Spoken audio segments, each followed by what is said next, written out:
their own, which are the 10 hectares. So by the time they got to Lagos to file for enforcement, somebody fraudulently, I repeat it again, fraudulently underlined the consenting judgment of Rosvival, JSC as it then was, where he said they had unextinguished equitable interest in 254 hectares, unextinguished equitable interest. Where that equitable interest is supposed to stand is left to him, but it was something said in consenting to the judgment of Akahas, which gave only 10 hectares.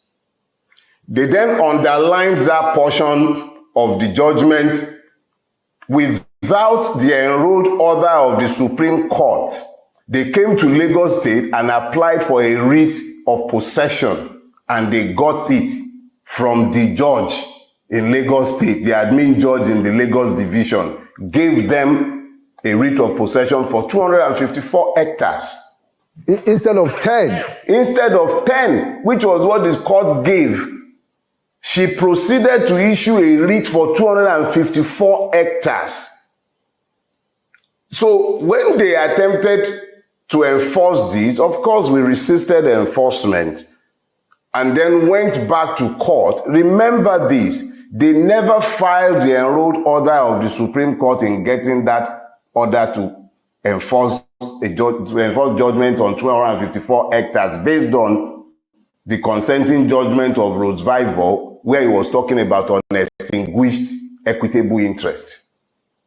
So when they attempted this enforcement, we resisted it, wrote multiple petitions, including ones asserting criminal allegations against the lawyers who are attempting to enforce this fraud. And eventually, as I narrated in the book, that order was quashed. When the order was quashed, the beneficiaries of the original fraud ran back to the Supreme Court that whatever it was they might have agreed as between themselves hasn't been delivered because this troublesome lawyer in Lagos has this judgment that has this ruling that has quashed the thing. So they now resorted, they claimed that they had a clerical error to correct.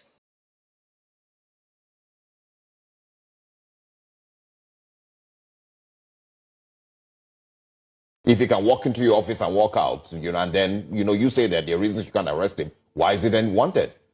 And then, of course, if you remember later that day, there were reports that the EFCC went, to once again exchange gunfire, I believe. I don't know what happened at the Kogi State Government House. So what then is the use of all of that if you say that there are reasons you can't arrest him?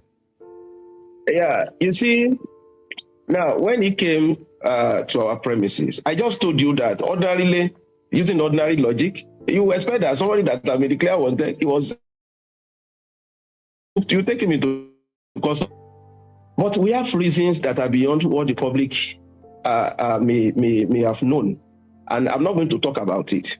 The Kogi State incident, what happened at the Governor's Lodge, I was there. There is a lot of misinformation, a lot of misrepresentation about what happened. I was there. Which is why we are... nothing they open.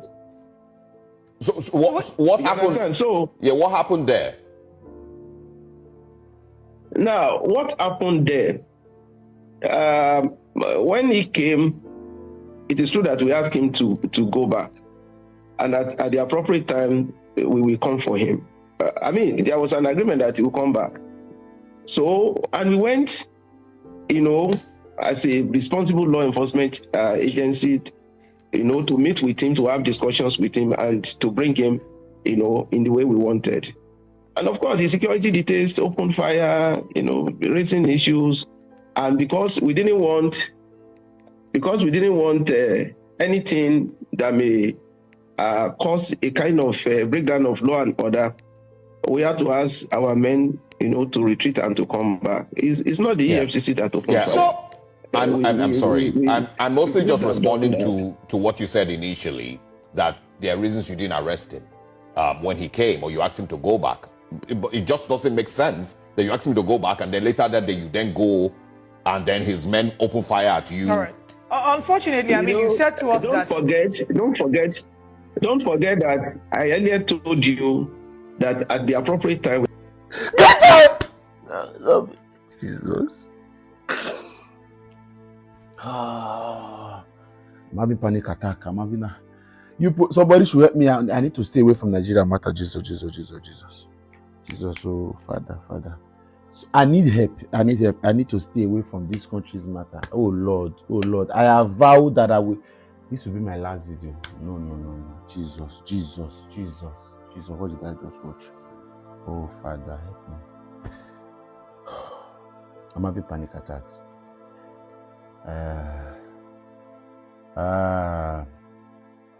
Tell your brothers and sisters, this is not a time to laugh anymore. Nigeria is in serious mess. Jesus. What did I just watch? No, bros. Oh, shush. That's somebody's father. Oh. That's somebody being paid with Nigerians taxpayers' money. That's a salary earner in Nigeria, working one of the elitist organizations, the EFCC. Somebody exceptionally that would have been trained in crime investigation, in fraud investigation, trained in economic investigations, understand the rot that corruption does society. Somebody that is speaking on behalf of the people with communication skills and certificates would come on national television and do not care whether what he's saying makes sense or not. And then he says that, let me put this in context. I know I've said this several times, by the way, that if Nigeria is explained to you by somebody and you understand it perfectly well, the person did not explain Nigeria to you. Because it is in a... I said, I'm not joking.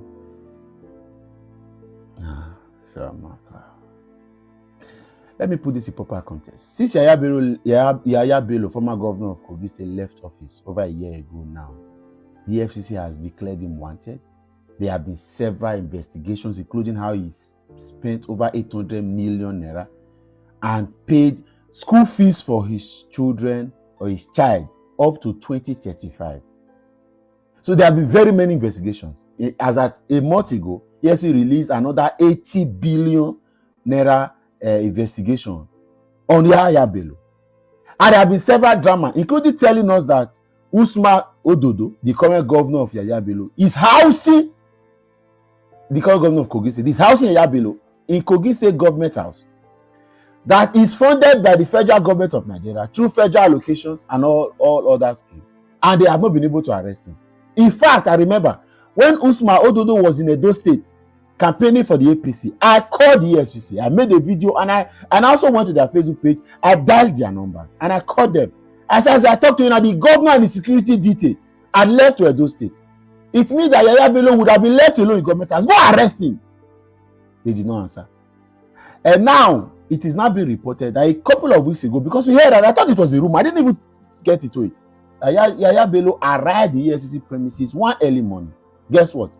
You are hearing that the EFCC told him to go back. And they waited that evening to go and start fighting to arrest the same man. And they were asking the man, why not arrest? Why did you not put him into custody? This is the same EFCC where the chairman said he has offered Yaya Bello to come through the back door, that he would receive him, wants to speak with him.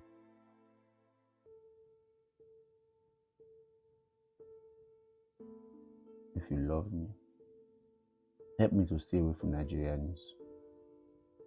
Headache me. Oh, Shabada. I lie. Now AI generated video because it's not even possible. I swear to God, I'm going to die for Nigeria matter. I will tell my children, say, Kim, not be country be that. That's not a country. That's. And as I talk to you now, that person is yet to be suspended. That person supposed to run exile for that. And I mean, you can't do it, and you believe in this country.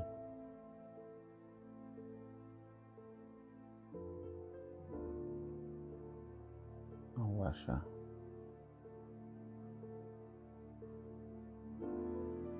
Shame. I need to find a way to this. I beg you guys need to help me. I need to stay away from Nigeria. I'm not at all tired. But this is the height. This is the zenith. This is the peak. This is the deal breaker. Nothing more. Can't even take this anymore. No, you think I'm bros. Think I'm. Even if you support this government, but think I'm. Is this fair? Does this even make sense? Are you proud of this? Is this something you want to? Is this something that you want outsiders to eat? And they want foreign direct investment in your country? And this is the kind of fight you are fighting? And you want to scare other people from corruption? You want the country to be free from corruption? We say there's a cabal in oil. That's how we are not able to break even. What is the cabal holding us in fight against corruption?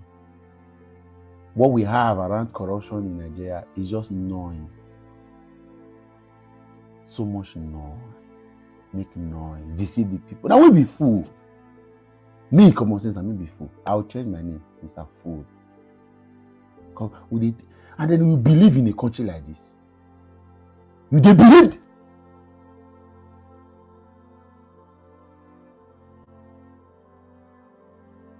Let me focus on my family. I'm not going to die through for small people. You contribute that.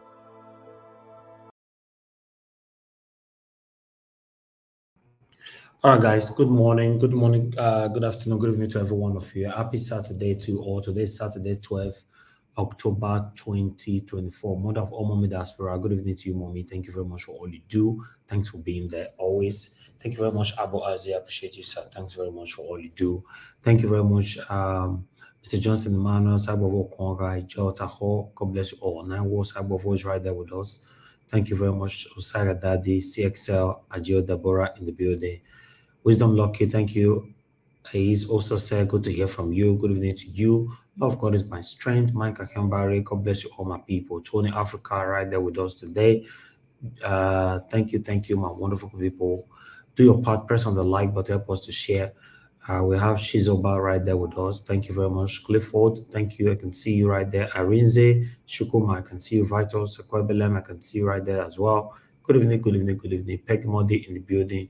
Good evening to you, ma. Thanks for all you do as well. Then we have Julian Salami in the building. Good evening to you. Mr. Johnson Emmanuel, as usual. God bless you all, my people. Mr. Marigay with us as well. Thank you. Petrol, Nofe, my dear sister. Thank you very much. Good evening to you. Kenny Ehondo, it's been a while. Good to hear from you. Selling Gail Mede, good evening to you, sir. Thanks for joining us today. Thank you, my people. Madam Helen, I can see you right there. Thank you. Now James is with us as well.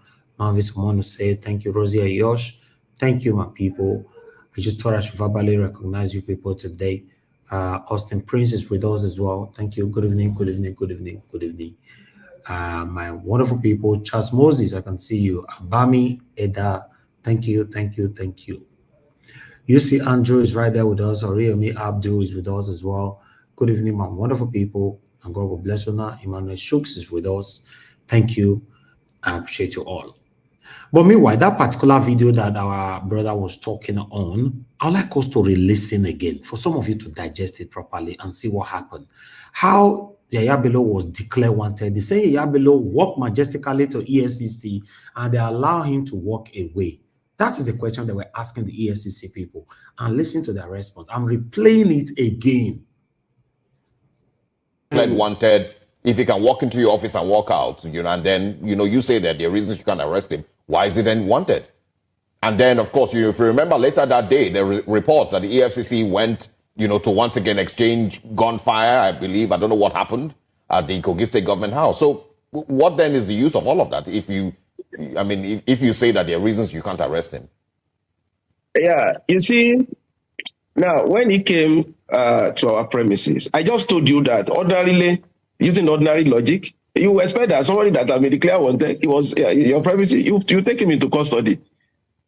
But we have reasons that are beyond what the public may have known. And I'm not going to talk about it. The Kogi State incident, what happened at the governor's lodge, I was there. There's a lot of misinformation, a lot of misrepresentation about what happened. I was there. Which is why we are... nothing they opened. So what happened? Understand? So yeah, what happened there? Now, what happened there? When he came, it is true that we asked him to go back, and at the appropriate time we will come for him. There was an agreement that he will come back. So, and we went, as a responsible law enforcement agency, to meet with him, to have discussions with him, and to bring him, in the way we wanted. And of course, the security details opened fire, raising issues, and because we didn't want anything that may cause a kind of breakdown of law and order, we had to ask our men, to retreat and to come back. It's not the EFCC that opened fire. So, I'm sorry. I'm mostly just responding to what you said initially, that there are reasons you didn't arrest him when he came, or you asked him to go back. It just doesn't make sense that you asked him to go back, and then later that day you then go, and then his men open fire at you. All right. Unfortunately, you said to us Don't forget that I earlier told you that at the appropriate time. My people, we are in big trouble in Nigeria. Listen. I said it yesterday, and I've said it so many times. A lot of people, these elites, they are above the law. You and I will just be talking, but nothing is actually happening. Even the ones that they've said they've arrested, many of them are in their house. Yes, Bobrisky's case have opened our eyes to know that, to understand how it works in this country. It's very unfortunate, but that's what we see, my people. Thank you very much. But I have another pathetic video. I'm going to post out a link now for those of you that want to join us, because I'm just only dealing with one or two short video now. Okay, I believe it's only one left. But let's listen to this and see the same situation of our country, but this is on the southeast. Teaching hospital Owerri.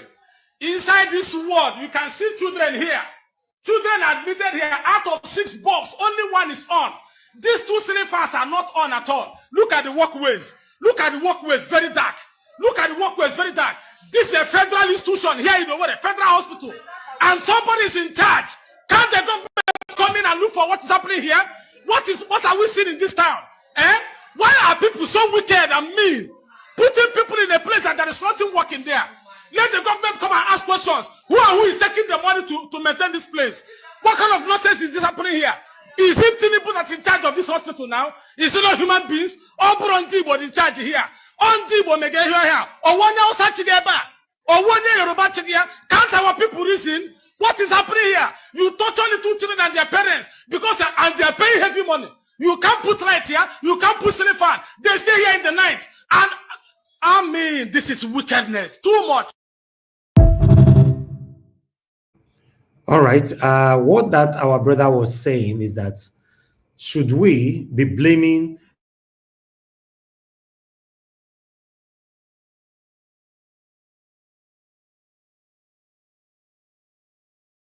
ask they talk say not be people they assign make it look after that place. Don't we have Minister of Health or whatever, So the situation of our country, man, Nigeria have been eating, and it's left with bone. Even the bone, now small remember they eat and finish.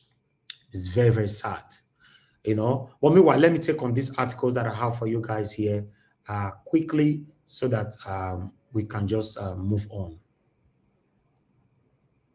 Bear with me, guys.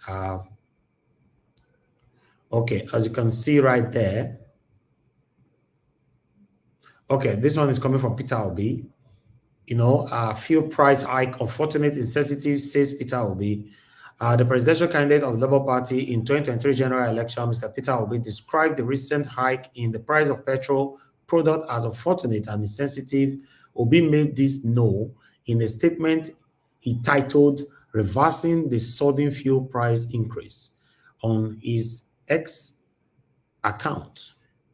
Punch on gather this and blah, blah, blah, blah, blah. I just want to look for Peter Obi's quote so that I can.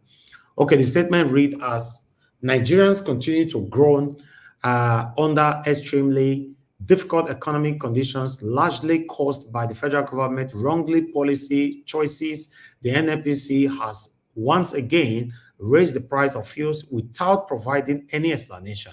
This is both unfortunate and insensitive considering the wide-ranging negative consequences for our economy, survival, and well-being. This is neither how an economy's resources should be managed, nor how a nation should be governed. In this new measure, there is neither sound economics and necessary compassion. We are told that NNPC is now a limited liability company regulated by agencies such as the NUPRC and the NMDPRA. Yet, there seems to be growing confusion about the roles and responsibilities of the NNPC and these regulating bodies. Interestingly, both the NNPC and the regulatory agencies are supposed to be under the supervision of the Federal Ministry of Petroleum Resources, which the President of the Federal Republic of Nigeria, serving as the substantive minister, who is this arrangement is regulating who. With the unprecedented but avoidable hardship that Nigerians are enduring, the responsibility for providing a full explanation, offering alternative options, and most importantly, reversing the sudden price hike falls squarely on the Honorable Minister of Petroleum Resources, President of the Federal Republic of Nigeria, Bola Ahmed Tinubu. We hope and pray that he acts in the best interest of the majority of Nigerians who are living under unnecessarily precarious conditions, and that he does so before he returns from his working vacation. To casually inflict such a draconian measure on the populace from the comfort of an annual vacation amounts to taking the people's welfare lightly and granted a new and more compassionate Nigeria indeed possible. Recall that following the hike, the president of the Nigeria Labour Congress, Joe Ajero, condemned the fuel pump price increased by NNPC, noting that a registered private company should not dictate fuel prices for Nigerians. So, my people, now Peter Obi don't talk for this matter, although a lot of people see different reasons to this, which I'm not going to bother about. But meanwhile, I have another article here which is baffling. You know, remember that Rotimi Amaechi once again called on Nigerians to engage the streets, saying that they've been pushed to the wall and they've jumped through the wall or something like that. Now, Defense Minister have sent direct warning to Rotimi Amaechi, telling him that he should be careful. If not, now prison. They go so, you know. But I'd like us to quickly take this one right here. As you can see there, final warning: Defense Minister tackles Amaechi for asking Nigerians to protest hardship. The Minister of State for Defense, Dr. Bello Mohammed Matawale, has condemned recent statement made by Rotimi Amaechi, accusing him of inciting violence and unrest among the Nigerian populace. Amaechi recently said Nigerians should be protesting against the hardship in the country. Anyhow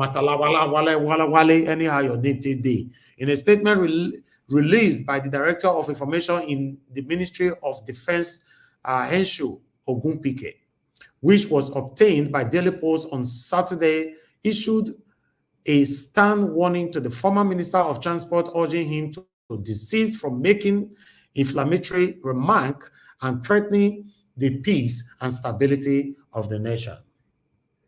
So, anybody will talk about protest, na problem now you deal, in case you don't know.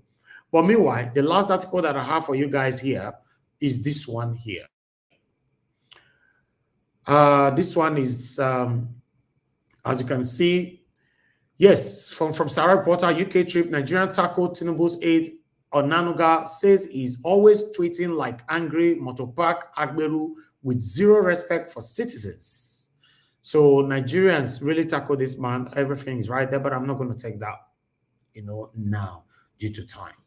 Because today, I'm just going to take it away with anybody that joined the panel so that I can close on time if the time is permissible. I appreciate every one of you, my people. I'm going to have a blessing now. Please press that like, take our voice. Currently, our light is very, very minimal, extremely minimal, although our visibility is quite low as well. We have 86 lights right there. If you guys can take that further, that would be very, very nice. I appreciate that. But meanwhile,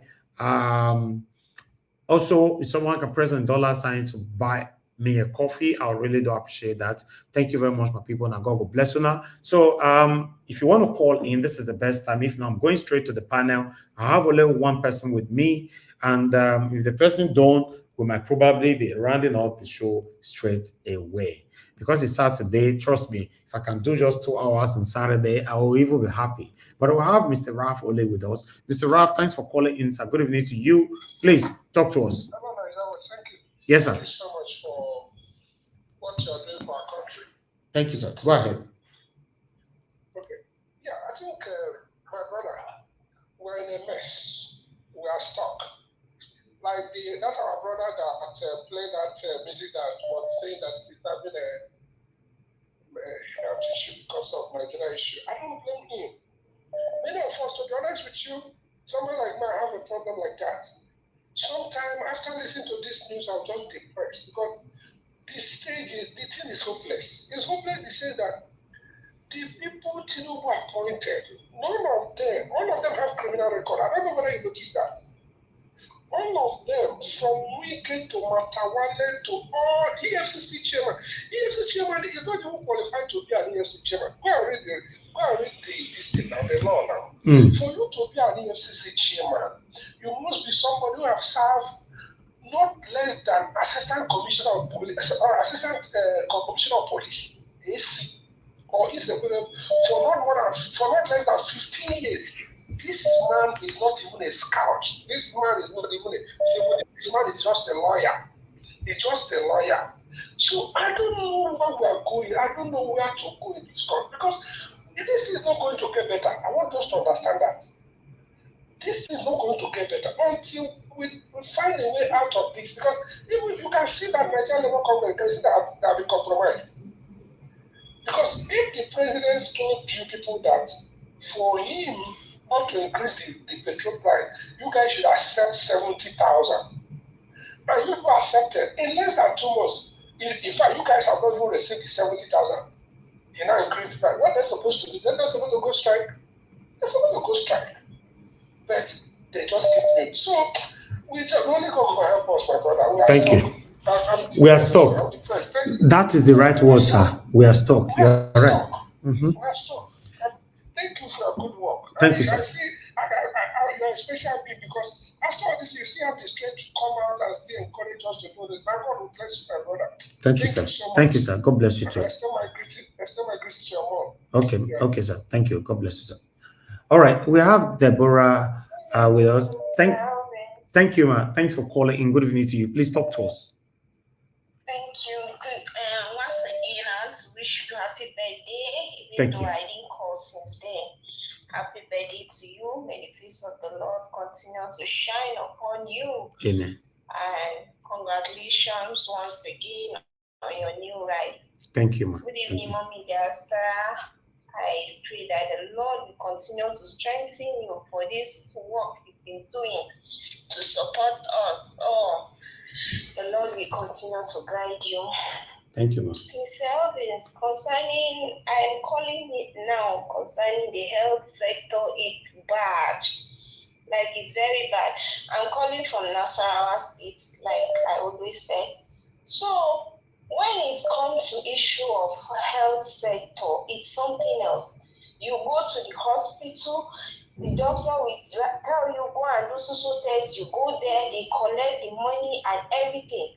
They fix a date for you to come back and collect your result. When you go back there, they will tell you, we are sorry, we are checking something. Before you know, if you are able to get someone that will tell you the truth, they will tell you, our machine have problem and this and that, which is very bad. Not like they are refunding your money. That money is gone. And your result, you will not see it. You go to the hospital, there is no light, and for that reason, the doctors cannot see you. They will tell you, we use the system and there is no way we can attend to patient because your history is all in the system. It's bad. You go to the hospital, like me, I attend the orthopedic. You go there, they will tell you, we don't have wheelchair. It's either you come with your wheelchair or your people should just think of how they'll carry you, which is bad. All this money is there, but they are not using it for the right purpose. I just hope and I believe that one day Nigeria will be better. And I pray that as our voices is going out, that as they are listening, God will touch their hearts. Let's continue to be hopeful and let us as individuals, Nigerians, do our part. Let's not be wicked to ourselves. You go to hospital, you have a sick patient, they will not give you net, ordinary net, they will not give you. Unless you have somebody in the hospital, they will come and tell you, please give my patient a net. That's when they will bring net, ordinary net, which is there. It's not like it's not there. Before they will give you. It's very bad. We are just wicked to ourselves. I just pray that will change. Thank you so much, and God continue to bless you, like I said. God bless you, man. Thank you. I appreciate you, man. Thank you so much. Thank you. All right, we have Love God is my strength with us. Thank you very much, man, for calling in. Good evening to you. Please talk to us. Thank you, man. Thank you, man. Talk to us. Good evening to everyone. Happy weekend to every member. This great, beautiful family, Nigeria Watch. And then, first of all, Nigeria Watch, how are you in Nigeria? Hope you're all right. Yeah, I'm very good, man. I'm good. Thank God. Important thing I'm not going to say, please, I beg you. And then, Mommy Diaspora, you know, I told love you. I foreseen one thing for you. Because all of us, they drag this mama out. All of us, and we are about together. I love you, man. I love you, man. Like that was somebody you did anyway. Somebody tell me say they do party every day for Nigeria. I say, not true. I go maybe because I don't go party, then I cannot know. Because I knew the situation for Nigeria. I knew this point. When go up like this, Nigeria see the buy out. And you see Nigeria they get money now. They say they don't get money. And they go tell us every day, say that they're hungry. If they see they drive motor, they buy this spoil. And now you say they get money now. Because I never see a country like this, for this country alone. Or let me say in France, just a little things, into bread, people will come out and protest. Nigeria government increased spoil from 100 and something naira to 1,000. Nigeria see they buy them. Let me say all this what they do, just the waste our time. They talk for these people. They are not doing anything about it. What kind of a country is this? Every sector is affected. From A to Z. Judiciary is the one that is the master of them all that destroyed this country. There is no law. Look at Yaya Bello. Yaya Bello is playing Nigeria government because they know what that man knows about them. So they don't have the right to go and arrest him. He knows the rigging that happened in 2023 because he knows, they know he has a secret about them. So what is happening? All of them, they are afraid to go and touch him.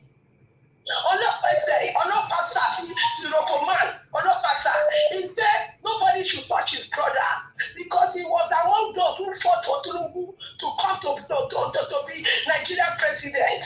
So that is what is happening, that they cannot touch him. That is what is happening, that somebody like Yaya Bello and Boriski, they are there, nothing can be done. Nigeria is I bet my sister that just finished speaking. Prayer, you see prayer, come on, prayer for Nigeria matter. Nigeria matter don't pass prayer. We could forget prayer, they work, Nigeria for don't problem for don't solve. We get the most churches in the whole world. In one street, you will see they will get almost about how many redeemed church. Nigeria is still like this. I beg, making a common God. God don't do anything you go do for all of us. Now we go put for them. Now we go fight for our right to get our country back. These people, they will not listen unless we come together. And coming together, we need to draw tribe. We need to draw, say I come from here, I begin. We need to stand together. Come on, prayer. Prayer don't come up for this one. Any prayer we pray, God will send us back to us.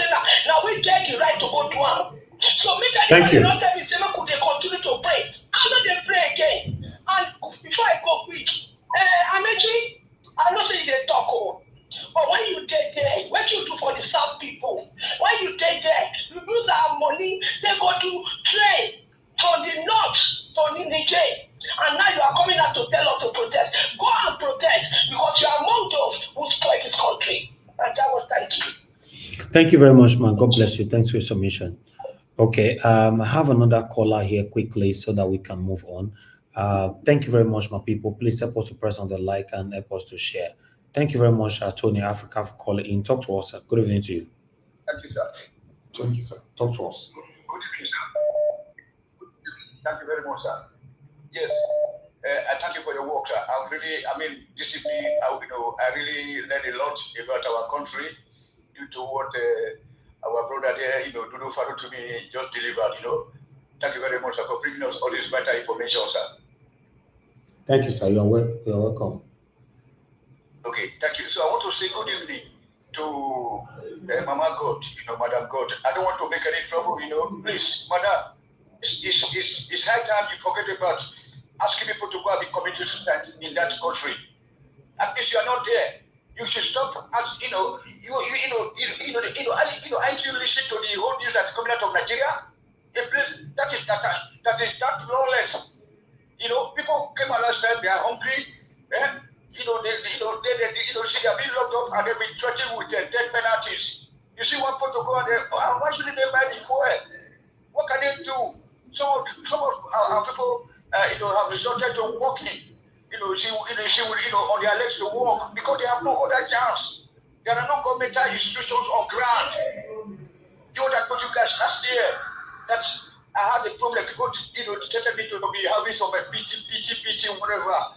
And they even said, now that those people that are even saying that those people from other parts of the country shouldn't speak about a new election. Now they are not talking about a reverse election. You don't see the hypocrisy of our people here. I'm going crazy because I've been this talk and I just watch a monologues here. So okay. My God. So what I want to tell you guys is that there's no way out. Let us separate our country peacefully so that the people of the Southeast can use their coal to develop their place. We can use our palm oil or whatever to develop our place, and etc. We can only together in that country because the amalgamation has ended in 2014. So all this work at the top, nobody did this thing. We are not seeing any single adjustment. Okay, thank you. Improvement. Only kind of it. Thank you very much, sir. Thank you, Mr. Tony. Thank you, sir. Thank you, sir. I appreciate you, sir. Yes, sir. Okay, let me take another call here. A lot of people calling in. Good evening to you, Mr. Charles. Thanks for calling in. Talk to us, sir. Good evening to you. Mr. Evans. Yes, sir. Go ahead. Talk to us. Thank you, sir. God bless you in Jesus' name. I appreciate you for coming out every day. The Lord is your strength. Amen. Thank you. Mommy Diaspora, good evening, Ajawash. Blank Panther, I know you guys are not here. The African Bambata, Mr. Chin is here. Black Soup Queen, every one of you that I forgot to mention his name. Give me everyone. Mr. Evans, God bless you again. God bless you. And God will always strengthen you in Jesus' name. Amen. And I want to say this thing. I'm making coming out. I know it was there before. But saying this thing now, you know what is going on. He spoke the mind of the Nigerians. But they are afraid. They are afraid to come out. Fella say, I don't want that, I don't want money for house. That's the reason why they are not coming out. But the day they will come out, things will change. That is the plain truth. I bet you just saying it the way it is. The only thing we will do if we come out, if we really come out, the government they are afraid of, they are just afraid. But if the day will come out, you know things will change. So they are not taking advantage of us. They are captured for real. Like you do say, a lot of them, this time around now, if you come out, they press blue, then they go lunch, they do many things, bad before. Bros, do you know what happened? I don't want to mention the name. Do you know what really happened for this future? It's a family I helped. They said their mother needs their kitchen to be completed. I did it twice everything. You know what happened? The mother said she needs cabinet. I asked the guy, okay, you are the same person in the house. You can do cabinet. Do you know what happened? He told me. He said, how are they going to do it? If we bring money, they can do it. Me, we don't need to them. That's what he told me. And this is the person that do go out to barrack and every other thing to go and eat. You understand, bros? Yeah. So the thing is, you spoke in your mind, you'll be talking before a massacre can start. You'll be talking, that's what the Father is following you. You'll be talking, and you are still talking now. God will strengthen you, God will bless you. Above all you think of, God will bless you more than that in Jesus' name. Amen. So thank you, sir. Thank you. Your family, God bless them. Thank you. Amen. Thank you, sir. God bless you too, sir. Thank you, sir. Yes, sir. Okay, this is my last call. Madam Origin, thank you, ma, for calling in. Good evening to you. Please talk to us. Mr. Naija, thank you, ma. How are you? Yeah, I'm good. I'm very, very good, ma. Thank you. Very good. Very good. Keep up the candlelight. From a Thank you, ma. diaspora, how are you, ma? God bless you. I know you can't respond. I see you. God bless you. God bless you. God bless you. We are here again. We will always donate our time. We'll do our civil duty. We are doing our parts, and we'll continue to do what we can do. There is not much to do now, but the little we know to do, and that is to keep this microphone on, keep screaming. I greet all our panelists, both those that are here and those that are not here. It is not easy to come out here every day. So wherever you are, I greet you. And all our ninjas, all the ones that are still thinking, what can I do? I am Madam Origin, the one that comes here to encourage you, to tell I have given up on the elders. I've given up on all of them, excluding Mr. Naija, what you said here, that anybody that, outside Mr. Peter Gregory would be any one of them that can come out among the politicians and say, come investigate me, scrutinize me, and see if I am what I say I am or what I say I'm not. So I am saying this to the man that they say he is talking too much. What's that his name again? Amechi. Yes, Amechi, if they give him space, he goes back there, then he start cussing out to those of us that do 9-to-5 job and say it's useless. If you go to politics, you make all the money, the shame. I don't know what is wrong with him. So, Mr. Naija Watch, you see the young man that was like, hey, he doesn't want to deal with Nigeria problem. What is his name? Go and send him a message. He cannot give up. Anybody that is awake, because not everybody even know that Nigeria is done that is problem.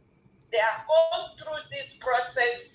How our elders lie and lie their lies and cook the lie and feed us the lie. We believe the lie, and we are now so everybody is like walking backward, but we don't know.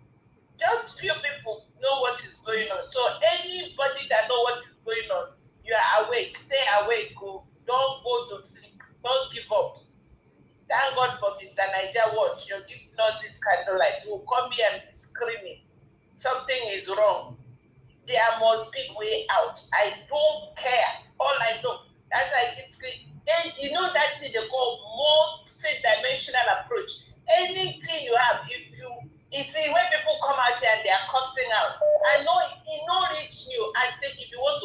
cuss out. If you want to scream, scream. If you want to speak, smooth English, speak your smooth English, so long as you're telling the truth, so long as you're saying it as is.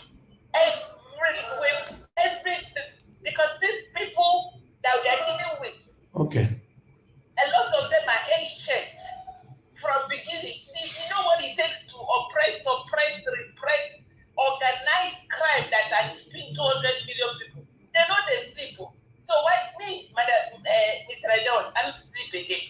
I don't know how many hours sleep. I must research. I must follow them up, toe to toe, know what they are doing. Sneaky people, liars. They lie and they want us to believe their lies. Anything you see any politician telling you, don't believe them. They are and for now, until Mr. Greg will be changed, I don't even know where to place him now. All right, thank you, ma'am. So, Mr. Naija, we are here. I just want to do my ranting and say, everybody, keep up. God bless. All of us have to do our ranting every day. Thank you, ma'am. God bless you. Yes, so thank you, ma'am. Okay, Mr. Ben, thank you very much for calling in. Good evening to you, my brother. Talk to us. Mr. Ben, thank you. Good afternoon, sir. Good evening to you. Good afternoon to Mommy Diaspora, Mommy Good evening, and to our members on the panel and our commenters, everybody listening to right now. Thank you very much for your support on the platform. Please endeavor to like this broadcast. Please run that like up. Please smash that like button and support the channel whichever way you can. Thank you and God bless you. I should do. Mr. Always, I want to be straight to the point. An expose was done on EFCC and the Nigerian prison and the Nigerian prison service. An expose was done on those two Nigerian establishments about the corruption in those two places, about how corruption has spiked those two places. But why? This is the 12th day of October. Have we had anything at all? Have we heard that anybody has resigned? Have we heard that people have been probed? EFCC and the Nigerian prison service. Have we had anything?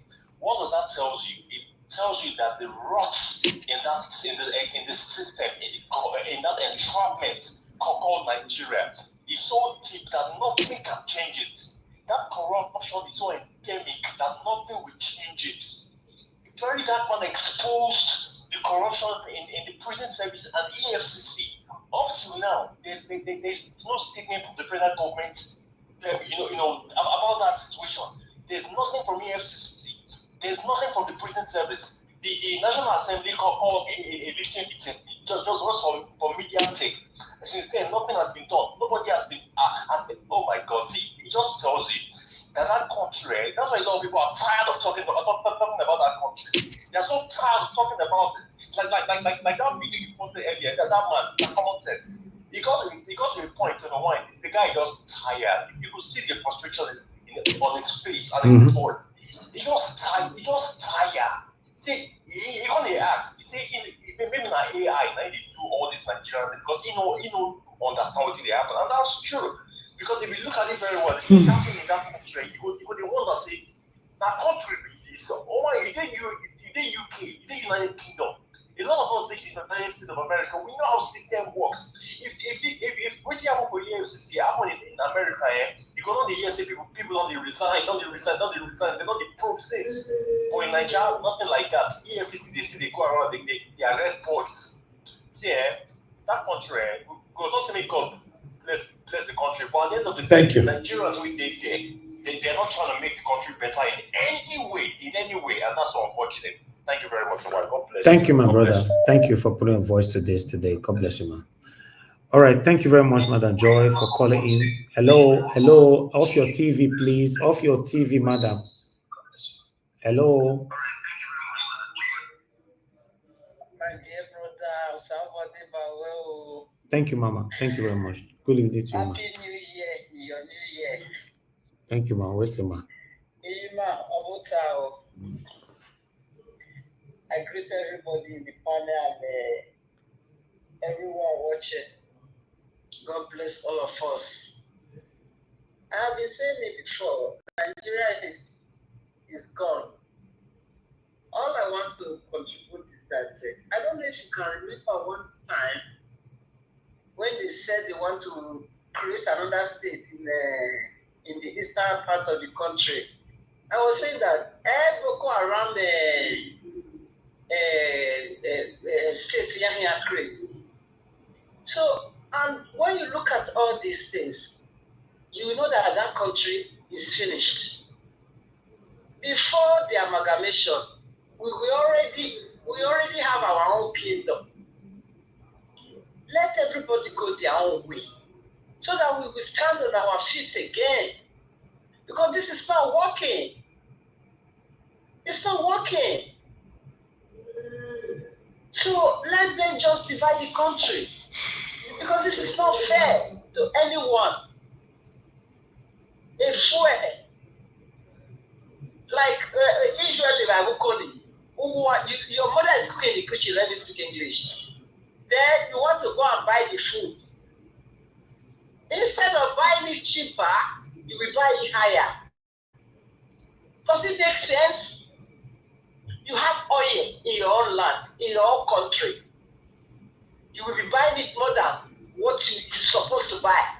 It's not right. This is a bondage.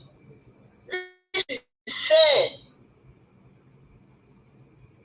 Let them divide that country and let everybody go their own way. The amalgamation is finished. It's dead and buried. It's gone.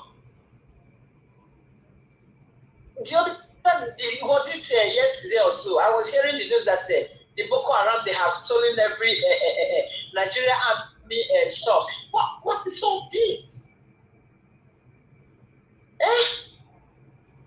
If they want, let them just divide that country. Let them not go. Let everybody go their own separate way. We can be visiting each other. Is that the case? This is not right.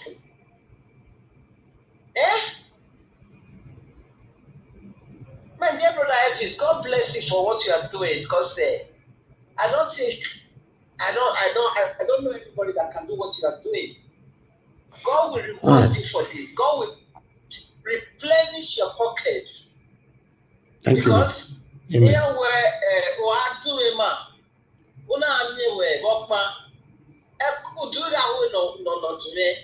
Yes. No.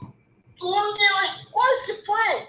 It's just, my dear, God bless you. This is just the contribution I just want to add. Thank you very much, Madam Joy. God bless you, ma'am. Thank you so much. Okay, callers, appreciate every one of you. Wow, a lot of people actually called in today. That was a lot. But meanwhile, I'd like us to just move on right now. I appreciate every one of you. Now, God bless you now. Let me come to, we don't have our people here. We lost Oga Olumide on the panel. We only have one person with us. So we're just going to talk within us, then we end the show. You know, if I can achieve 2 hours today, I'll be very, very happy. But meanwhile, let me appreciate Obe Ashko. Thank you very much, man. Good evening to you. And thanks for the super chat. I'm very, very grateful. Martin Benjamin, thank you very much for the super chat as well. I'm very, very grateful. God bless you. I appreciate the text.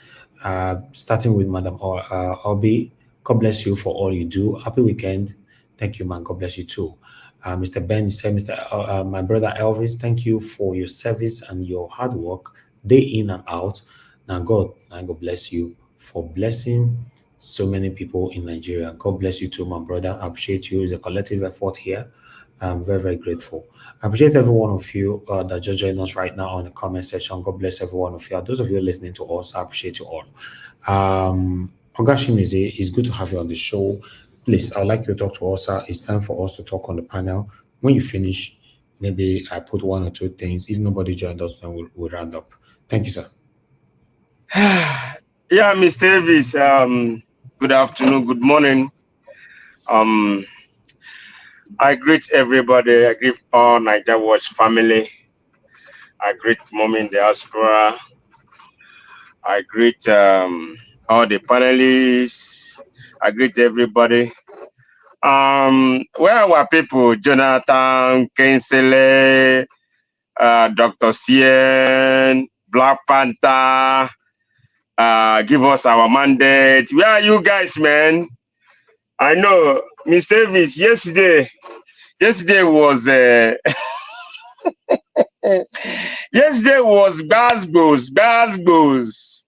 Man, and what make me, I went and replay what happened yesterday with Mama Echo. I was laughing all through. This morning, I wake up this morning. I remember last night. I laugh. Oh my gosh, that's crazy though. All is well. But I didn't watch everything you showcase. I just I was late though. Last video, that's what I saw, but I can talk previous and what I saw today and what I see today. Yeah, you see, one thing about Nigeria government or law enforcement agencies, I think they are playing games. They're playing games, too much games, and it's not good for a country. It's not good for a country that want to go far. Law enforcement agencies should stand on their own, do their work, not push around law enforcement agencies. That's not good. They're not doing the country good. Rather, they are killing the country. That's not good. Okay, now, like that Yaya Bello issue. See that question. You say you don't want to talk about that Nigeria know it, but you don't want to talk about what Nigeria know about Yaya Bello and the EFCC. The EFCC, I'm asking you, what Nigeria know about Yaya Bello and the EFCC or whatever. You say somebody embezzle state money, then you want to arrest him, that you are inviting him so many times, he didn't come. Then he appear in your premises, then you say there is due process. What kind of due process? Due process. If someone that you're looking for somebody, let's assume this thing happened here, they will just grab you immediately. In America here, in fact, in any working country, because Nigeria is not working. Nigeria doesn't have law. They don't have judiciary too. Nothing is working. Okay, someone you're looking for, immediately you can grab him. So let me say, if it's someone else that appears there and someone inside that person, so oh, look at that person, look at that person we are looking for. Next thing, you go and grab him. What you guys are doing, is it because he's an APC? That's what it is. It's because of his APC. Okay, now, Rochas Okorocha, remember what you guys did at Rochas Okorocha? Remember what you guys did? The same EFCC. That you acted like a criminal, like a thief and agbero. Through stealing, you bust out the ceiling, you go down to the living room on the Rochas Okorocha's residence.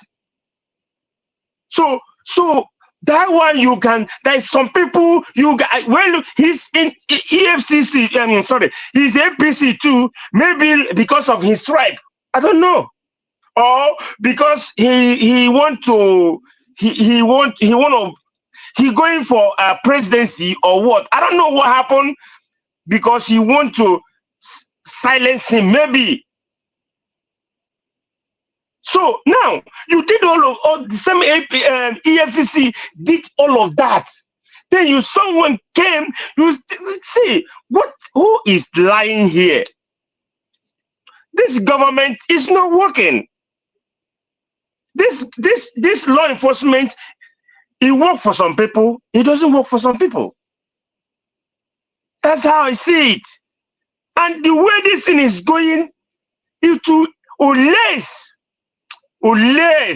Nigeria will be reformed. That is, hi, how do we get here? How EFCC person will come out and be saying all of this? There's something behind it. Please, I want to know. Niger Watch family want to know. Niger Watch media want to know that thing that behind that Nigeria know what is behind. There's something behind. They don't want to say it. You don't want to say it. That is corruption. That is corruption. If you're not corrupt, how can a law enforcement agency can never come out and say the truth at once? That's not right, and it's very bad. How do we get this place? And how to get out from it? It's hard. I think I said something this week.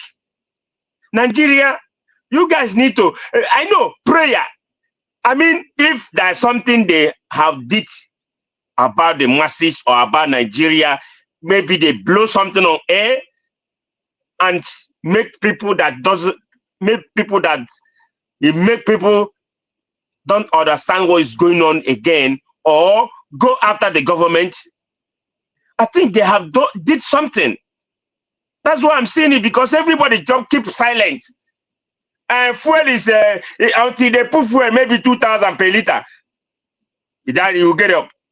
But right now you still have the money to buy the fuel. You still comfortable. You still okay, because you have a brother or a sister in diaspora that sending money to you. You don't care. That's that.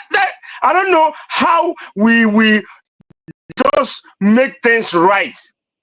Okay, look at now. Let me go to this Imo State a general hospital or federal hospital, whatever. Is somebody that are managing those things.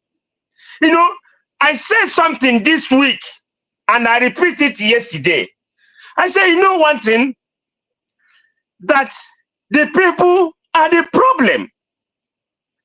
They say me, oh no. I say no, government is is them. They are the problem. No one, see, government is the problem, but the people too is the problem. Because they use you people to rig the election, they use you people to go and buy somebody, they use you too to do that evil, dirty game. They use you to do so many things. You say, people, why not, if they come to you, you say no to them. Then if they come to so many people, maybe 100 people, they say no. That means things will get right, because you are doing their evil agenda. You help them to do their evil agenda. That's why they keep doing what they are doing today. They will use you, regulation. And you copper, they will use you copper regulation. And you copper, she or he never know how her future or his future. He's just coming up. He's just starting life. He haven't know where you will work tomorrow. Then they use you to regulation, and you stumble on it. You say yes, they give you peanuts, and then you agree with them. You agree with them. They use you and do what they want to do. Then tomorrow, you see, let me tell you, anybody you vote today, either you vote, if you get it right, it will benefit you. If you get it wrong, it will benefit you. It's vice versa, if you don't know. Instead of you to do the right thing, what does it profit you if someone give you a common 10,000 naira? Every day give you 1 million. How many days will you eat that money? At least Nigeria is now. How many days will that 1 million do for you? How many days?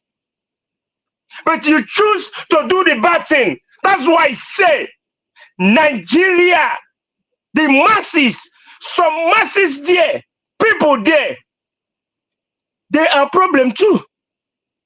I will keep saying it. But my parents last I said, no. I'm not pushover. I will stand where I stand till people get it right. They can't tell me it's only government is doing it. Okay, what prevents somebody to fix a light in the hospital? Put fan. Why somebody cannot do that? Where people, the sick ones are, then they need light, they need fan. You see, can you see that? Is it not so wickedness? Or is it Tinubu going to fix that? It's in Imo State. Igbo place precisely. Is a minister not handling that? Minister of Education. This is what they're supposed to be doing. Even if the minister is not working, in fact, the governor is not working. Because if the governor is working, that place wouldn't be like that. The governor is not working. What is after? To did his master's bid to bring the ID camp from all the way from north to Ehimembano, Imo State. That's he want to service his masters. Nandi told you people, service your master and come back with the shame. Service your master and come back with shame. You serving the people that dealing with you. You don't want to open your eyes and see things by yourself. You believe your governor today, tomorrow you will become ordinary person. Highest 4 years, 8 years, you get away from the office. You become like us. That your immunity will just go vanish. You are there now answering, yes, honorable governor, Dr. this, Mrs. this. It's just 4 years, matter of time. It's matter of time. Many have gone. Many have gone. You evil politicians need to be very careful and make your people happy once. But you guys deprive your citizens the good thing they're supposed to benefit from their. Just give them light. Give them light. Fuel. What the good road? Then leave the rest for them to go and hustle on their own. Give them what you're supposed to give them. Put things, infrastructure, put it down on them, for them. Like where I am, they put everything. They put everything in order. Everything is working. Law is working. If you run too much, police will pull you over and give you a ticket. If they do that thing up to 2 times or 3 times, you pay $250. Maybe in 2 weeks they will take your license, and that's it for you. You're done. With Nigeria, nothing is working. That's why everybody get away with what the evil things they are doing. You're telling me people, the masses are not among what is happening in Nigeria. Nobody should tell me that thing again. They contribute. If they use you, they use you do so many evil things. You said they are not among. Are they not a human being? Are they politicians? Politicians use them. Instead of us to get things right, okay, Mr. Service is here. How many times they have come to him, giving him money to do this? He said, no, I don't want that. So that tomorrow I will sleep and wake up like a baby. Not, hey, if rats pass, hey, Abraham, they have come to me. You see, instead of come on, it doesn't take you anything to be good, to separate yourself from the evil. It's easy, but you choose that you will be doing evil. Remember, you have a children, you have unborn children, you have people that follows you. They look unto you, what you're doing. Today, in a family, if you have a family, then you are doing evil thing, or maybe you guys are 5 in number, and you are a first issue for daughter or son, and you are doing evil, the rest will be looking what you're doing. If you're doing evil, they will watching you, and tomorrow they will start doing what you're doing. But if you're doing good, they will also do good. Because they follow your footstep. This is what is happening in Nigeria. Because they have choose way of doing evil. That's why all Nigeria, so many of them, they kidnap, they do all kind of things. They kill, they buy for money. It's not supposed to be like that. God created all of us. We come to this world. He never created you to come to this world to buy anybody because of your selfish interest. Because you want to make 20,000 or whatever you want to make. You have to change. Like the Lord God is my strength said. You see, prayer. If you like, pray from now to tomorrow. If you don't get things right, prayer can never work. Can never work for you. You need to change. Even government, all of you. Every day, we're coming out to say a word. Amechi that says something, he's not lying. I know he was once with them. But the way as he came out and spoke, I would say he didn't do well. He tried. Some of them out there that's already out from office, how many of them had come out and speak? How many of them? There's so many of them. Oh, he tried, but he was once with them. But them threatening him, I don't know. It's not right. Because now, what the Nigerian government is doing is like, if you protest, we deal with you, we'll buy you. Someone protests, you say, oh, it's treason. If you protest, they label you treason. Treason. That you want to follow the government. How? So there's no more freedom of speech, freedom of liberty, freedom of even protesting. Even they want to take freedom of eating because they have already freedom of eating. They already taken it because people are dying of hunger and no food, no fuel to go around. Is it not that's common freedom? They already taken it. Tell me what remain. And that this Nigeria will never say they haven't done to their masses. You say you govern people. Is it not? If a president, if you have people in your heart, they have to do something. Not you want to kill, you want to buy them. If you have them in your mind that you're coming to help these people, to help them, to help the promises, to breathe, as you say, that the poor breathe. But the poor never breathe. Rather, they are dying in hunger.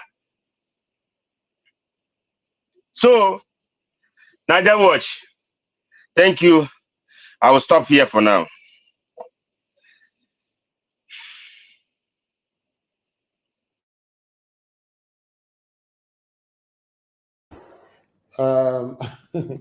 Ogashimize, you don't scatter everywhere, and I appreciate you.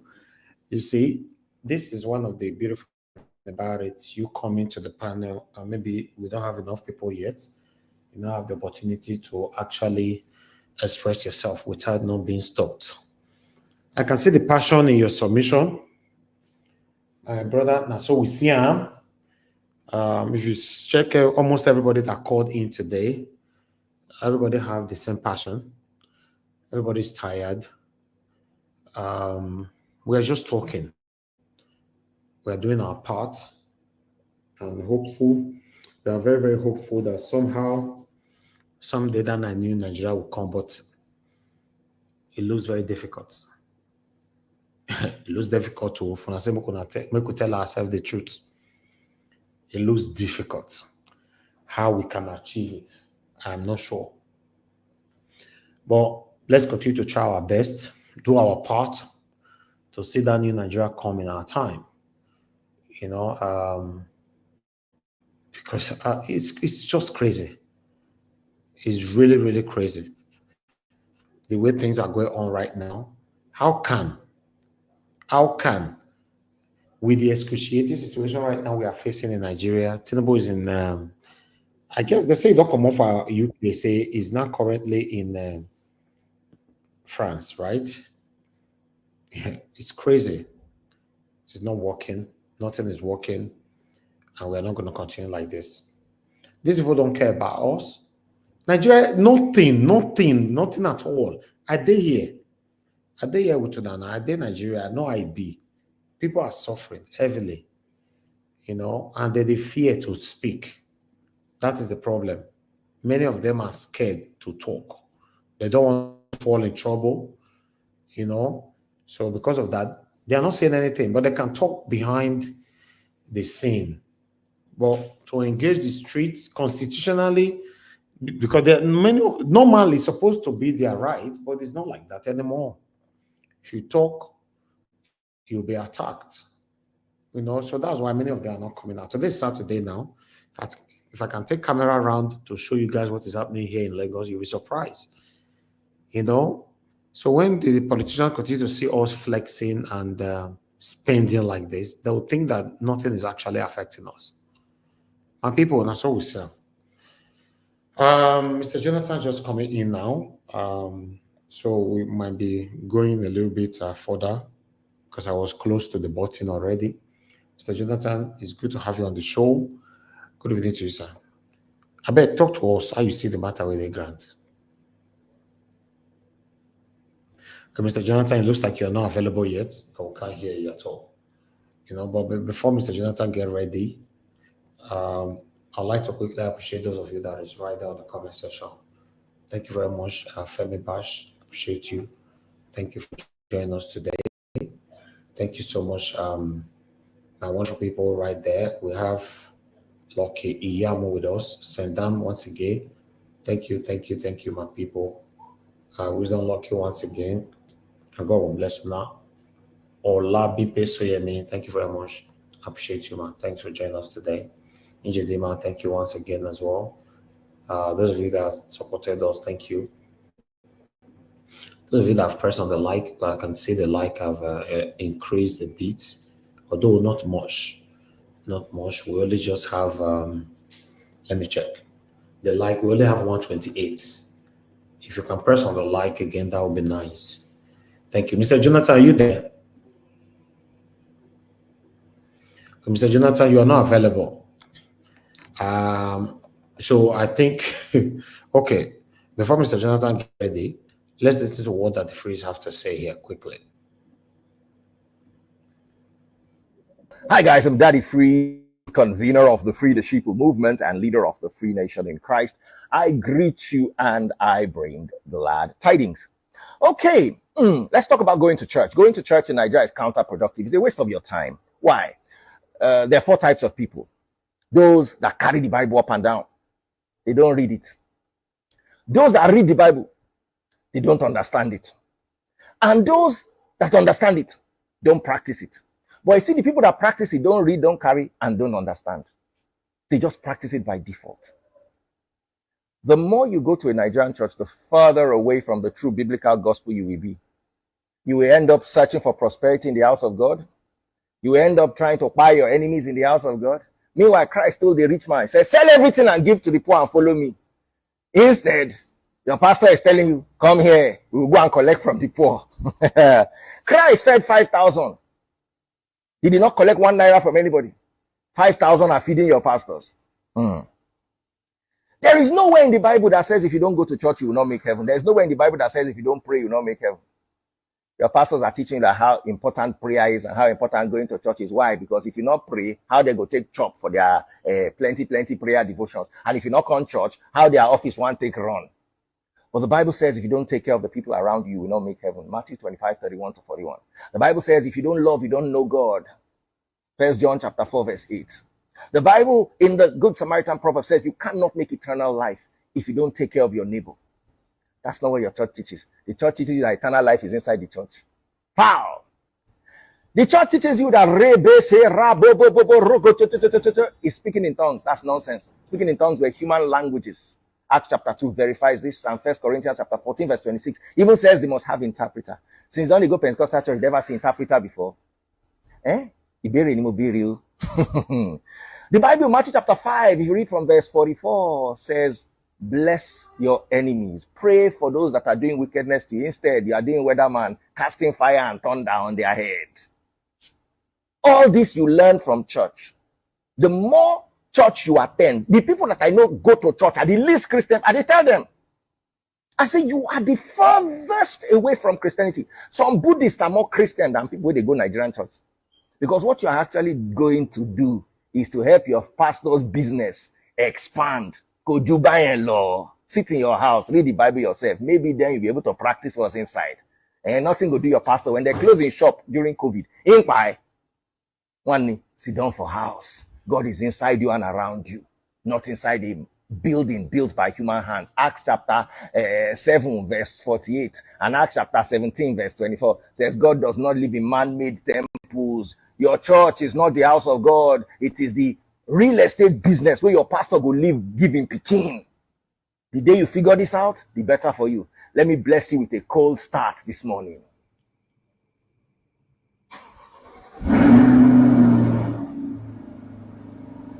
God bless. No go collect cost for church. Me, I don't log out. See, He gives something. Okay, talk. Sorry. No. Go ahead, sir. He thought when he speak finish and say don't go. He now draw his head out. He said that is a hard load. What he say? Oh, he used remote to start a car now. Say me can say yes. In get powerful car for outside. That's what it be. Yes, because he's trying to talk to the gullible Nigerians who are worshiping their pastor instead of worshiping God.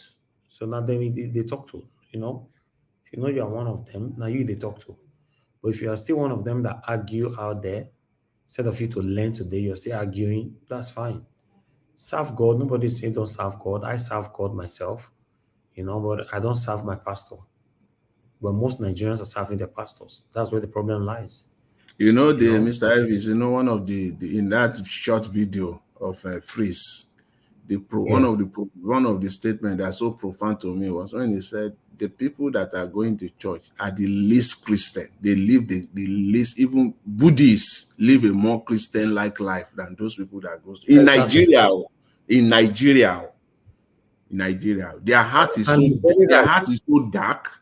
That all those I started listening to the broadcast when Mr. Chimeze was giving his submission. All those coppers that you see, they go to church. Some of them are born inside church. Now inside church, their mama carried the 9-month pregnancy. In fact, deliver them inside church. Live all their lives inside church. At the early age of 20s, look at it. And it is in that same country they are expecting that they will get good job. You have not started. Start packing your bag to Japan. That's your only saving. to where now? Not to Japan now, because he himself, those pop you have contributed. It is inside that same country that you have sabotaged at your early stage in life. In your 20s, you have already sabotaging your country, collecting stupid money when it comes to election. And it is in that same country you are expecting to get good job, to start your own family or your own business inside that same country that you have already sabotaged completely. And you are hoping okay, that this is inside. Look what this boy talk for you concerning Nigerian youth quickly before you take the floor, sir. Useless youths in Nigeria now. Yes, they are very useless set of people. They don't know more than to discuss about relationship, drug, alcohol, weed. Try to hold a conversation 2 minutes about reality of life in this Nigeria with this nonsense and useless Nigerian youth. They cannot hold 2 minutes conversation about reality. About reality. They are that useless. Now then be the leader of tomorrow. Now leader of tomorrow be this. Leader of tomorrow we no get sense. Useless leaders of tomorrow. Leaders of tomorrow we no wake up. Now they sleep. They behave like animal. Most of you will just go to TikTok and they play a game. They talk nonsense. You don't talk about reality of what you they face for life. They go they do hunger and smiling. If you don't go TikTok, they go they beg for money. Useless person. How are you people contributing to the growth of this economy? Eh? You this useless youth of Nigeria. Yes, how are you people contributing to the way forward of this country? Eh? Now don't use now useless attitude to overshadow the ones who get brain among us youths in this country. And you stupid and arrogant idiots. You are foolish. They're foolish. All right. The reason why I played that video, you know, on so many times on this platform, I've mentioned that by God's grace, I choose to use my platform for positive things that can impact human lives. And that's what we are doing here every day. I and my wonderful panelists, my callers, my commenters, and my spectators. You know, and I've also mentioned that some people have a platform even bigger than mine, but they choose to use the platform for different things. This is what this young man was saying, that most of them are on social media, you know, pursuing different things, but not talking about the things that's affecting us in Nigeria with their platform. And that is the biggest problem that we have today. Because we don't have enough people or more people talking about the things that's affecting us, then the politicians have upper hands over all of us. So I thought I should bring that in. Mr. Jonathan, you have the floor, sir. It's good to have you on the show. Good evening to you, sir. Thank you, Mr. Elvis. I greet you once again. Happy weekend. I greet you. God bless you for the good work you are doing. I will continue to bless you and to prosper you in Jesus' name. Greet you. I greet my fellow panelists, Mr. Chimeze, and I greet those on the comment section, Mommy Diaspora. I greet you. God bless you abundantly. The God will continue to uphold you, to strengthen you. In the name of Jesus. I greet all those that are listening and all the callers. I joined the broadcast actually when Mr. Chimeze was giving his submission, and and everything as I was listening to him, it was profound. Even the last video, this short 1 minute thereabout video of this young man that you showed now, is you know, for me, when I listened to him, and it's so, I got emotional in that shot. He says something towards the end of that video, you know, because the problem is that Nigeria, we don't, when we hear people, two things: when people speak, they don't listen to themselves. Worse still, when they also listen to other people, when they hear other people, they don't listen to them too. Because when you listen to people, you will know whether this person is on the line of truth or is being deceptive. But if you don't listen, he will say it and he will go away with it. And that's what our leaders does in Nigeria effectively. When they are talking, they know in their heart that they are lying. But because the listeners are not really listening, they will go away with all the lies. Because if you listen, you will know. If you listen, no matter how complicated they want to make it look like, you can pick out The young man said something. He said the youth in Nigeria, he said they have used their useless attitude to overshadow those of them that have sense. That's all it takes. Those bad ones, they have used those useless behavior, those senseless attitude to overshadow good ones amongst them. Because those coppers that will go and participate in election at INEC ad hoc staff across the state or nation or the nation and start collecting money and compromising here and there. You are the one we're talking about now. And somehow, in the process, we talk about youth. We put all of you inside one basket. Inside one basket. You have successfully been able to overshadow the good ones because of your bad attitude. He said you cannot have, in fact, I don't know, some people have sense, and I hope that the way he talks is the way he is in real life. Yes, I just hope that this gentleman, because I think I've seen his video, I've come across it on Niger Watch at least maybe 2 or 3 times. And I hope that the way he talks is the way he is in real life. I pray so. That one alone is a Sunday sermon. It's enough for you to just say, this one is enough for me to go for the week and go and just to go and reflect and think on it alone. Say you cannot hold 2-minute conversation with a Nigerian youth. And it is a fact. I put my money on it.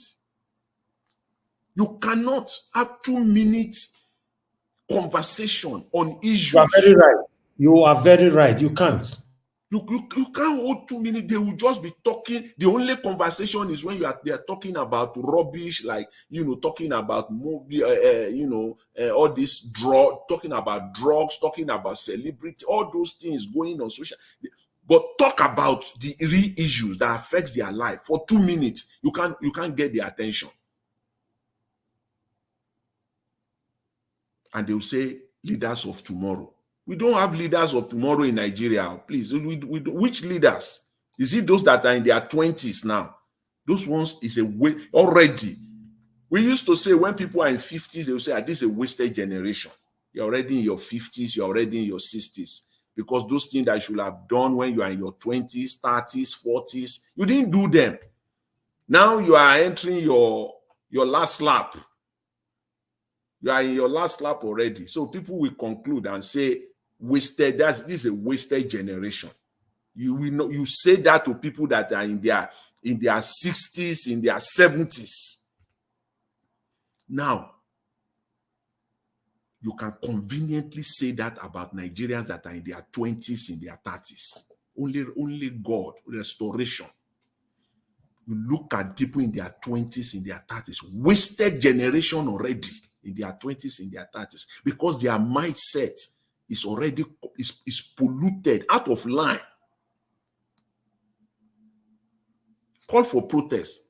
People that are in their 20s, in their 30s, you won't see them anywhere. Is that not wasted generation? The entire Nigerian university student, over 1 million of them, where are they? The student union of all Nigerian universities, they are in their 20s, early 20s, late 20s, 90% of them. And they cannot coalesce together, bring their sense, their brain together. They are also collecting money.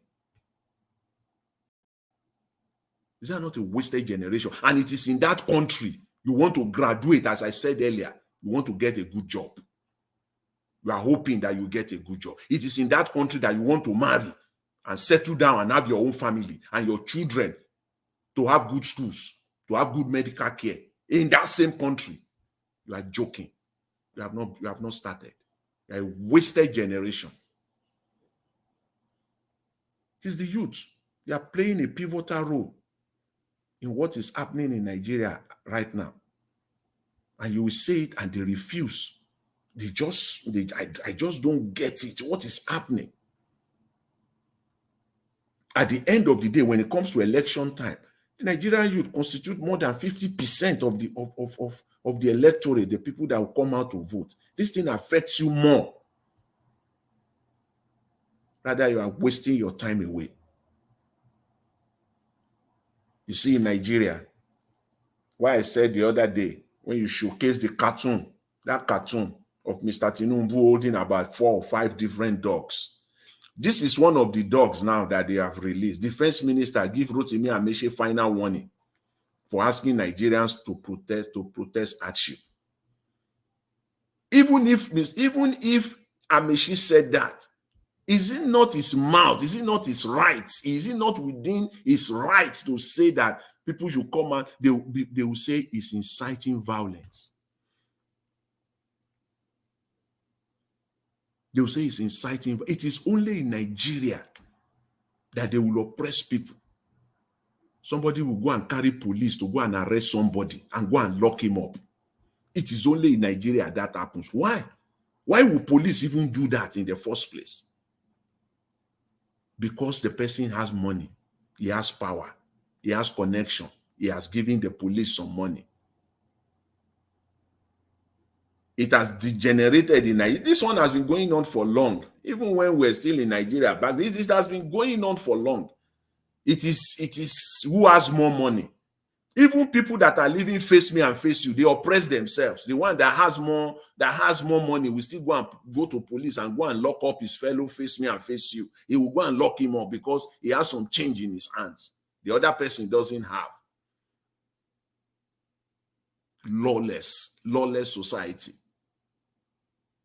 Waiting concern Minister of Defense now. That's for what Rotimi Amaechi said. They just want to just shut people's mouth up. Just take everything we are throwing at you. If you cannot take it, keep your mouth shut. Don't say anything. Petrol price can go to 5,000 naira. Keep your mouth shut. People may not have food to eat across the country. Keep your mouth shut.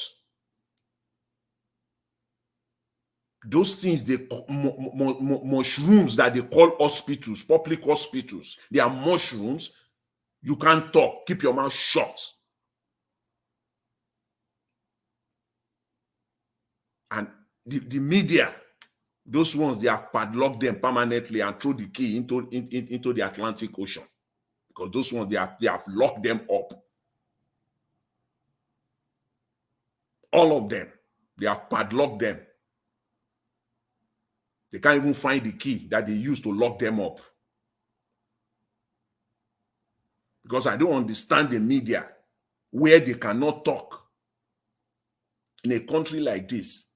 It is in Nigeria where the media should have, in fact, they should not be short of content. But they will be showing us nonsense, rubbish, irrelevant things. The content all over the place for you to showcase Nigerians, that to bring these politicians, bring them to their knees. You know, but maybe it's an assumption. Let's just pretend that maybe we are assuming. Perhaps maybe you don't know, but let's tell you, Nigerian media, especially the mainstream ones, go and showcase Nigerian hospitals all across Nigeria. Showcase it. Tell that Minister of Health that is running his mouth all over the place. I saw him on social media 2 days ago, running his mouth, talking about if that Nigerians are even, that foreigners are even coming to Nigeria for medical treatment. Go and show us all the hospitals in Nigeria, the public hospitals. Go and show us. Go and showcase it. Go there with your hidden camera. I believe it was Mr. Chigoze was saying that in some hospitals, there is even no light. Show us the pediatric section, the children department, the pediatric, the core of health care, the pediatric section, department, a unit of Nigerian, all the general hospitals. Go there. Let us see the standard.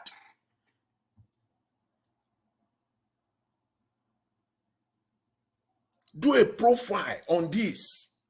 If it will take you 2-3 months to do it, do it. Let us see now. Let us see that class of hospitals that they have. That somebody will be sitting down and he will call himself Minister of Health and he will be boasting about it. By the time you showcase all of that, he will be ashamed of himself.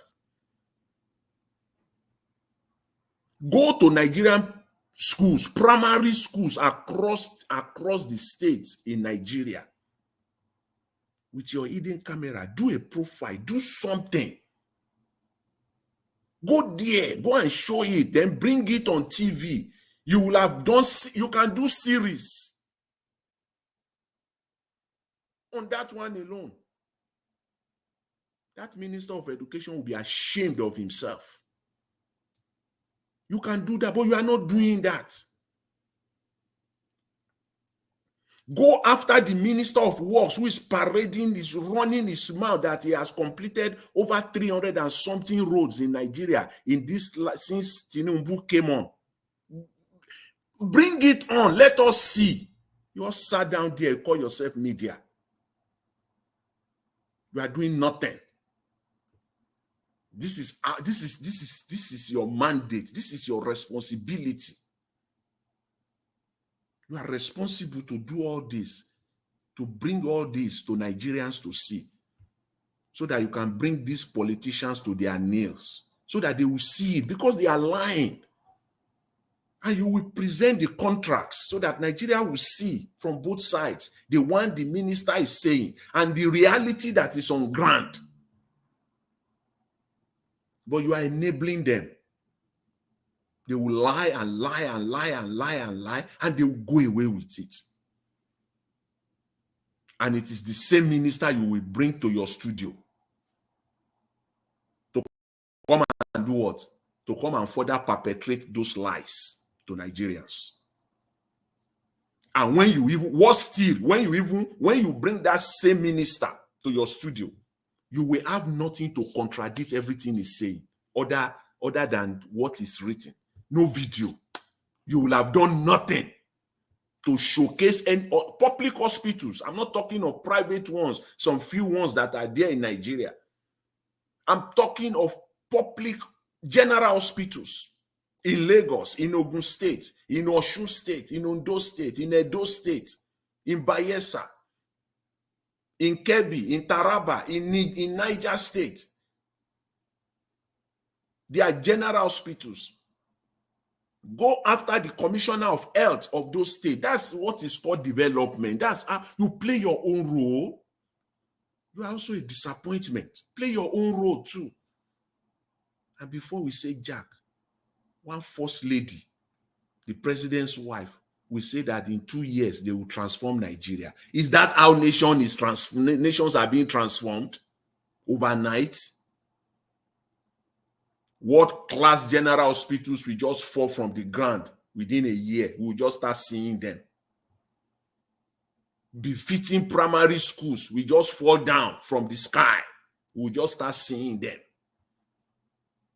Primary schools that are not even to paint them, just to make them look good. How much?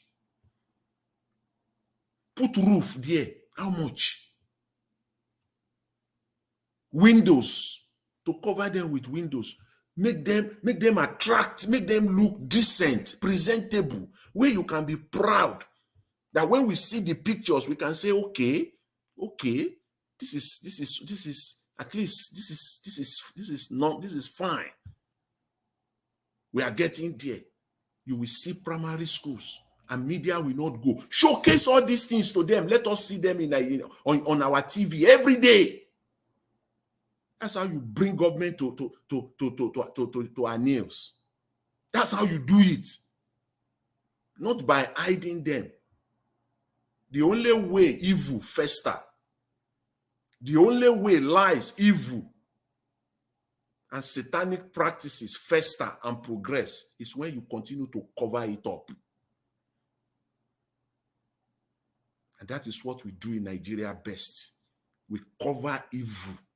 We cover it up. All these things are evil. And when you continue to cover it up, it will continue to fester it will continue to grow. But when you open it up, it will have no place to hide other than for these people to start doing the correct. They will just start doing the needful. Bring their shame, bring it out. Why are you hiding it? So that they can continue, so that Nigerians can continue to suffer. These are the basic things, this basic, when you talk of development, simple. It's not rocket science, simple. You don't need to go to Harvard.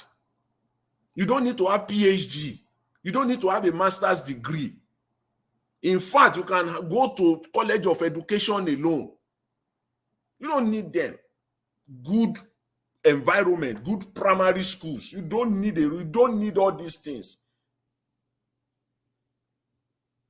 Good hospitals. They will just build, you will see them in Nigeria.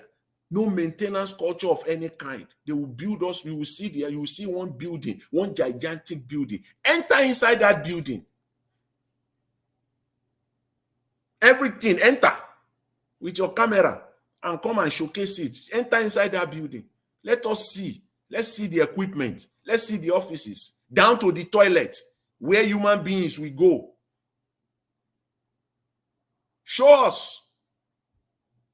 You just see big buildings outside. Inside is inside this. My dog cannot stay there. I say it. What they call hospitals. My dog. Can't put my dog inside those things they call primary schools.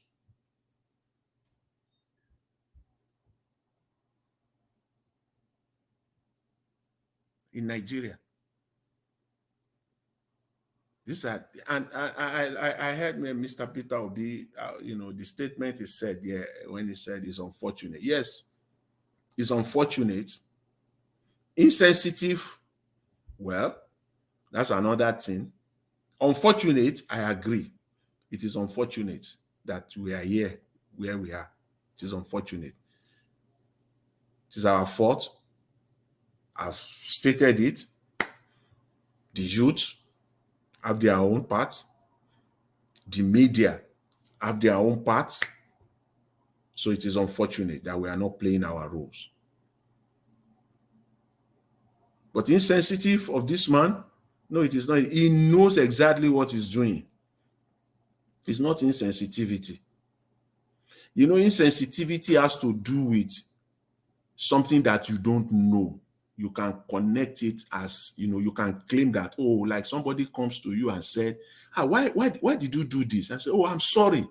I didn't know I did it, but I didn't know that it actually it's affecting you. I'm sorry. That's how you can. Insensitivity is a very tricky word. I've sat down, they use it a lot in Nigeria. Say this government is insensitive. They can still hide under insensitivity. Because it could be, you can describe it as something that, if the person doesn't know, he doesn't know what he's doing, he's not aware, and then he can come out and apologize and say, I'm sorry, I didn't know that what I've been doing is affecting you in a negative way. But when the person knows what he's doing is not right, he knows, he's aware. It's not insensitivity. One is not being insensitive. That is clear wickedness, self-centeredness. Me, I, and myself alone, my family alone. Because I'll go back to it, because those are the indices of development. That's what you and I, that's what we're yearning for. That's what we're asking for. We want a nation where we have good educational system, a nation where we'll have good healthcare system, a nation where things will be working. Those are the simple indices that they use to say, okay, this country is now developing.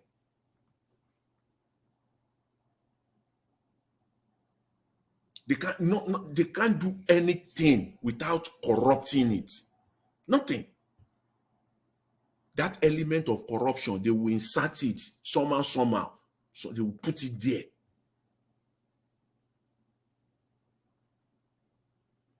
So it's not being insensitive. These people is sheer wickedness. It's not. And in fact, on petrol price, it is not being insensitive. It is self-centeredness. It is about them. It is about their business. It's not about Nigerians. Not at all. And unfortunately, this is where we are. And how do we go forward? I will just end on that, because it is not only just to talk. On the media own, I think the truth has been said. At any point in time, maybe they are hearing, maybe they are listening. You know what to do. If you don't do it, you are a big factor. You are a big contributor. You are the big enabler of the suffering that Nigerians are facing today. The Nigerian media, especially those ones that call themselves mainstream. I don't know all the people that you employ. I just don't know. All of them are scared now. They are scared to speak now. That's why I said that they have padlocked their mouth and threw the key into the Atlantic Pacific Ocean and forget it there. Who will go and Who will go and retrieve the key now? Who will retrieve the key from the Atlantic Ocean to come and open them up? But let's just, talk about solutions here, the starting point. And for me, I will continue to say it. Whether people will say, oh, I've heard it before. You can hear it a million times, but I will continue to say it. As long as God gives me life, the breath of life, and I have the opportunity and the platform wherever I find myself to say, I will say it. I'm not going to be tired of saying it. We must change our electoral system, because it is not just good enough to talk. How do we go forward? What is the solution, or what are the solutions? What can we do? For us as Nigerians, we must work together, come together, and change how we can do those things that in our own individual lives, things that we reject, things that we cannot live by. We should not live in such a country or allow such things to be practiced in our country. And even if you say that it is government, that it is politics, it is not the same. Your individual life is not the same as government or as politics. What about simple morality? What about that one? Those things that we cannot accept in our own individual lives, we should not bring it to government. It is not proper. And I'm waiting the day I will see someone anywhere, either on this platform or anywhere, that will come and defend this, that it is appropriate in Nigeria for the sitting president to be appointing the INEC chairman, to be appointing the electoral umpire across the state. I'm waiting somebody to come and debate it and say it is okay. The Bible says when the foundation are destroyed, what can the righteous do? The foundation is already destroyed. So we are only building on a faulty foundation. We are building on a faulty foundation. And I always put this out to them. Going forward in Nigeria, you don't allow that in your personal life. You don't send your children to schools where you know that school is a cheat. You won't do that. You will not be part of that school. If you know from the beginning, it's a different thing if you don't know. Oh, this is a fantastic school.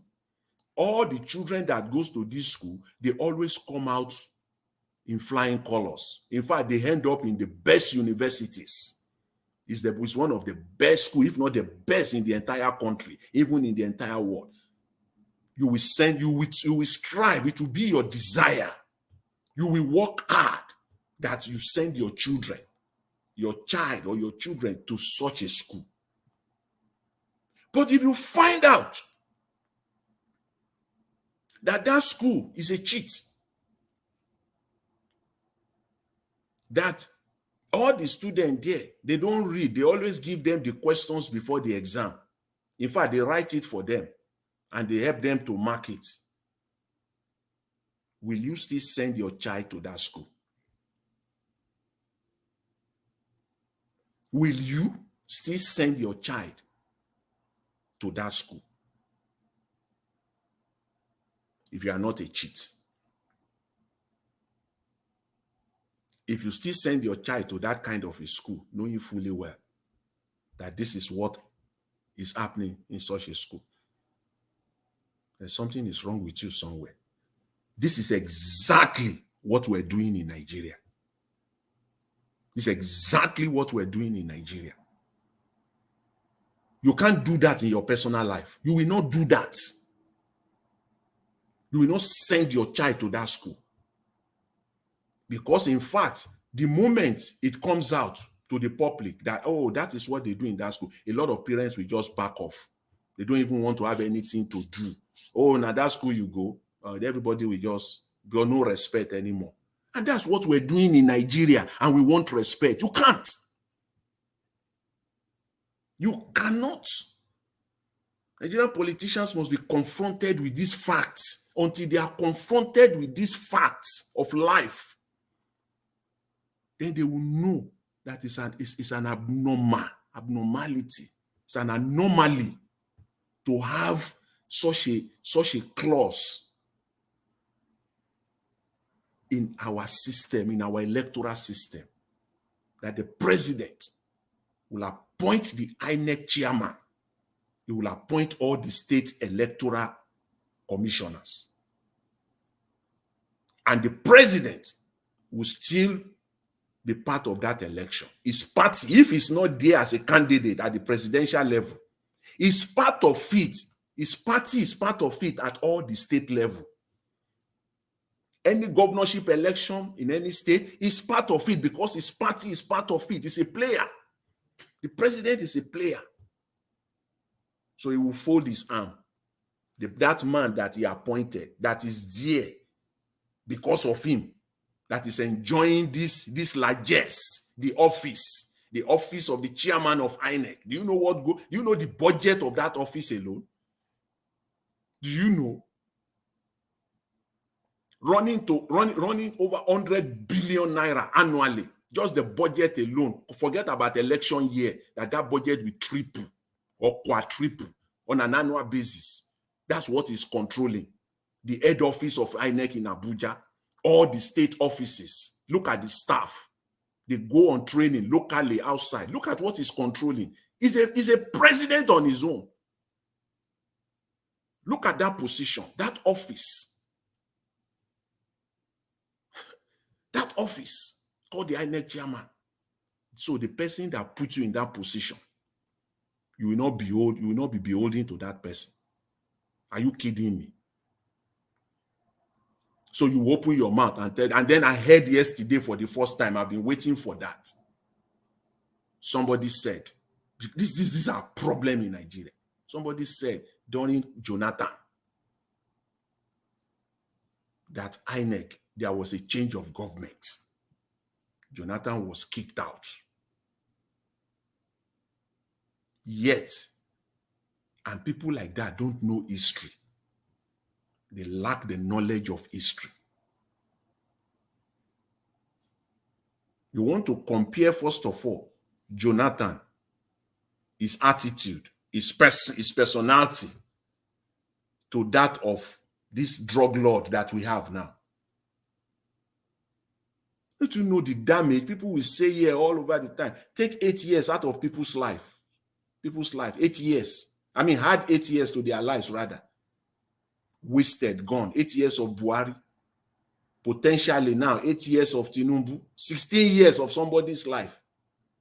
Wasted. Somebody saying that it was, after all, it was Jega, it was INEC chairman, and it was Jonathan that appointed him. And the election still, you You want to compare Jonathan's personality.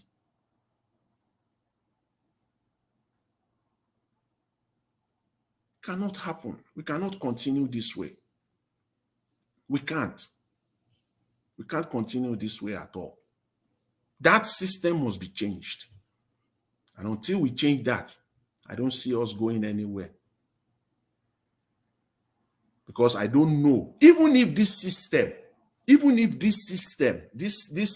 that we have now produce anybody in, like the way they are talking about Jonathan and Buhari. Jonathan was the president. Jonathan appointed Jega. Jega still make Jonathan lost the election. The person that it will produce will be evil. Because we all know, you know, I know, evil begets evil. Immorality begets immorality. Evil cannot bring out anything good. What produces that person in the first place is evil, and nothing good will come out of it. If not so, why is it that Buhari will not say, wow, I came in through this evil, so let me now change it? No, evil cannot bring good. Evil will beget evil. Immorality will beget immorality. Expect that to happen. So that thing must be changed. That is our fundamental problem. That is the starting point. It must be changed. So for anybody to be talking in Nigeria, talking with that not being the center of discussion, I'm afraid. And think about it. Think about it in your own personal life. Think about it as a Nigerian. Whether what we are operating now is moral, is morally correct or not. Mr. Elvis, I will thank you very much for the time that you have given me. I really appreciate it. I'll leave it at that for now. All right. Thank you. Thank you very much. Mr. Jonathan, God bless you, sir. Thank you. You're able the one that helped us to this time. To be honest, I want to round up early today. It's already almost 3 hours. But Ogashimizi, just give us your final submission of 4 minutes, sir, so that we can round up. Niger Watch, thank you once again. Yeah, Mr. Jonathan, I hear your voice.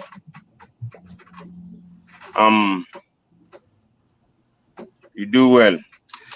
Yeah, let me go to this. Is it church? Let me talk on this churchy in Nigeria. You know what I mean? So, let me I put this word to prophetess and the prophets and the seers. I haven't heard them see anything about Asorok. None of them. I have, unless any of you have heard anything about prophesy about Asorok. Maybe when you get there, in fact, there's something they do there that'll make you change your mind. When you get there, you won't do the right thing to Nigerians. I think please, all these prophet and prophetess and the Mama Gio and Dada Gio, please, can you guys help us to check what is in Asorok? Please, I'm begging, this kind of, I'm just saying, I'm begging, because I haven't had any of them say anything about them or say anything about Asorok. There's something there. There's something there. Please, you guys should come out, wherever you are. I know we have millions of prophetess and prophetess and seers and babalawos in Nigeria. Let me put those ones too, because since Abuja or Asorok have been existing, things I'm sure that things have been getting okay. I don't see things are not getting right. I don't know if there's something there. Let them come out. I will believe if they come out and say, hey, there's something. I will maybe will believe. And if they pray, I can pray it out the way Nigeria pray, because Nigeria is the second prayers in the whole world. I think so. I think Nigeria is the number 2. So they can cast it and bind it and throw it on the river. Maybe Pacific Ocean. They will send it over there. That one, by the way. See, you see, the church problem, like that Freeze was saying. You see, I see one video. I see one video that Lord Choosing they did. You see, sometimes not the head is telling you to go and do this, but the people choose to go do their own thing by themselves, because I see them inside the mud water. There's many of them, plenty of them, you know, singing and dancing. So I ask myself, does it mean that not choosing tell these people to do this, what they're doing? So, in other words, if you contact disease on that water, that mud water, what are you gonna tell yourself or even your family? Because you believe that prayer will cast it out. Let me tell you, I don't tell nobody not to pray, but pray with your brain, with your senses. Not you're praying. You say, oh, let me pray so that my pastor, my daddy in the Lord will see me praying and dancing and clapping. People go inside their kiosk or room, pray, and God will hear their prayers. Not when you go inside the mud, water. That's, you see, rain carries so many things that you will contact disease, and when you contact it, your pastor, that your seer will never hear you. Unless you have to go to hospital so that they will take care of you. But everything, Nigerians believe that everything is prayer. Eh? God, you will pray, you will be you will clap in hand and stand one place. Wait, you build a building will just stand up. Bam. Eh? Who does that? Who do this into us? Prayer that way. Okay, prayer in distress.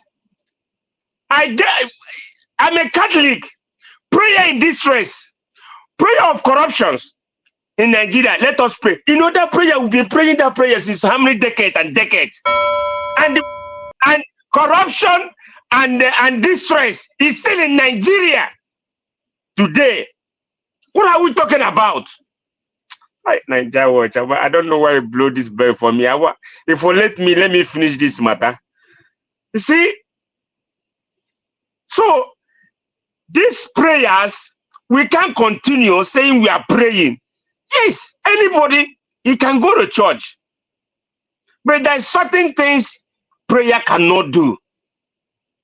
Prayer cannot give you a good governance. Bear it in your mind. Prayer can never do that. Unless you get things right. Things need to be get right. Prayer cannot never do it. I'm telling you that. If you don't know, Nigeria, they don't cover you. I'm praying. There's things prayer do. Prayer don't do everything. Not everything prayer do. Understand that, please, my people.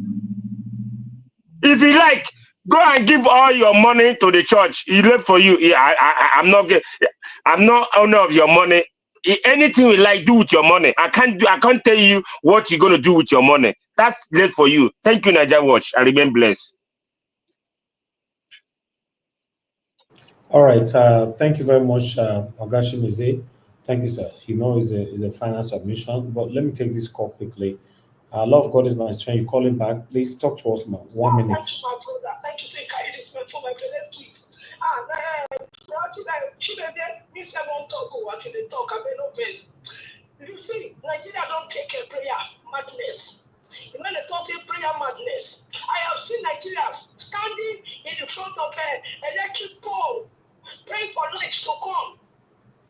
I say, now mandate with this. You know when we talk about this mental health, like a lot of Nigerian mental health up. And the teaching that inside church, mental health is worrying a lot of people. We don't know what we are doing. And let me say this thing, I won't talk long, I just want to say one thing. Brother Jonathan, I beg, you know I'm afraid to story. But go to Nigeria. I beg me explain that for my brother. What you do to see there?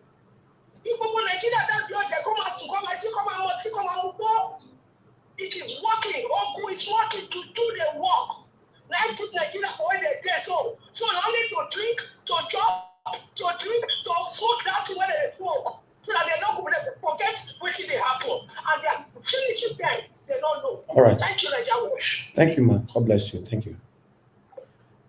Okay, Mr. Jonathan, please, if you're there, your 4 minutes, please. Yeah, thank you. Yeah, I was listening. Thank you very much, Mr. Elvis. Thanks. I was listening to my sister. You know, the very, very, very funny, thing that she said. She's seen Nigeria, and they will go and stand beside electric pole and be praying for light to come. Wow. If that one no be, they will say na juju be that. It pass juju. And she also said that in Nigeria, juju they work. If you say juju no they work for Nigeria, you are on your own. These politicians, they don't operate just ordinarily. They operate we can try to be sophisticated. Some people will come and say, I don't believe in all those things. I don't believe that there is a juju. Well, that's your own position. You believe or you don't believe, but it doesn't change the fact that it exists. It exists in Nigeria. I'm narrowing it down to Nigeria now. I'm not taking it out to maybe other Africa. Nigeria, it exists, whether you like it or not. And they use it. And it works to those that it would work on, especially to Nigerians. You think it's ordinary? It's not ordinary. It is not ordinary, especially when you look at the Nigerian youth, which I think I talked about it earlier. Especially when you look at the Nigerian, youth, those ones that have, gotten some level of education, they are in their university already. They are no longer, they are already enlightening to a level. You are in university already. Nobody can easily, you can, even your parent cannot, cajole you anymore. Your parent can't, you can reason. Once you enter university, first year, second year, third year, the way your parent will be treating you is always at a different level. They will know that, this child, I can't talk to this child anyhow the way I used to. Because he can add one and one together. It's no longer a kid. That's where your education will work. It begins to work for you. It's a normal thing. It's a normal thing. If you are a university student, can you compare the way your parents are treating you when you enter university, second year, third year, compare it to the way they used to handle you when you are still in primary or secondary school? Of course, it's not the same. Especially mothers knows what I'm talking about. You handle that child differently because the child you can't tell the child anything and just like that again. And if you are not even a parent, if you have been to university, you see the way your parents talk to you. It's different. So when you look at that, you say normally,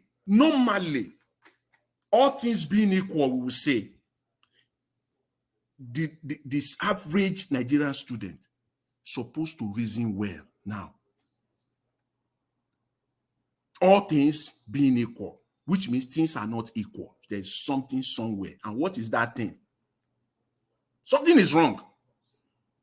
1 million of them cannot be inside this basket. It's not possible. The entire leadership of student union in every universities in Nigeria, higher institution, leave university alone.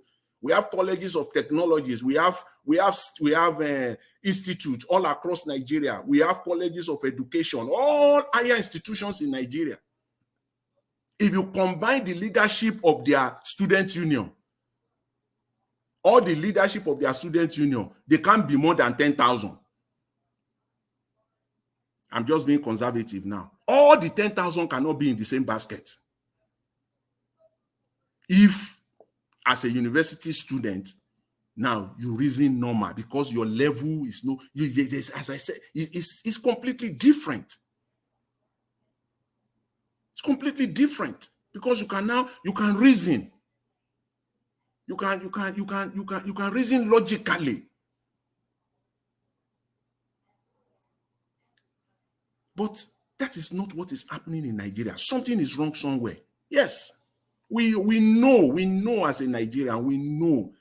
But sometimes we want to, bring this sophistication in, even when we know that we, individually, you are lying to yourself. Oh, I don't believe in all those things. I don't believe. At your own peril. At your own peril. Whether you believe it or you don't believe, it doesn't mean that it's not happening. It's happening in Nigeria. It's happening. It's not ordinary. What is going on is not Nigerian politicians don't work just like that. They go deeper. In fact, because I can't understand. It's beyond human imagination.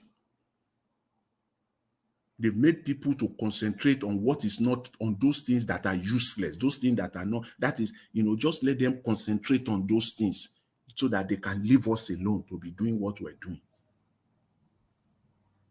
That's what is happening in Nigeria. It's not ordinary at all. We are in a difficult, so the only thing that will bail us out is our sense. We come together, we coalesce together as a people, and let our our brain work.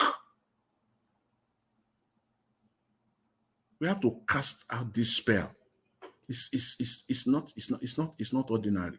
As I said earlier also, simple things that normally we don't allow in our individual lives, when it comes to Nigeria thing, it is fine. So Nigeria matter is not ordinary. It's not at all. We must know that. And it is only when we know that, because if you are someone who have a disease, who himself has not come to the realization that he has a disease, even when he's diagnosed, he will say he doesn't have that disease. And what is the end result of such? Now, bye. Simple. Thank you, Mr. Elvis. I'll leave it there. Thank you very much. All right, Mr. Jonathan, thank you very much, sir, for your submission and your time with us today. I appreciate it, sir. Thank you, Mr. Oduwa, for coming in to put your voice to this broadcast. Mr. Niger Watch, he won't run, but they don't catch you. I know. You know what? Each time like this, don't mind Mr. Harry. See, before you know it now, these people will come on board. Black Panther will just come out. Now this time broadcast, now you go end up to. Oh, they're not the come. Make we round up now. No worry. Thank you, sir. I bet Mr. Jonathan, go and eat your pounded yam. Thank you. I don't bail. But Mr. Elvis, I love yesterday. Mama Echo make me laugh. That's why the be some broadcasts are like that. Thank you very much. He said we be hypocrite. All right, Mr. Odu, are you there? Yes. Good evening, Mr. Najawash. Happy Saturday. Baba Jonathan. Good evening, Baba. I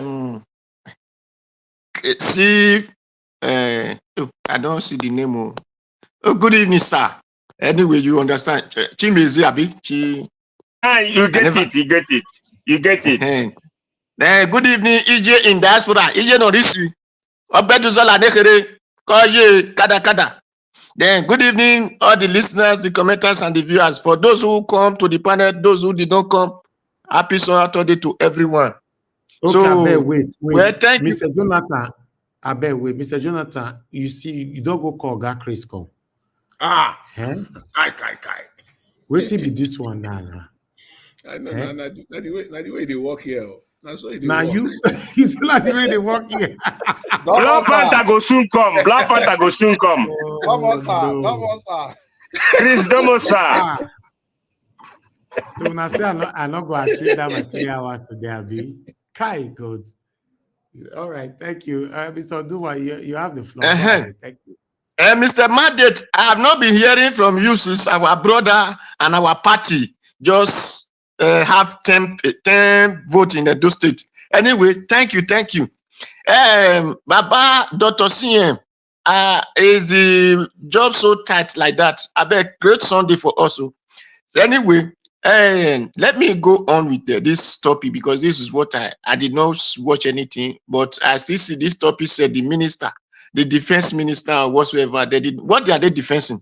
The defense and the country is some people claim to be the Fulani herdsmen or Boko Haram. They are taking over the country. They did not defend anything. It's giving Rotimi warning about calling for Nigeria to protest against hardship. It is because they are the one destroying the country. That is why it's one person that Rotimi said he himself cannot even buy fuel. Not to talk of people who could not even have anything to at all. And not to talk of people they are paying 70,000. According to the Nigeria, the way they put themselves, the money that they are still paying Rotimi as a person who work for just 4 or 8 years, the money they pay him for pension is still bigger than those money they say they want to pay salary to people, 70,000 minimum wage.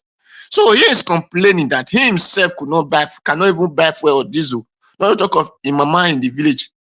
No, not to talk of the people that they promised 70,000, whether they are giving them 70,000, we don't even know. Able to afford the fuel. So another person say is giving him warning. It is pertinent to see that the people will still go to filling station and queue for fuel. Instead of them queuing for fuel, they're supposed to queue in the streets of the country. Because that is only solution to hardship. Is to leave filling station, queue in the government houses, in the federal government houses, in the courts. They queue in the gates that just cannot go to court. So when they queue in everywhere, one thing is Nigeria will say the labor this thing organization. Who are the labor organization? There is no labor organization in Nigeria. Because Nigerians themselves supposed to feed the street. Because if they have labor, they will have data of people in the country. The Nigeria, can they come out with the specific numbers of people that this is exactly in just one local government or local government and say, this local government, this is the amount of the people that is there. This is the state that this one came from. This is the state that this one came from. This is the areas of this. Can the Nigeria labor bring it out? The information of just one local government, not to talk of the entire country. So there is no labor in that country. What they just have is just a group of people will put themselves together. Then whenever they feel they are hungry, they will shout, we will protest, we will protest. Then those who putting people suffering, we just call them to one corner, give them some little change. And those are not quiet. The entire Nigeria is supposed to roar. That is why I'm saying that this fuel have not even started. Tinubu should put it in 5,000. So that, because by the time the hardship come, nobody will know that farm exists. Nobody will know that market exists. Because a hungry man is an angry man. But they are not hungry yet. That is why they say, I beg you, it goes soon come out, in 4 years, go soon come out. That is because if they're hungry, they don't even know that 1 week we complete, not to talk of 2 weeks, not to talk of say 4 years, it goes soon come out. No. By now, the whole street would have filled up. That is, I always use Sri Lanka to give example. Or our brother there, Sudan. It is it is just to increase the bread of Sudan to 10 so and so amount, which we might call 10 naira or 10 euro, depends on the country you are. In their land, that was what caused chaos, revolution against themselves, and said, no, this kind of thing will never happen again. But Nigeria own fuel every day, fuel every day.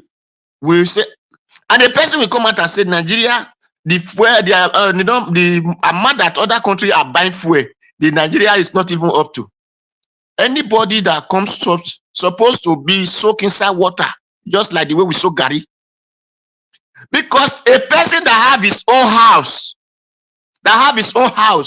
another person will come on and say, the man who did not have house, that is paying for rent, that the money that you have your own house is paying now is too small for the person that is paying rent who did not have a house. Nigeria is the one that said they have the crude oil, because I know that the crude is there, but the oil has gone. So Nigeria that have the crude oil need to pay help through their nose before they can afford their own property. I don't understand the way the mentality of people, of so-called Nigerian grown-up old men or advanced people, because these are the reason Nigeria has the fuel. I said this thing yesterday, that those things they call illegal refinery, Nigerians should approve it to be their refinery. The one they call NNPC, which is the Nigeria government illegal refinery, the Nigeria itself should debunk that NNPC to become illegal to them, because the one that can produce fuel is the one people can make use of, not the one that is picture. So let those our Bayelsa brothers and sisters begin to produce fuel for Nigeria to buy, so that the NNPC can be picture for the country, because that is only solution to life. And that is why when I say people said they are educated, they read this, they read that, chemistry, whatever, chemical, and whatever, this and that, I laugh. You cannot read without practical. Before a white man will call you a graduate, you will know that in all field you are good in it. But Nigeria graduates are just theory. They can just come out and speak another man language, speak and say they write another man language with alphabet, then they say you are a graduate. No. Those are the common people. These roadside mechanic are the graduates. Those ones that can put 1 + 1 together and become 2. Who will know the reason that your engine break down and able to tell you do this and do that, and they will do it by themselves. You will become aging alive. So those are the graduates. Until we begin to understand those things. Our Baba Jonathan, you were talking about Nigeria university, the educated. No, the term Nigeria university educated, you are talking of your time. That time it is your hard work that make you to pass. That was when school was there. The lecturers that are in that university are no longer lecturers. They are no longer tutors. They are demonic, just like the one who occupy positions of government, whatever, parastatals. They are demonic. Before you pass, will be your brain. That time you reason and pass. Now you don't need to reason. You only need to come with money and pass. That is why no amount of your reason that you will reason, you will not pass. So they are no longer school. You people should not see it as university or a place to go and learn from. So those are no longer functioning. Don't think, you go to university the way Papa treat you or Mama treat you. No. It's no longer so. That time they used to give people pijot when you graduate. Then that was when the university was university. Not now. That you will be at home, just go and do one destruction for the lecturer. Then next tomorrow he will give you A1. And he said, you are the best in the class. Who did not even attend one study. So those are no longer schools. So people should, if you want to talk of people educated or graduate, you will talk of the one who went to foreign schools, who are not in Nigeria. And we can take those one as those who have sense of reasoning, not the Nigerian. Because the way the governors, the president, the House of Assembly, the legislators, and judiciaries, the way they don't have brain to think is the way the lecturers and their students don't have brain to think. That is why the way the people in Nigeria, the youth that like that, the way that our brother told us now, they don't have brain to think. Because Now that a country you will just come, a small boy of 10 years, you will just hear that is riding limousine. You don't ask, which job did you do? Even if you have the job that you are doing, how much are you making in a month that will enable you not have the money to buy limousine? Such a country, you think people like that think? No, they don't have brain to think. That is why other countries are thinking forward. They are thinking backward. Can any Nigerian, I even talk of when journalists, I say they are not journalists, they are just join the thieves. Because, and they come out and said, this is what happened in the feed, that they cover it. No, it is when they sit down in their own house, you come and tell them story, they will not put it out. All the parastatals of existence in that country, they are all dead. They are no longer existing. So for those who sit on the position, who create those things, I like just what of our sister said, the meta slavery, just like the way our Bob Marley said, when are we going to free ourselves from meta slavery? It is not the ojuju or what I will not say they did not do ojuju, they are not doing ojuju, no. But what is affecting people? Okay, if it's the ojuju that make our Nigeria who travel out of Nigeria not to think, not to have brain to think, you will see something in your environment. You will don't want to join your own brother and say, let us do this thing. I have people in Italy here, a Nigerian who did electric wedding. Then they will tell you that, no, if they go to Nigeria, they cannot work with it again. No. They just go there and go and rest. Is that not foolishness? The reason that God allowed you to travel is to go and learn that thing so that you can use it to better your people. You know as that thing work, when you come back, you will tell your people, this is how it works. Then you put people together. A country will not go forward when we think it is governor that is need to come and create job. It will not go forward. Because as I'm here in Italy now, I have not seen one syndicate that is the one. The syndicate is the one as governor. Is the one that creates this factory that people are working. No, the community, the friends and well-wishers are the one coming together. Families that have it, they come together, they create something. Then it's just the law that how we supervise that so that they will not cheat workers. It's what the syndicate and this Electoral we create for them. So that when the worker work, you will pay him with his money. So you will be depositing so and so amount. So the case, just like the way Obasanjo put all banks together to deposit money, to the case they are not able to meet up, then they can use those money to pay people. Those are the law that government fixed. But we are waiting for government did not come and do this. Government no. Who is the government? Where is it coming from? Is it coming from the sky? Is it not my thought and your thought? That is why when I see Igbos, I love Igbo by making meeting. They do their meeting very well. But one thing I did not love them for is that meeting they will make, they will not use that energy to create things in their land so that people will see it and jealous and emulate. No. Or like Yorubas still make a meeting. But that meeting, they will know after that meeting, they will not come out for a better reason and say, let us do this thing, even if it is Ibadan. Or let us do this thing, even if it is Ekiti. Or let's do this thing, even if it is Abeokuta. No. After the meeting, they will just dance and drink beer and drink choppy shewu. Finished. The money they will put together, they're supposed to create benefit for the people's life. They will not do it. They will start shouting, the government did not come and do this. Who is the government? It's me and you. It is the ability to reason, just like the country you went to. I'm saying it that the reason, that is why when Edo people sold land, I laugh at the people. I said, no, these people are very ignorant of life. They sold the futures of children. Why? Because the benefit that people are receiving, that they will say the white people are paying children. Did you know as why are they paying children? When they build houses, you come and buy one flat among 30-story building. What you only buy is just one self-contained, one flat. Why did you not have money to buy the whole land? No, because it is of everybody they put together and make it a business. So the money that is coming from that place is what they are using to profit the children unborn. Because those children doesn't have future anymore. Because those land that they will have used for a better life have been occupied by one business idea or another from the forefather. So they now use it to benefit everybody. They will not say because it is only your grandfather that owns this property before, now it will not belong to only those children. No, because they know that they are going to be giving birth to children in that community. So they will not stabilize it that every children give birth to in this community, whether you are foreigner, you are EDG, they will benefit from those things. But our own that day, they sold it. After selling all the land, they use it to buy golf. The Gulf 70 and the Gulf 180, they are no longer existing. Then they use it to drink beer, carry women, do all sorts of things. Those money are no longer existing. Tomorrow they start blaming the government that, hey, the government did not work for them. Government, you come do this, it did not work. Where did you expect that government to see money to work when you have sold the money that the government will have used to create money for you? You use it to drink beer.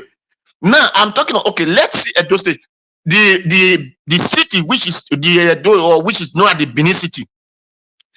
They cannot put train. If they are creating train in Nigeria today, they cannot put it in that state.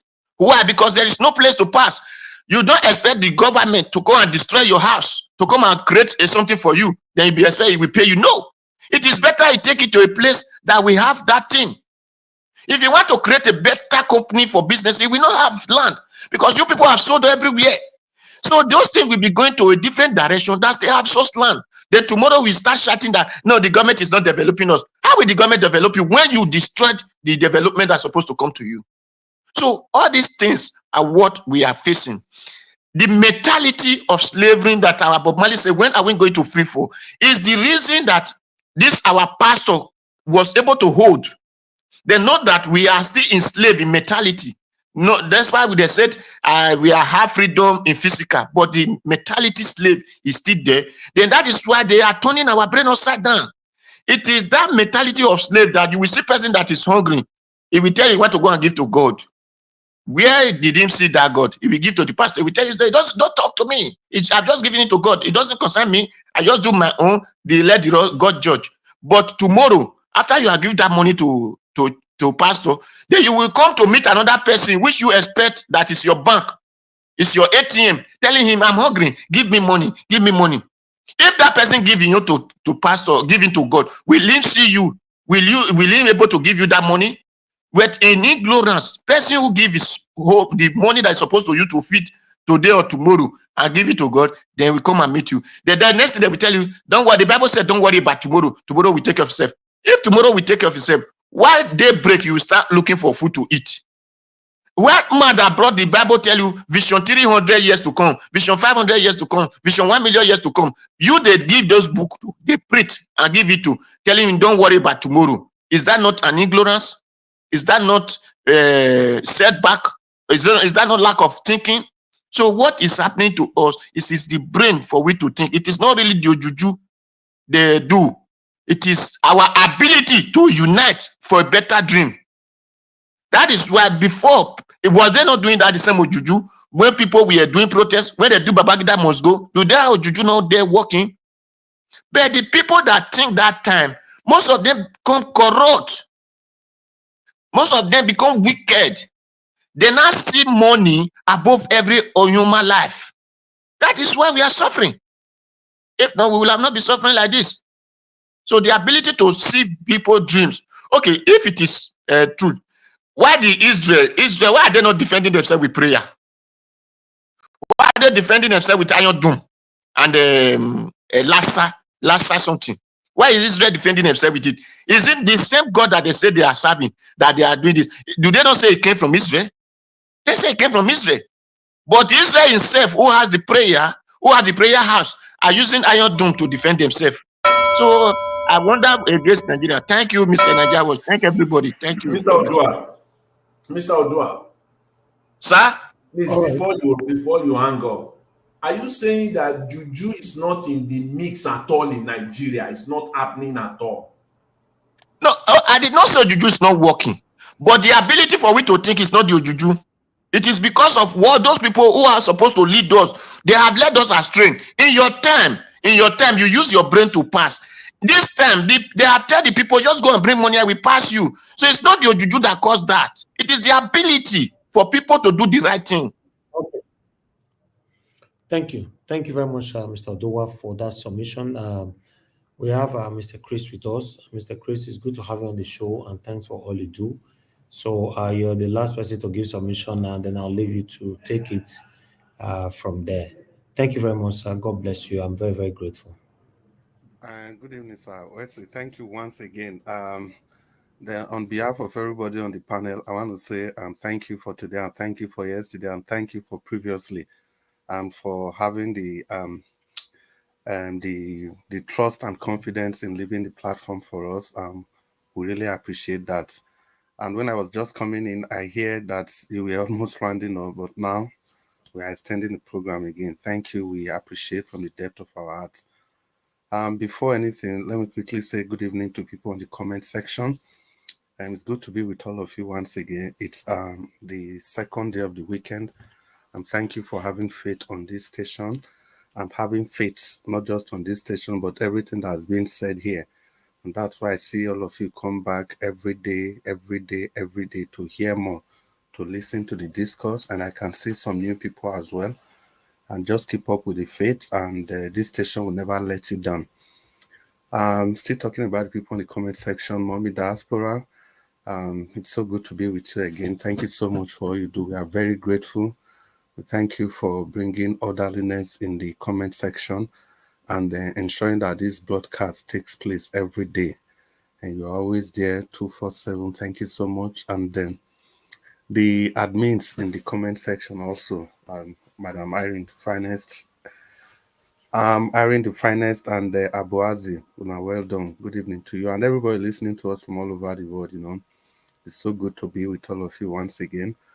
Yes, I'll just jump into the issues. I think Mr. Dua was listening to your broadcast. I always like the angle. You always give a kind of satirical approach to whatever you are saying, but there's so much sense in whatever you deposit here, and you see, I think you basically covered most of the things.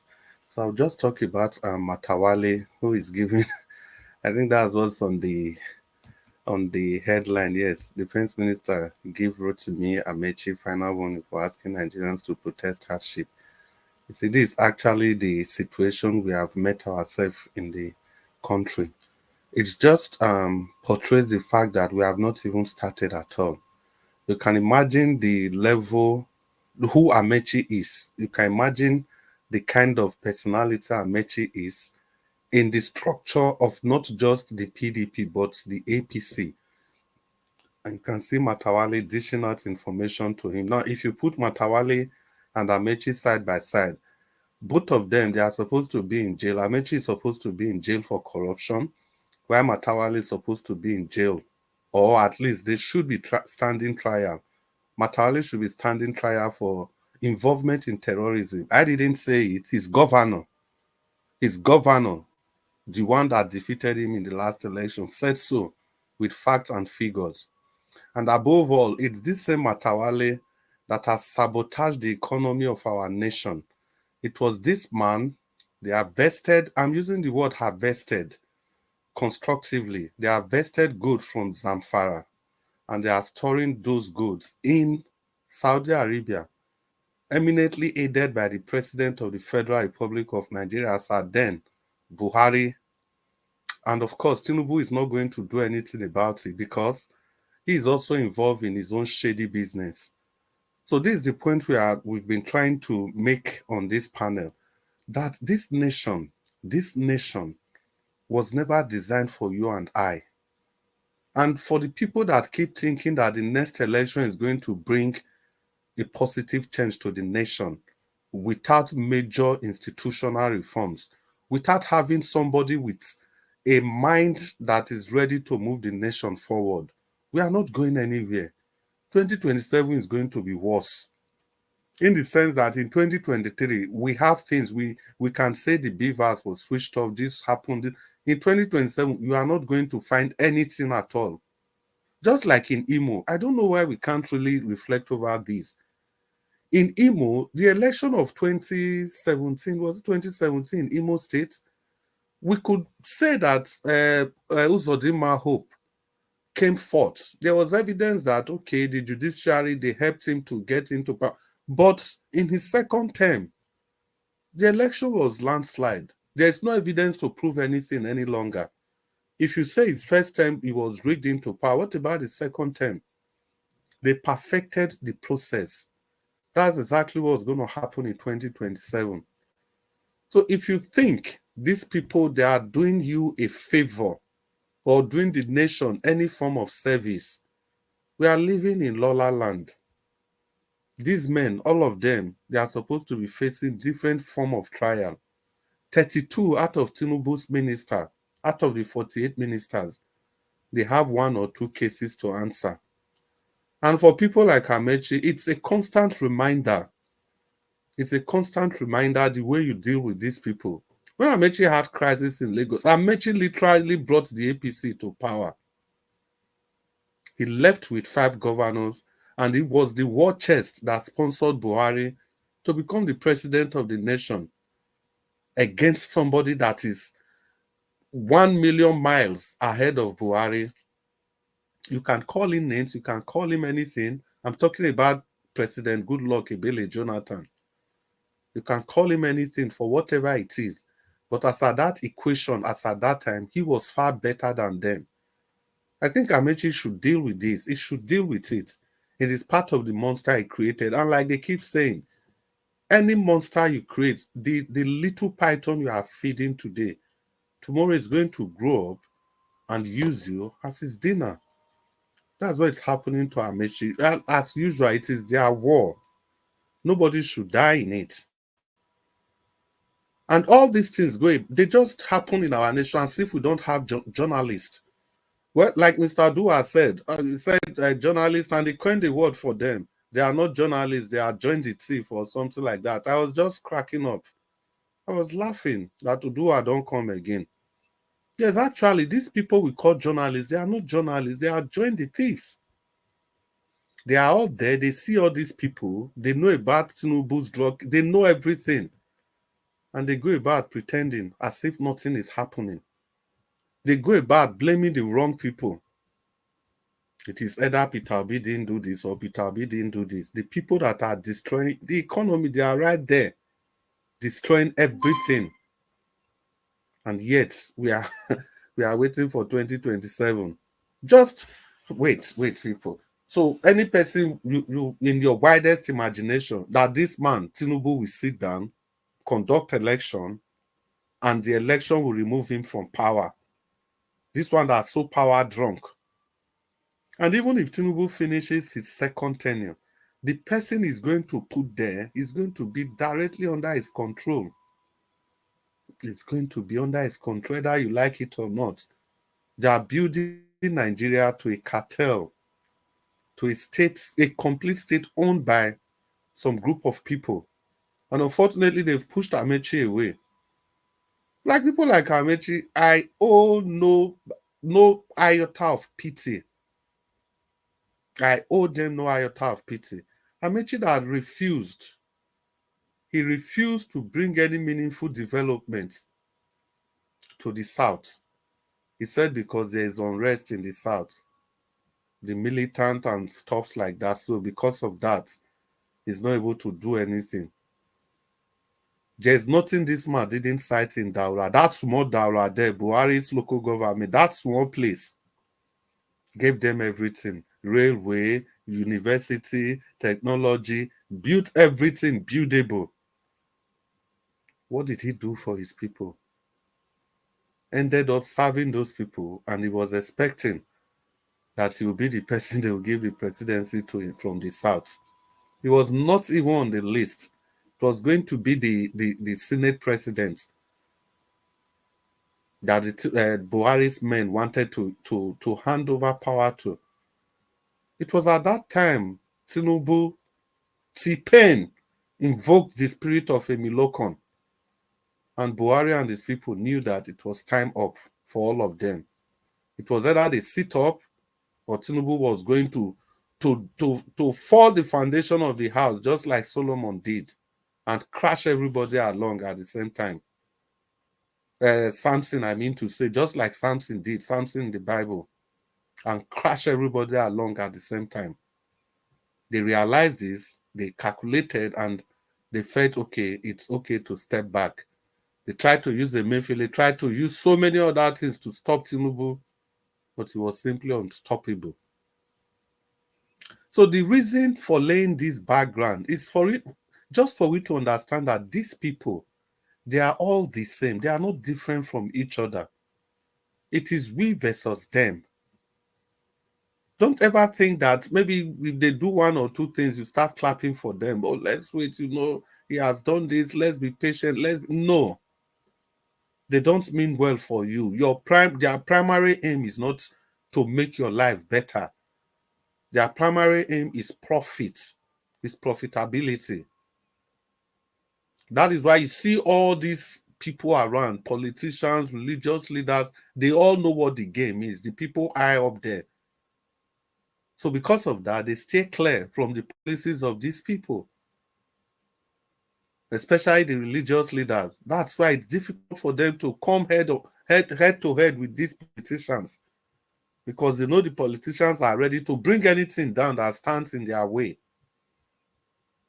So, Nigerians, it's high time we wake up and smell the coffee. Let's realize that 2027, you can't go into 2027 like this. Forget whatever is going on. Even if Tinubu did not rig the election, Tinubu will so disable the other political parties. Is it not PDP? Which, apart from PDP, let's not even talk about Labour Party. I think His Excellency Peter Obi is even wasting his time with the structure of Labour Party the way it is now. Unless something is done. Either Abure and his cohorts and his band of witches are taken care of, or Peter Obi moves to a new political party, or even spend the energy to try and see if there's any changes that can be made vis-a-vis the use of beavers, electronic, to kind of sanitize the electoral process. Outside that, it's all joke. We are all joking. We are not going anywhere. It's going to continue like this. The fresh petrol price, Peter Obi can say is insensitive, is unfortunate. That's the best he can do. The people don't care because it's their personal business. They are just going to continue in that direction. They are going to keep increasing it till it satisfies their own greed. Because in the first place, it wasn't about you. It wasn't. That is why a minister that ought to be facing trial for terrorism is warning a citizen, trying to tell him to pick his words. Protest is legal everywhere in the world. Even if it turns violent, that's why the police are there. In all honesty, I don't know what seems to be wrong with our nation. Well, I think I'll just hang my boot at this instance so that other people can come in, and we still have the day to talk. Oga Chimeze, if you are there, let me hand over the mic to you so that you contribute your own quota to this discourse. And once again, good evening, everybody. And before Oga Chimeze comes in, let me use the opportunity to kindly encourage all of us to use the like and the share button. It's Nigeria World Station, it's Nigeria World O'Clock. Please use the like and the share button, use the $ if you've not done that. And please, remember to subscribe to this station, because it's the best thing that could have ever happened to the cyberspace. The only station where you can get authentic information, authentic news the way it is, where you can have people of different perspective coming in with their own point of view on the way we ought to go. Ladies and gentlemen, once again, it's Saturday, the second day of the weekend, and good evening. It's good to have you here. Oga Chimeze, if you did, may you talk to us. Yes, Oga Chris. Thank you, sir. I greet you. Thank you, sir. Good evening, sir. Good evening, Oga Chris. Where were you yesterday when Madam Hecho was? Oh, I did a look. Oh, I just did a look. The time my Hecho was talking, I did a look. It's all of us. Me, Black Panther, we are hypocrites. Yes, there was so much noise. I will want to remove my mic, but then Mr. Ninja Watch now came in, so I just say okay. Oh my God! I laugh. I never stop laughing. Yeah, I saw that. Yeah, it was like 11 minutes in total because I was looking at the Now that time. was say, now we look for trouble. We they talk about in Peking. Now so now be the thing now. Now waiting wants to cause argument between Oga Jonathan and Honorable Sam yesterday, you know. When Yeah. Oga Jonathan they talk about say election, waiting the election 2027, Honorable Sam say election month. You know, some of these things.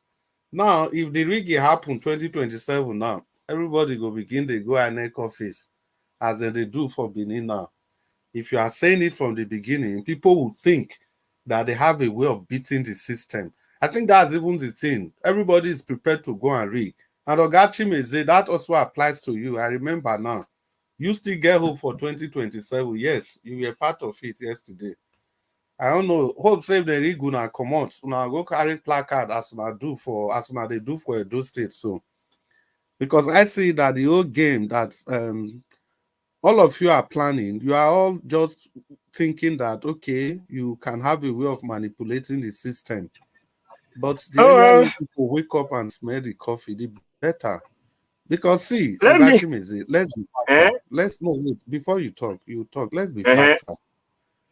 Do you ever think in your widest imagination that somebody like Tinubu will sit down, conduct an election, and the election will remove him from power? No. In any way? No, before you finish, I say no. Yeah. No. And now, wait, I they come. It never finish. Let's not even happen. Let's assume that for some reasons, Tinubu even decides, say, okay, you want to make this election free and fair. Can you still tell me that the people where in don't take surround himself, so these people that he has used to surround himself, do you think these people will even allow him to do that? It's not. They won't allow him because the whole people there are so that they can manipulate everything. In fact, they will manipulate even human beings, everything. The ballot paper is a even the beavers is a small case. In fact, being anywhere, they will do anything. You see, the minister of Abuja, Wike. You see that one? You wanna remove food for table from him? Oh God, they won't allow that. Make a quick act this one. Sorry. The person where they print on a paper will not take the votes. When I know say na APC member, the person that prints those papers, he's a member of the APC. As we they talk, he dey Senate. He's the day as of wait, Mr. Chris, wait. Are you telling me the printer is APC person? The person will win the contract. Now this is the problem.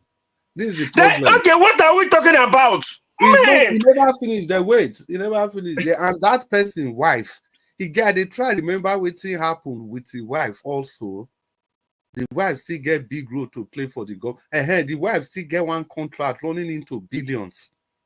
So before the election, some people from PDP, they be raised up the matter. But somehow, just as we they talk, so some people go think, say, okay, anyhow, they can find a way around it. At the end of the day, they don't find the person where they print our election material, now APC member. Not be say they carry card, say, yeah, we be like saying that APC, be like, no, it they national parliament, it they Senate. No. This one where they call, you know, the material that they call sensitive material. So, oh my God. Okay. I want to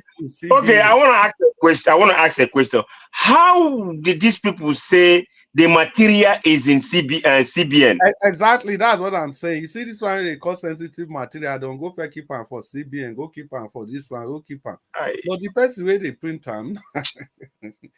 Okay. Let me tell you, that's no. See, you see all these things we are talking, we are not going nowhere.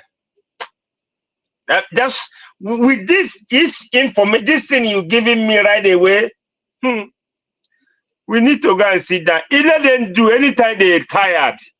Anytime they tired. Because Nigeria, you see, they are threatening Amechi. Like as if Amechi is instigating, want to instigate violence, which is not. He's telling Nigeria, you need to know your rights. You need to know what is right to do. You need to go and protest for your rights. That's the thing there. But they have turning it the other way around now. The next thing now they will say, oh, it's because of Yoruba man. Because, see, they will turn it to tribe. Next thing now, you're going to turn to tribe because a little something, you will turn it to tribe issue. You see, this is where Nigeria is. This is the problem. This is the problem. People that are supposed to say the truth don't want to say the truth.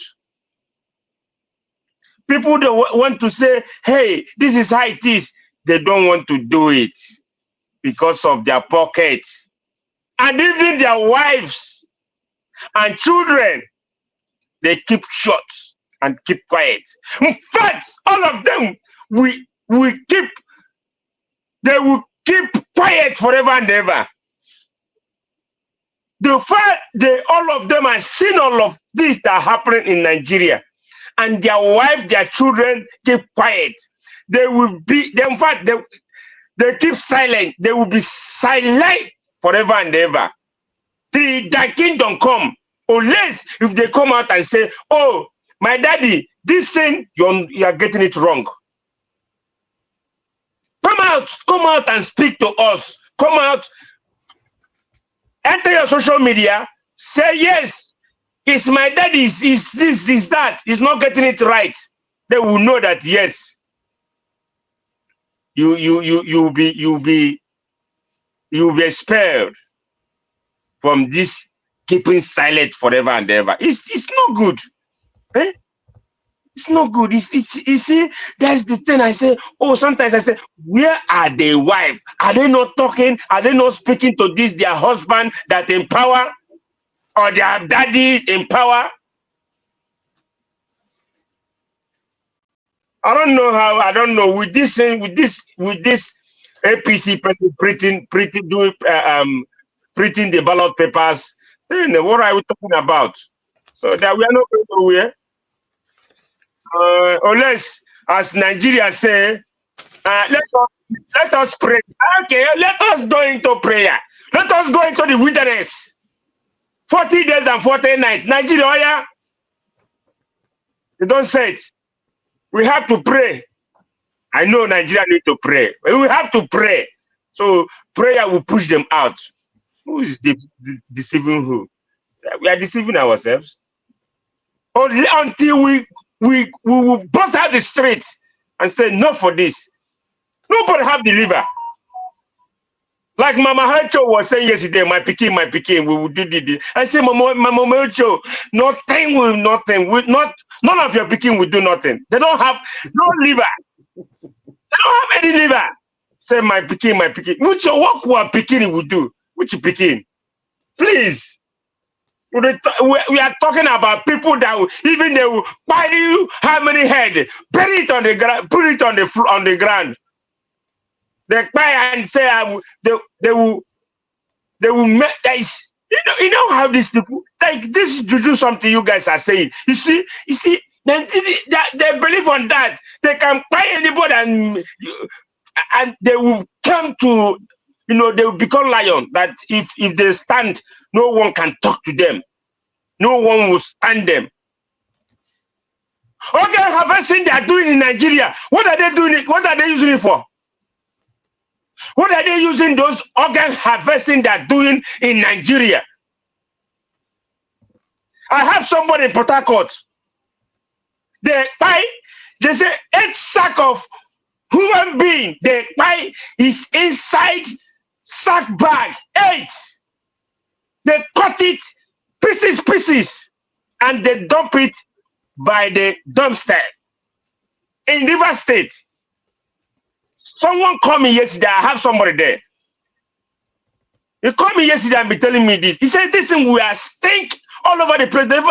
They never knew that such a thing is right there until all this the hours those people are the Malans or the house those ones that used to pick something on dustbin. That's how they get to know what is inside. You see? So you see this kind of people that have I say it before and I say it again, they have sold their soul to devil. They can do anything. So they will have that power, they will remain in power, they will remain control you. If that one you say you want to pray out, fine.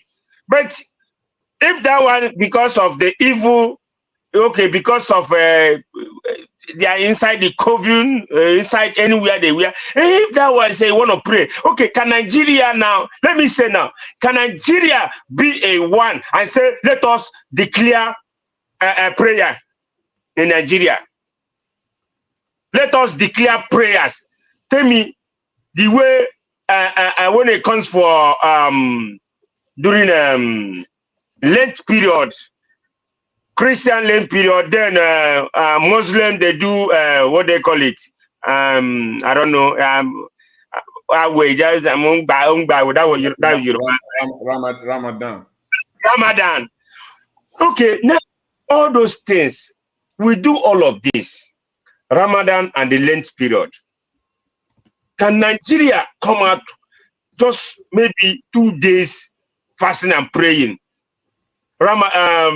Muslim, pray on your own side. Christians, pray on your own side. Then the ones that doing the native doctors, do your own, because you call them the pagans. All of them. Okay, prayer. Then Mr. Jimmy say, saying that one, I even did dangerous pass for Nigeria. You know why? Because, because even those that will participate, they are coming in with the intention that that prayer will not work because they are benefiting from this. So you can see the conundrum that we are inside. So even those that prayer is defeated. Before you even say, how can you say they are coming with the intention that the prayer will not work? Yes, they will sabotage it. That's true. They will bring their. It's true. They will bring all their kudos. Yeah, that's true. It's true. They will bring everything to stop the prayer. The way they are stopping the election. So the people that are coming to pray, they will be coming with the intention that the prayer itself will not work. I beg.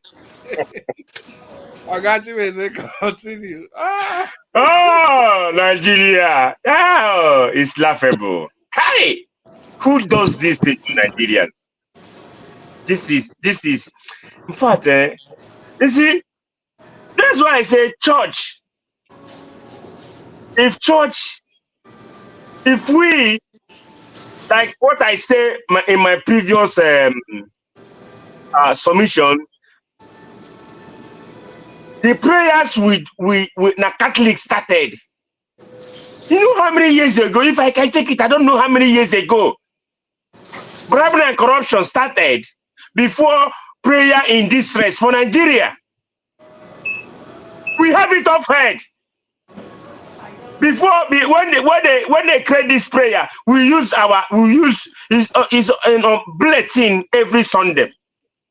But later on, everybody cram it. If they say prayer and corruption in Nigeria and the prayer in distress, 2 prayers. So tell me that prayer, have we achieved anything in Nigeria? Have that prayer achieved anything? Corruption just begin. It just started. Okay, round up, sir. It just started, and we've been saying prayer. It's us to get inside that place and catch them like a monkey and throw them away to Pacific Ocean. Catch them like a monkey. The way monkey catches banana. Actually, this small make you round up. Believe me, sometimes if you don't, Nigeria matter. If you don't do like a Chris person, that means it won't flow. You have to do like a Chris, like the way Nigeria is, then you will flow. That's how Nigeria is. Thank you, Mr. Chris Demosa. Thank you so much. Thank you, my brother. Yeah, we just have a new person joining us in the panel, and that's Olumide Akinwumi.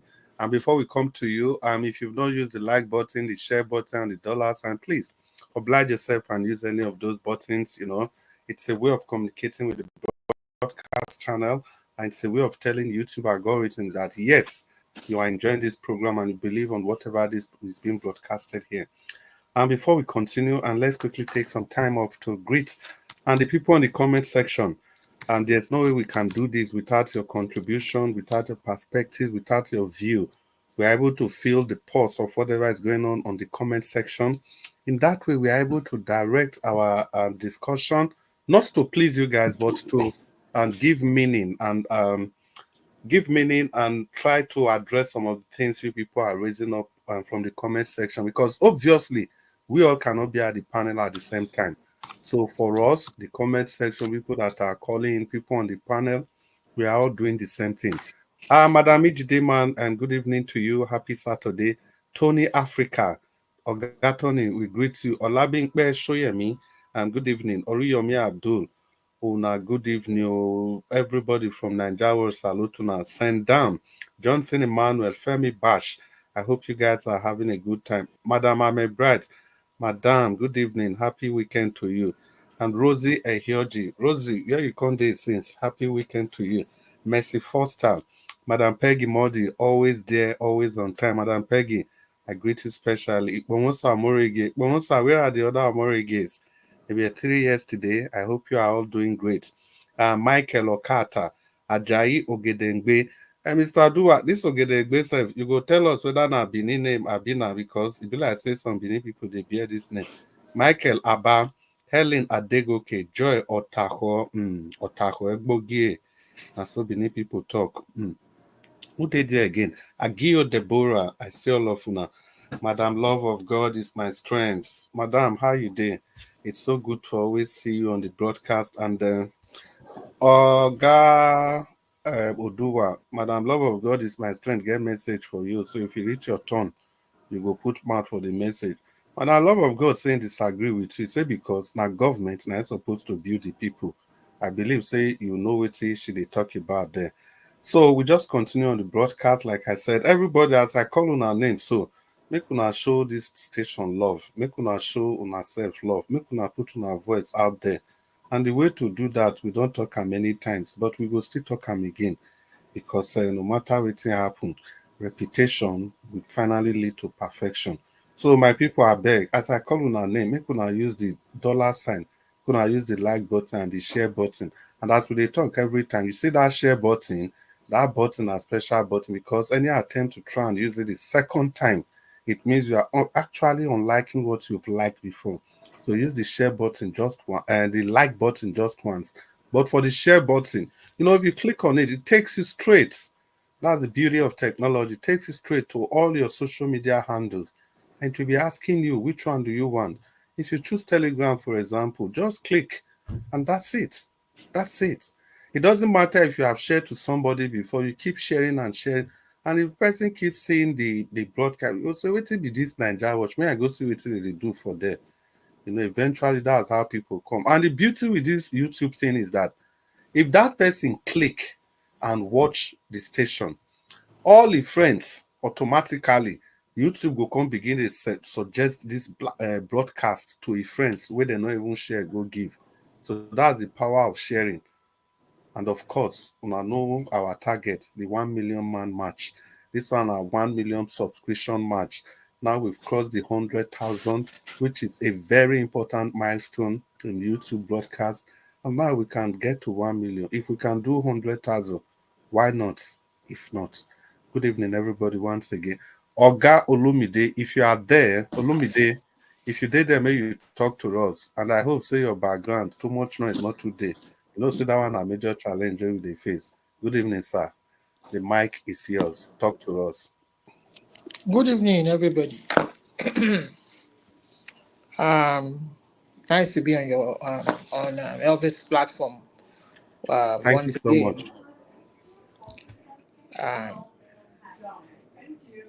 So yeah, great to be on the platform again. Thank you, Chris Dublin, and my greetings to everybody else. I've been listening for a while now, and I've been listening as somebody who is not involved in the party politics of the country. And I know that there are some of you here that are followers or supporters of one or two political parties back home in Nigeria. Unfortunately, we have all been faced with the same challenge, one common challenge in the country.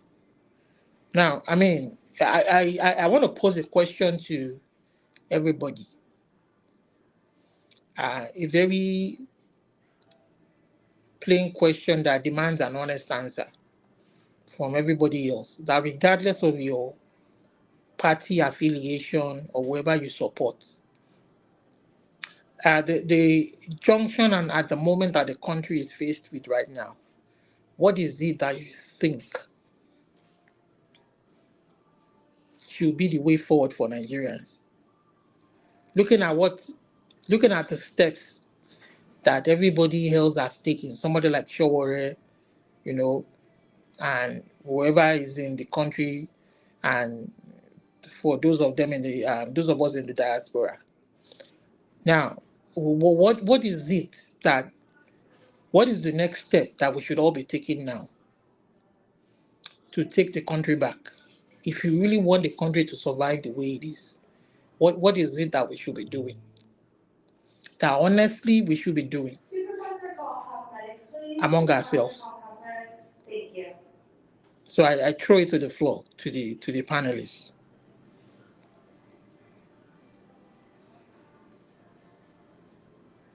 Are you expecting a response, or you just want to complete your? No, I'm throwing it back to the panelists. Yeah, well, that's making it means you are taking over the broadcast. No. I just want to hear an honest Okay, answer from everybody. maybe if people just respond 10 seconds, 20 seconds. For me, Olumide, it depends on the perspective you are looking at it from. For me, if you ask me the way forward, I will give my own honest answer, but I just want to hear from everybody. Yeah, but I think the proper thing would have been for you to say your own mind, and just if you finish your presentation, you say your own mind, what you feel, and at the end of your presentation, you leave I can the do question. That. I can do that. If I respond, Mr. Chris. Okay. I Good, can respond. Let me start. Oga Jonathan, let me start. For me, for me, the way I see it depends on the perspective you are looking at it from. For Nigeria to move forward, the status quo must change.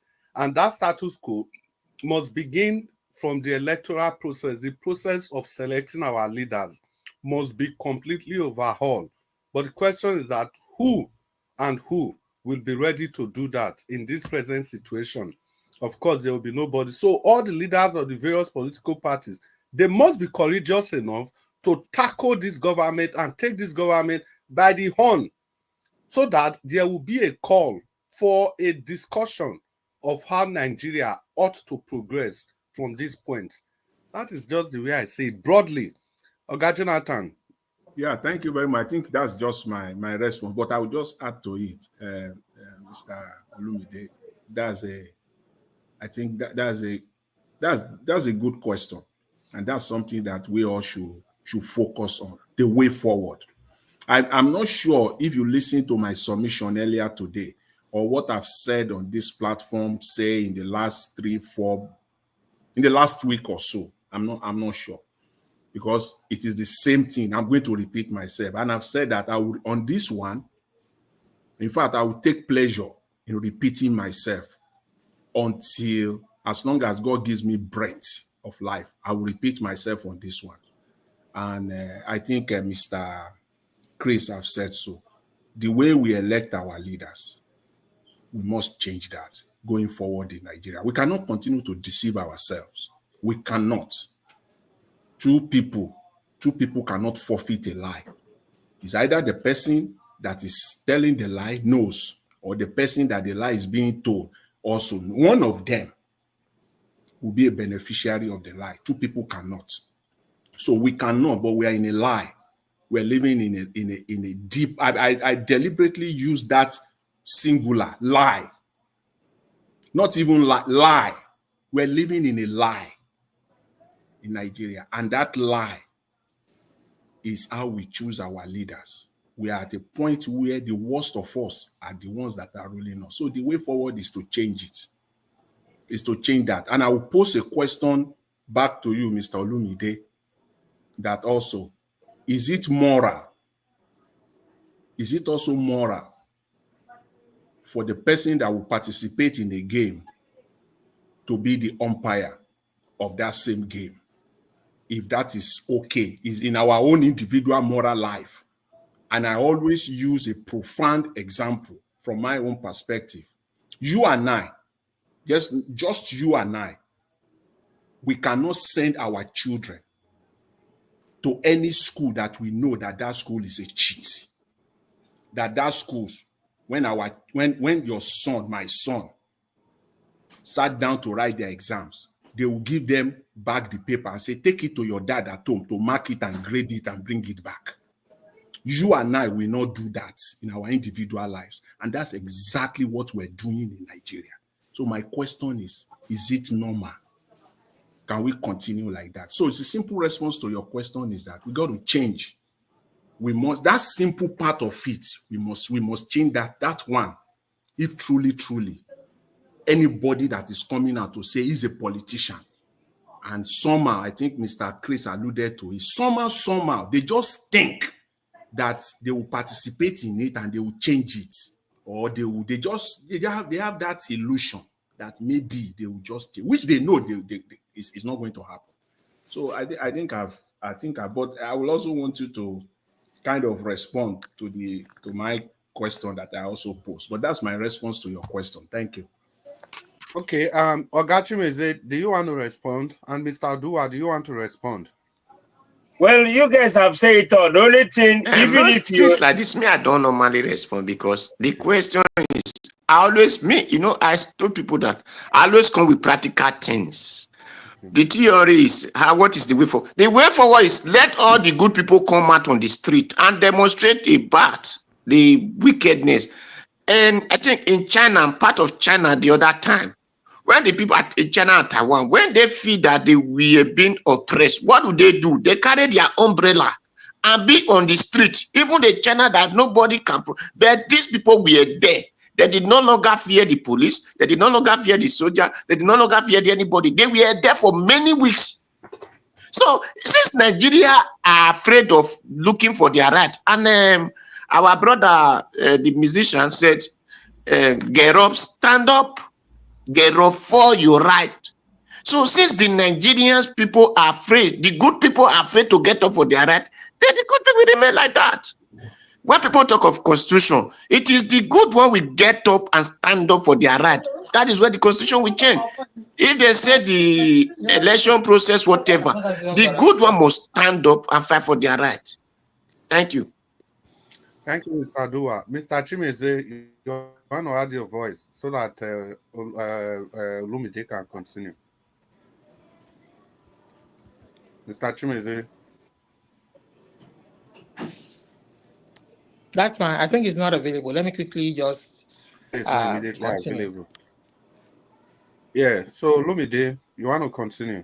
Yeah. Let me continue, and then let me try and answer. Don't forget Mr. Jonathan's question. Yeah. Let me quickly answer Jonathan's question. So Jonathan, I understand how you feel that the person who is himself, You can't be an umpire in your own very game.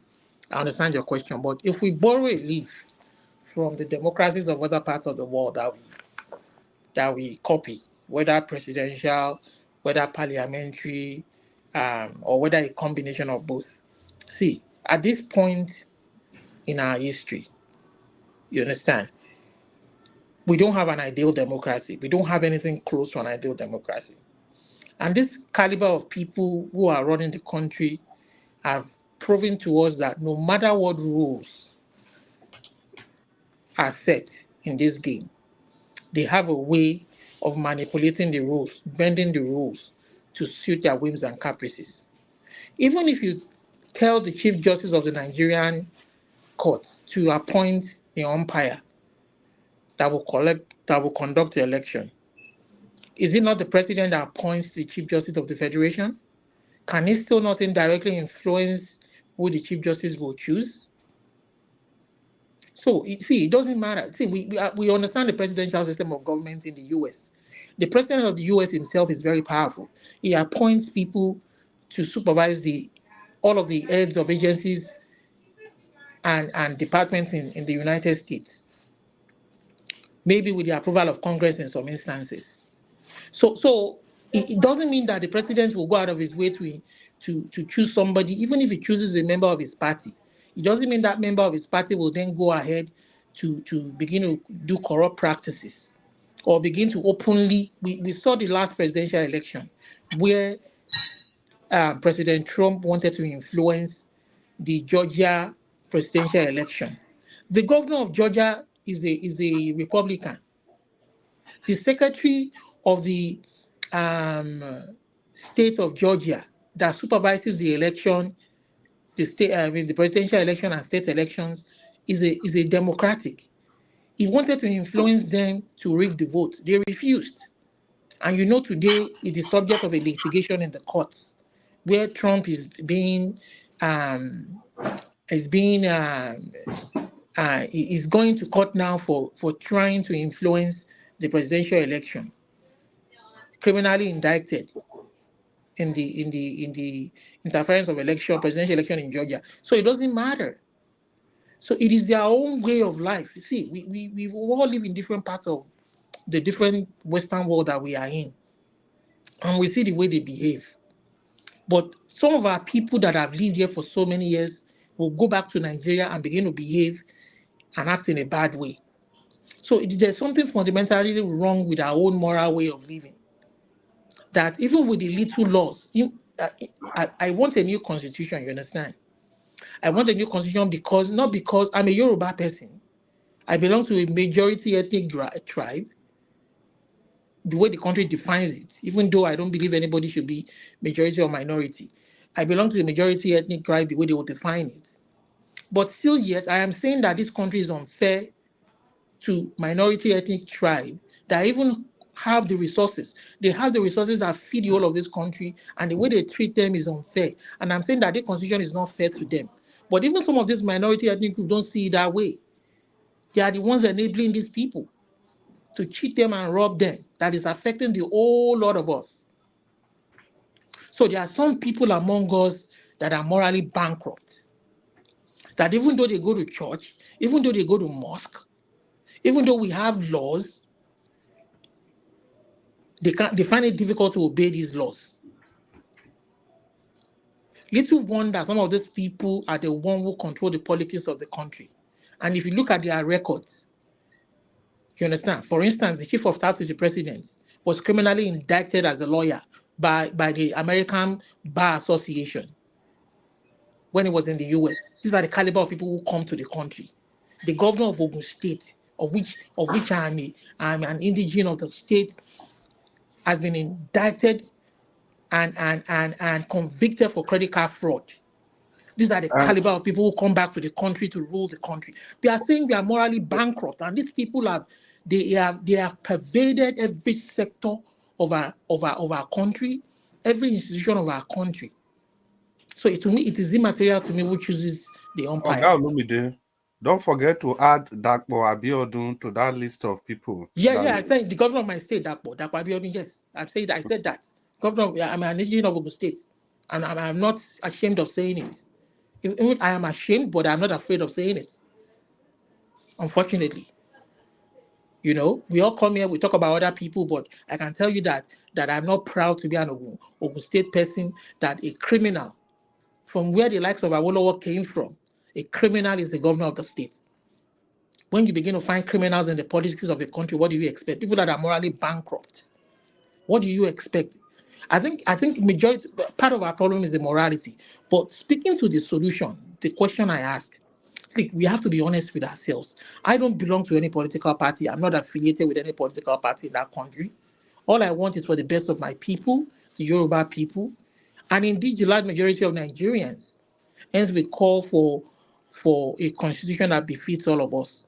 So where one person, people that are in quote called minority, will not be cheated out of their resources. They will have a say in the control of their resources, how they want to be governed, who wants to govern them. That is where free and fair election comes in. But unfortunately, this can't take place because criminals have taken over. You understand? From every tribe and tongue in that country, and they be united by this common, corrupt, morally bankrupt state of mind. So what the solution I'm not going to dance around all the issues. See, 2027, we can't go into 2027 with this state of situation, with this state of mind, with these same people supervising the elections, with these same people wanting to control the state of affairs. We can't see it is just not impossible. It is not just possible. I agree with Jonathan in that aspect. Now, what is the solution? I am saying that regardless of our party affiliation, everybody who means well for the country and who believes that we deserve a right to start afresh again must come together with one voice. There's no perambulating, there's no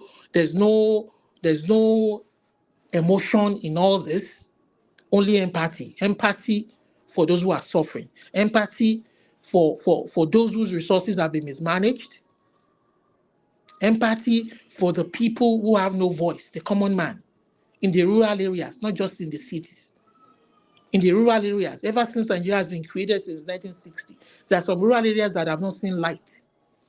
There are some rural areas that have not seen 64 years, and yet the resources are being fetched from underneath their grounds.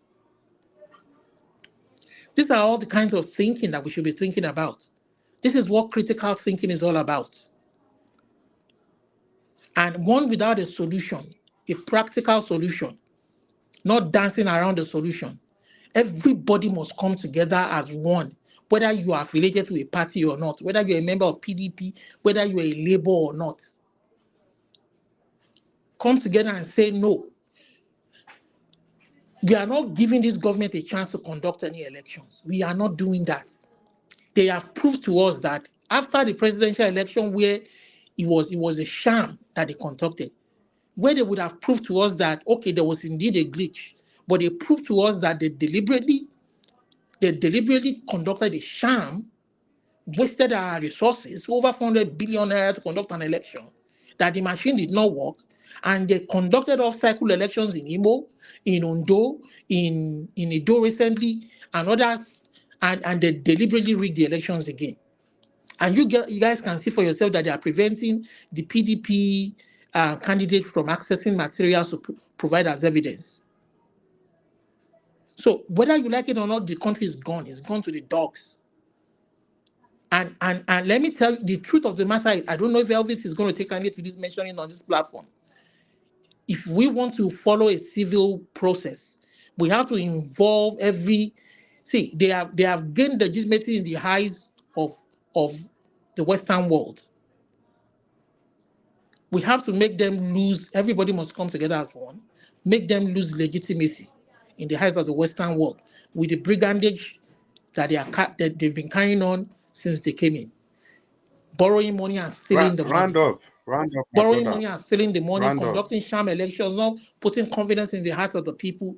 And let me tell you, the people will be left with no other way or no other method of bringing civility to our society but by force. But by force. Because, like I said, they can't conduct the 2027 elections because these people will never conduct a free and fair election where they will lose and hand over power. They've taken over every institution in the country. They've taken over the judiciary. They've taken over the law enforcement agents. Look at what happened in Bielsa, for instance. So I'm saying that the solution is that everybody must come together as one, and we have to find a way to force them out of power, whether it's going to be in the 2027 boycott the elections and make them get out of power, or it is going to be by force. And when I mean by force, I'm not mincing any words. It's going to be arms revolution. No, my brother. No. Yeah, I'm sorry if Elvis won't take kindly to it, but unfortunately, we don't. Unfortunately, this is where they are pushing people to. But I know. Can you just take that back first, please? This is where they are pushing people to. I'm saying that, unfortunately, this is Chris. I'm saying, unfortunately, this is where they are pushing people to. Yeah, I understand, but what we normally do is just to say, well, I take that back. Then you repeat yourself, you paraphrase just like you did now. Okay. So. Okay.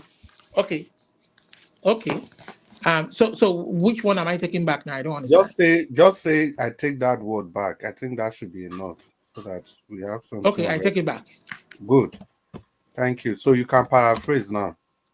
So I'm saying that unfortunately, that's where they are pushing us to. Yeah. Yeah. So they are pushing. That is where they are pushing Nigerians to, and where everybody will be, every ethnicity will have to fight for their own freedom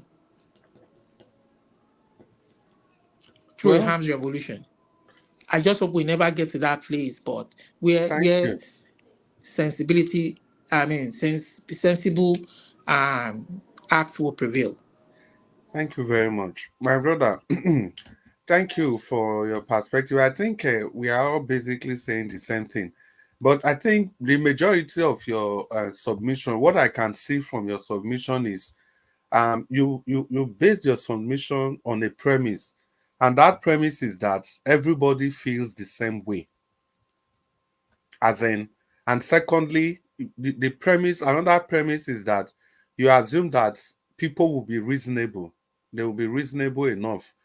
Because you kept using the word that we all should come together. Trust me, my brother, you see all these politicians, they all have different agenda. They all do. These people you are thinking they will come together, they are thinking that they can outsmart the system. If you ask the PDP, they will prefer the system to be like this. So that anyhow they are able to get into power, they will continue. They had how many years to change the system? They refused to. So even these election materials they are not able to access in Edo State, is it not? It was the template they created they are suffering from. Because the PDP in Edo State and the APC, we have to make this clear to everybody that both parties, they were rigging themselves out. It was the case of may the mightiest warrior prevail. The APC simply outrigged, at power, and muzzled the PDP. Given a different circumstance, and the PDP had the opportunity on that same day. Chris, what I'm saying is that it is not about. I said, regardless of our party affiliation. I understand. That's what I'm saying. That you see, this thing you have repeated again. That is exactly the premise. You are making the statement hoping that everybody will be reasonable. You are making the statement hoping that people will be humans. But sorry, the people we have as politicians, they are nothing but, I don't want to use any word on them. Even amongst us, the people, you can imagine the way some people reason. If we start discussing the politics of the APC and the PDP, you'll be surprised the kind of hardliner attitude some people will take, the perspective of some people. So that's exactly what I mean. You see it that, okay, everybody is reasonable, everybody wants the best for the nation, people will reason, they will do the right thing equally. But people are never like that. People are never seeing. Let something even shock all of us. Do you know, as worse as Tinubu's government is today, if Tinubu can gather a section of people, he doesn't, let me not even say Yorubas, let me even use Igbo, because those are the people that everybody flog in the nation. If Tinubu can just, if Tinubu can just gather one ethnic group and make their life better, you see that ethnic group, they will start supporting Tinubu. They will be singing praises on him. They will not be concerned of whatever is happening to other ethnic group in the nation. That is how bad our mindset is. Generally, it's about a case I'm okay, they are not okay. That is why you hear people, I've seen people pray that no matter how bad the situation is, the Lord will protect you and your family. Which kind of prayer be that again? Hey, let me ask you this question as you'll be very fast because Mr. Jonathan. Yeah. You say something about if take one maybe region or whatever and make them better. Okay, and those people will be praising him. Is he good? No, that's what I'm saying. I'm trying to tell Olumide how bad our mind is. Yeah. That region, they will be praising him. The other two regions, if those ones are talking, the region that is benefiting will be telling the other two regions to keep quiet. They like trouble too much. This nation, we are in trouble. Let us just come together. Let us just make everything peaceful. Let us just give them opportunity. Let us just.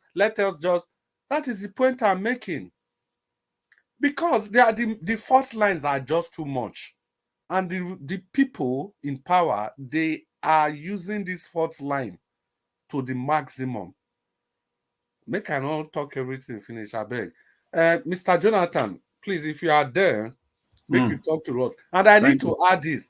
As I just call Mr. Jonathan name, I just remember, Oga Olumide, you see this morality question where you still bring it. This is what Mr. Jonathan has been campaigning. I think he started that since last week. Now, the question is even, let's assume we don't even have laws, enabling laws. Can these people not even use their morality to look at the people in IDP camp? Or if you are the Chief Justice of the state or of the nation, can you not use your morality to do the right thing? Or even if you are the INEC chairman, you are the Inspector General of Police, they will not. And the Georgia example you raised, you see, the reason why those people, they wouldn't listen to Trump is very simple. Because of consequences. Because they know that when the trouble comes, it's going to fall on them and not Trump. Trump will just be a mere accomplice. But they themselves, they will be the people that will go in for it. So this was another question we were arguing on Monday or Tuesday when we were talking about consequences. In a nation where there are no consequences, people are ready to do whatever they want to do, and they all get away with it. Well, let me hang my boots so that it can get dry. Mr. Jonathan, please. Thank you. Thank you. Mr. Olumide, thank you very much. I really love your perspective and the question that you brought up today. I must say that I love it. That's just how I can describe it, because it opens the perspective from which I'm coming from.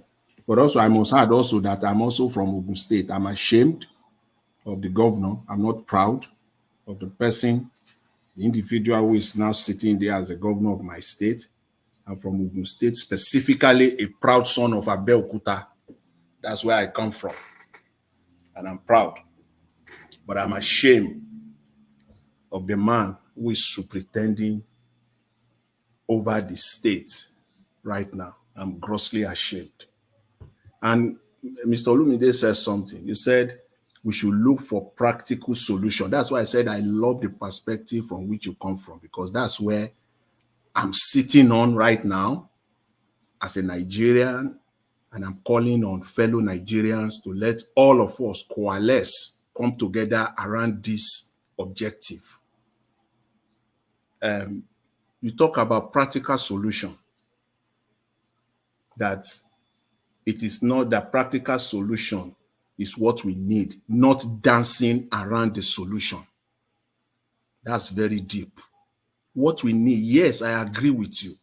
What we need in Nigeria are practical solutions, specifically now with respect to the way we elect or the way our leaders or politicians emerge.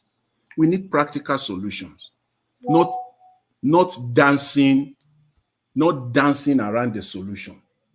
You see, just speaking, just asking the Chief Justice of Nigeria to pick or to appoint the umpire of the electoral body is dancing around the solution.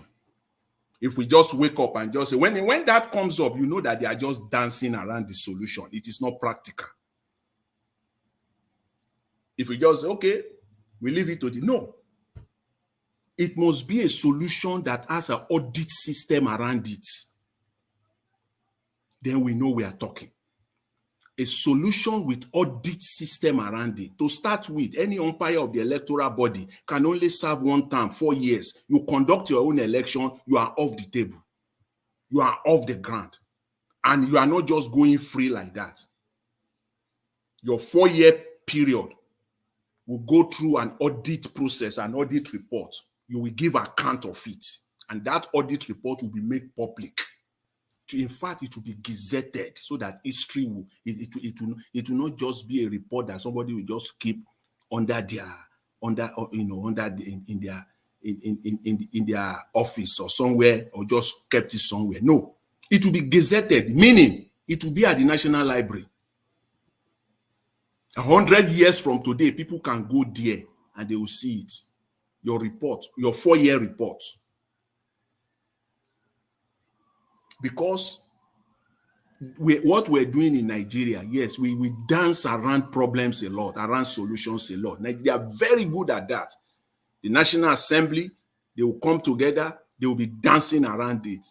And they know, just the way you and I know, the real practical solutions. If we are serious about it, and we want to get the electoral system to be working for all of us, the umpire and all the electoral officers across the state, it will be a combination of the National Judicial Council, yes, the labor, the civil service society, teachers, they will come together. And these people will have to apply. They will have to apply. It must be on national newspaper, all the major national newspaper, for a period of time, not just for one day where somebody can miss it. No, it will run for like 30 days. Yes, it will run for like 30 days. National newspaper, on mainstream television, you can apply. Vetted, not just by the Chief Justice, by all of us, stakeholders. They will have a group there that they will all be there. They will vet this individual that will eventually emerge. So we take the power completely away. We strip the president or the executive. We strip this power completely out of their hands. Any system that has no audit around it is prone to abuse. To be abused, that's a natural human phenomenon. It will be abused. Well, I don't care whether it is in the United States, in Canada, anywhere in Europe. It will be, if it is not, if you don't surround it with proactive audit system, it will be abused eventually. So that the person that is there knows that he's being watched, and he can be called to order at any point in time. That is practical solution. But it's not just going to be, and they know this. We are too smart. Nigerians are, we're too smart to be dancing around the problem or dancing around the solution. We're too smart for that. We know what to do. So that man or that woman that will be the umpire of our electoral body will be above board. Will be above board. It's not someone that the president can just place a call to and ask him to do. No. That cannot happen. So, and even if the president wants to manipulate or use his office somehow, yes, we are not going to dispute that. The president or the presidency will still have some way, some wherewithal somehow. You cannot eliminate that 100%. The presidency will still have it. But guess what? If you have an honest person there, the person at the end of the day, at the last minute, at the last moment, he will do the right thing. Just you think Mahmoud Yakubu, when he was globetrotting the whole world, not just Nigeria, he was entirely going all over the universe, telling us about how 2023 election will be the best election Nigeria will ever have, and it will be foolproof and all the rest of it. As at that point in time, he meant it. Oh, he meant it up to a point. He meant it up to a point. But the crooked politicians, they have their own plan in place. How they will penetrate him when they will enter. And they did at the right moment. So yes, I think we must have practical solutions. It must not just, and these things, as I said, it's very simple. It's not rocket science at all to put somebody in a place and that person will not be able to do PIM outside the law. It can't. See, you and I alone, just you and I, we can sit and put it down for them and say, this is the way to do it. Take politics out of it. Take personal involvement out of it or personal gains out of it. Let's just do it with our pure heart. We'll come out with 3 or 4 lines, 3 or 4 requirements that will block you, as Mr. Elvis will say here, it will block them from heaven and earth. It will block them from heaven and earth. They will not be able to rig anything. Yes, you don't need them. You don't need almost 400-500 of them sitting at the National Assembly. 4 individuals alone can sit down. Take politics out of it. Take politics. You to block them from heaven and earth. That person that is sitting down there as INEC umpire, all he will do is he will just be praying. Let my 4 years come and let me get out of this. Let my 4 years, let me just conduct this election free and fair and let me just go. Because, again, if we look at the entire world, I don't know, maybe I don't see any country where it is the president. Maybe I'm missing something somewhere. But let me narrow it down. Let's just say major countries where democracy is actually working. It is not the president. I don't know of anywhere. It is not the president. It is not the executive that appoints their electoral umpire. At least not the country where we here lives. It is not. Even if I may not say I know of the entire countries all over the world, but at least major countries, major Western countries that we can name about 25 of them or 30 of them, it is not so. It is not so. And if that is what we are striving to be, we want to attain the development that these nations have attained, then we must do it. We must follow that track, that trajectory. So I think that's a starting point, because that point is all encompassing. It talks about, fairness. And it talks about, it covers fairness and it covers morality. Simple moral judgment tells you and I that it is not appropriate that it is the person that will be part of the game to be the referee of the game. Let's just take politics aside, takes everything. That's what you and I teach. That's what we teach our sons and daughters at home every day. That's what we tell them every day. These politicians, they do the same thing. They do the same thing. In Yoruba, where I come from, they will say when you are going out, and I do the same thing to my own children when I'm sending them out, especially when they are going far away from me. Remember the child of who you are. My parents used to tell me, I used to think that it was a joke. And now I just remember that I'm saying the same thing to my own children. Remember the child of who you are. More especially when I know they are going far, far, far away from me. We teach our sons and daughters these simple things. And we are doing the direct opposite. What do you want to call that if it is not sheer evil and self-centeredness? It's a simple thing, just the starting point. If every other thing will fail, let's even assume that okay, every other thing will fail. But this is the starting point. This is the foundation. Let's do that now. Let's do that.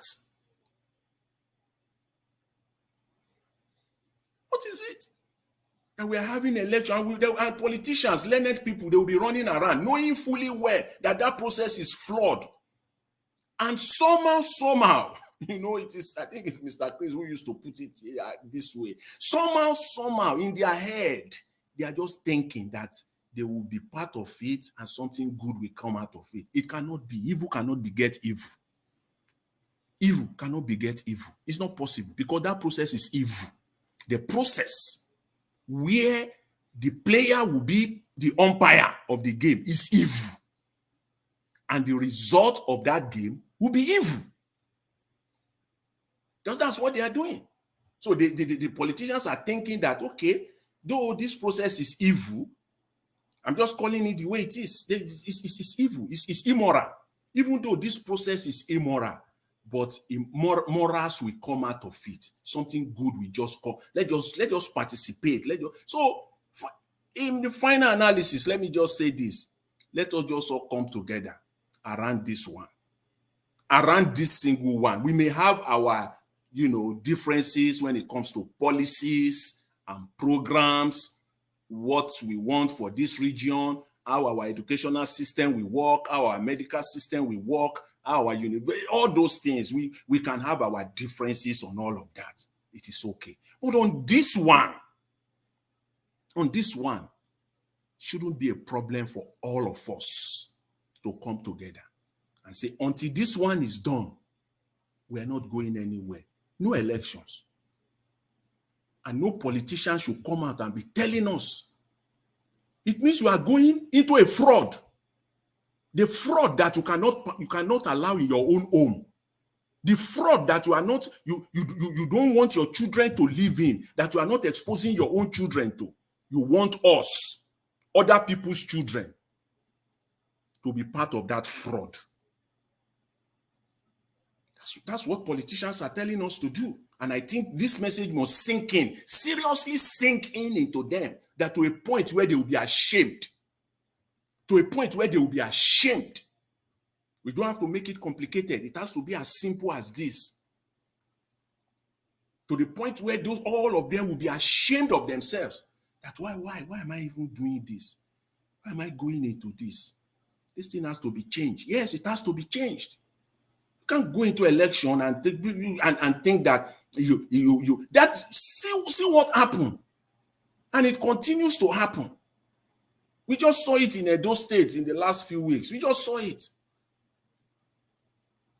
Somebody was making an analysis the other day that is not a real problem, that after all, Jega was appointed by Jonathan, and Jega ensure that, the election went free and fair. But what came out of it? Was it not evil?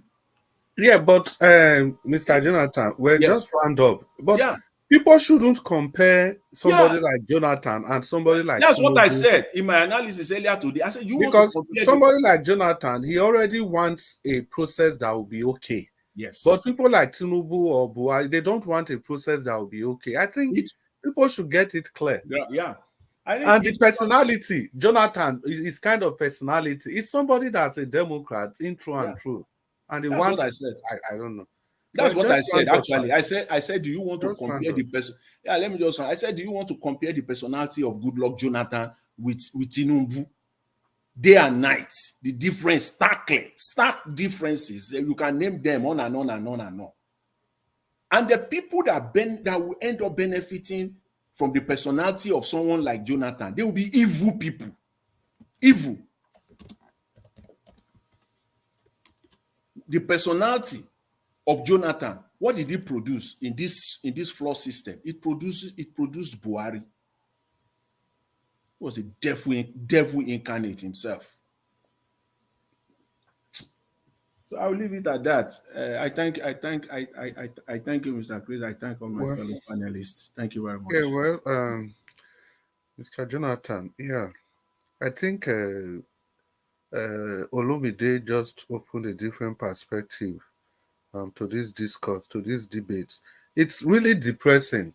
In all honesty, listening to all of you is really depressing. As much as I want to have hope in what you have all discussed, but the truth is that these people, the people that are in the hands of affair, do they really care?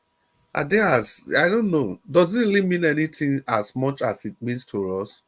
They don't care. They will never do any of these things that we are saying. That is why, in fact, in all honesty, what Olumide suggested, that I was telling him to take it back, I think that ought to be the only solution.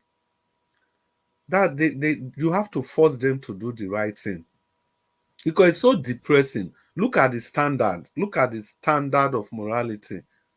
They will not allow the court to work. What's his name again? The emperor of FCT, Wike, can get any judgment at any time of the day. They are using power to the maximum. That's another thing.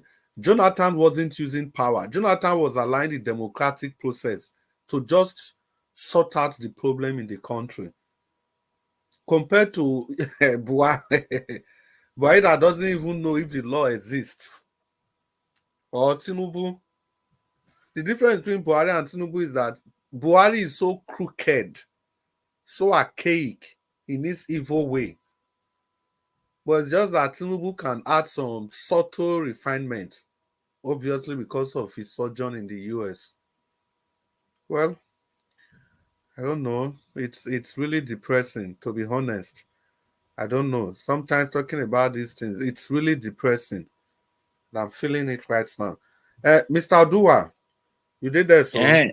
I did here. Mr. Adua, some question there for you, hope so you don't forget. Now the question we want answer, so. All right, to talk to us. Because you don't make me laugh small. Because I don't know if that person is a do person, if you understand the do language. So before I talk in another dialect, so let me speak my language. If he understand the do language, he can interpret this thing by him or herself. Do where genaya hiori, oh we genaya hiori, oh we. Yeah. So in the English, the Edo people said in a parable that anytime you wake up from when you lie down, it's your morning. Wake up from sleep, it's your morning. So the reason I throw this thing to that person who said that. Actually, it just means saying it is never too late to act. So a person said that the government is supposed to be the one to do those things. Yes, you are right. The government is the one to do those things. But let me put it. My love of God is my strength. Okay, let me put it to you that those people that talk English said everybody are government of his own. So if everybody are government, then the thing that's supposed to do that thing is still the government. Now, I want to make a reference to those who use generator to empower themselves in Nigeria. Is it the government that buy those generators for them? The fuel that they are now using to empower the generator, is it the government that is buying the fuel for them to put in that generator? The answer is no. The common sense shows a better life. That shows the power of unity.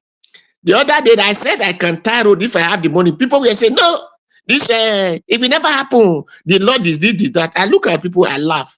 Because the ability for we to do what is good It's what make us to fail. It's what made the country, our house, to go backward, because the country is our house. When you have money, you said you will not be the one to do it. Then the other one said that I will not be the one to do. Who will do it for you? Nobody.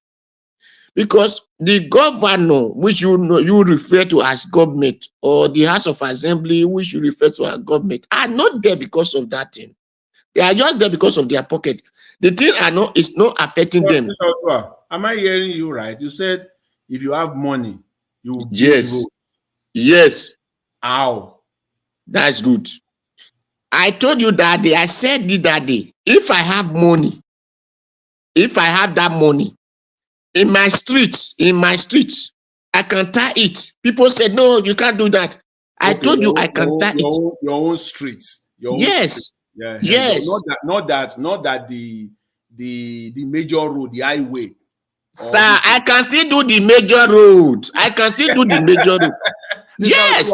See, it doesn't where you live, the country where you are.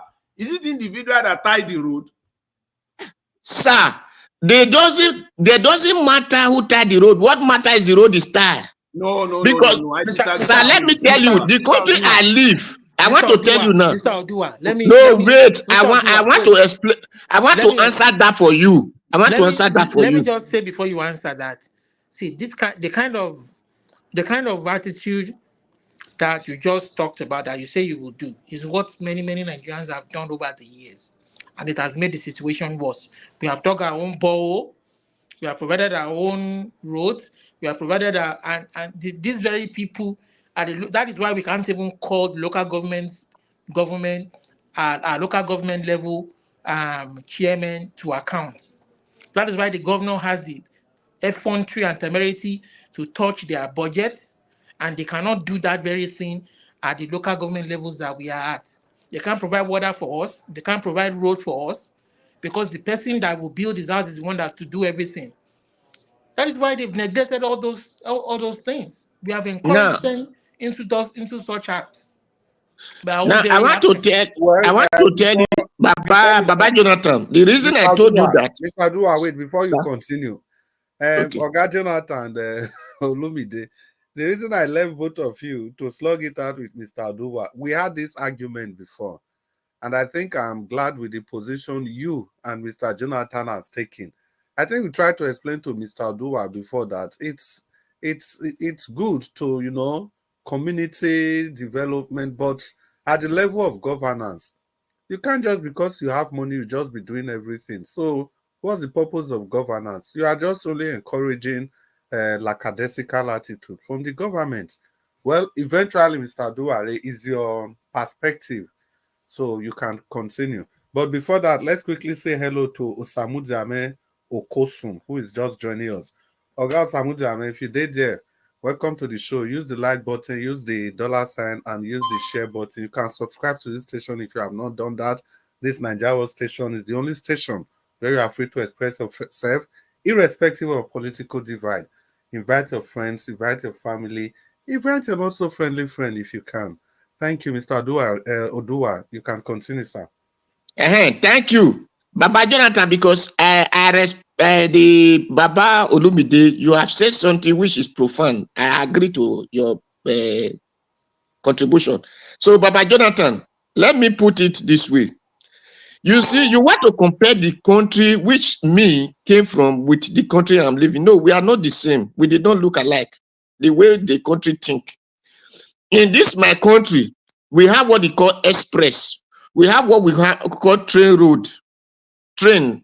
road. Then we have what we call just major road, normal. And we have lanes. And we have road to farms. But all these roads are tied. All are tied. Then we have walkway. The walkway, the way they used to do the walkway here is even more, is better, stronger, thicker than what Nigeria called the express. So you cannot compare two of them together at all. Not to talk of the express here that we have a pothole. No, it's not possible. So a such country cannot be compared with a Nigeria which their major road is just to pull black charcoal on top and say they have tied it without putting concrete or cement down before they think of putting charcoal or putting real quota, because what we could know as quota, but the one Nigeria uses charcoal. So it is of different country. You cannot expect federal road to stay in 1 month with pothole. Not to talk of 2 months, 3 months, 4 months, 5 months, 6 months, a year. It's not possible in this country I live. So if you said who do the road here, and you are talking of the one who do the road in Nigeria, well, it's two different something. Because the road I want to tie shows that the federal government are not existing in that country. Or if it or state government are not existing. Because if they exist, they will not allow that road to stay for 1 month, 2 months, 3 months, 4 months, not to talk of a year, or at times talk of 4 years. So that shows that these people doesn't exist. It is we individual that exist. And that is why we the individual can do it for ourselves. Then if these people said no, then we should go meet in court. Because the purpose of government is to protect life and property. So they were expecting our goods and our vehicle to be destroyed in that country, in that road. So we'll meet in court. It's very simple. Because if you exist and know that this thing is your property, you cannot allow your house rent for your zinc to leak just under 1 day. Not to talk of 1 month, that you will still be sleeping in the house. You that claim to be federal government, whether you are from the Senate, you are from the police, you are from the Air Force, you will not allow rain to be beating you or children in your house for one day, 2 days, or a week. No. So we will meet in court and settle that. So that is why I always tell you people that if I have money, I will do it. Because these people need to be shown example for others to learn. People know that we arrest. No, it is because we doesn't think the way we're supposed to be thinking. That is why we are always thinking that they will arrest us, they will arrest us. No, they will not arrest us because we are the one to arrest them for not doing their rights. So that is for that. Then the reason I said I want to answer that person, which I told Erenaya Hero will be a meaning. Now, I have said it several times, countless number, that people can put a light in their streets. They can put light in their villages. If your village now have light without the state government, who will come and collect money from you? If your village has water without the government, who will come and tell you to come and be paying for tax of water this thing? That's the government can even if you do all of that, Mr. Odua, government still have the right to come and collect it from you. And no, they doesn't have rights, sir. That's good. That's good. Because did you know why? They have collected the tax the time we are buying the instrument.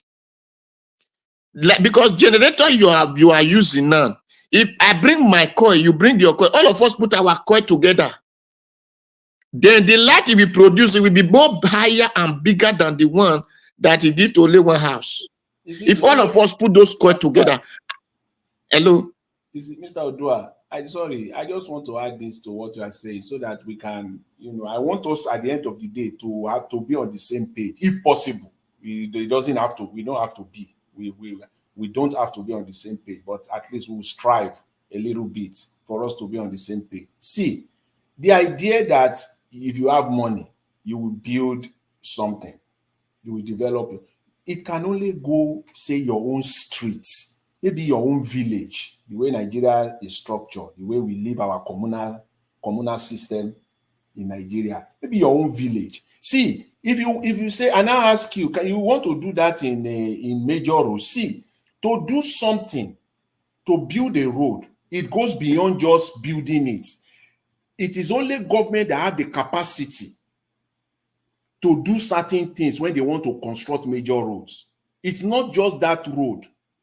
There are licenses. There are things that you will do.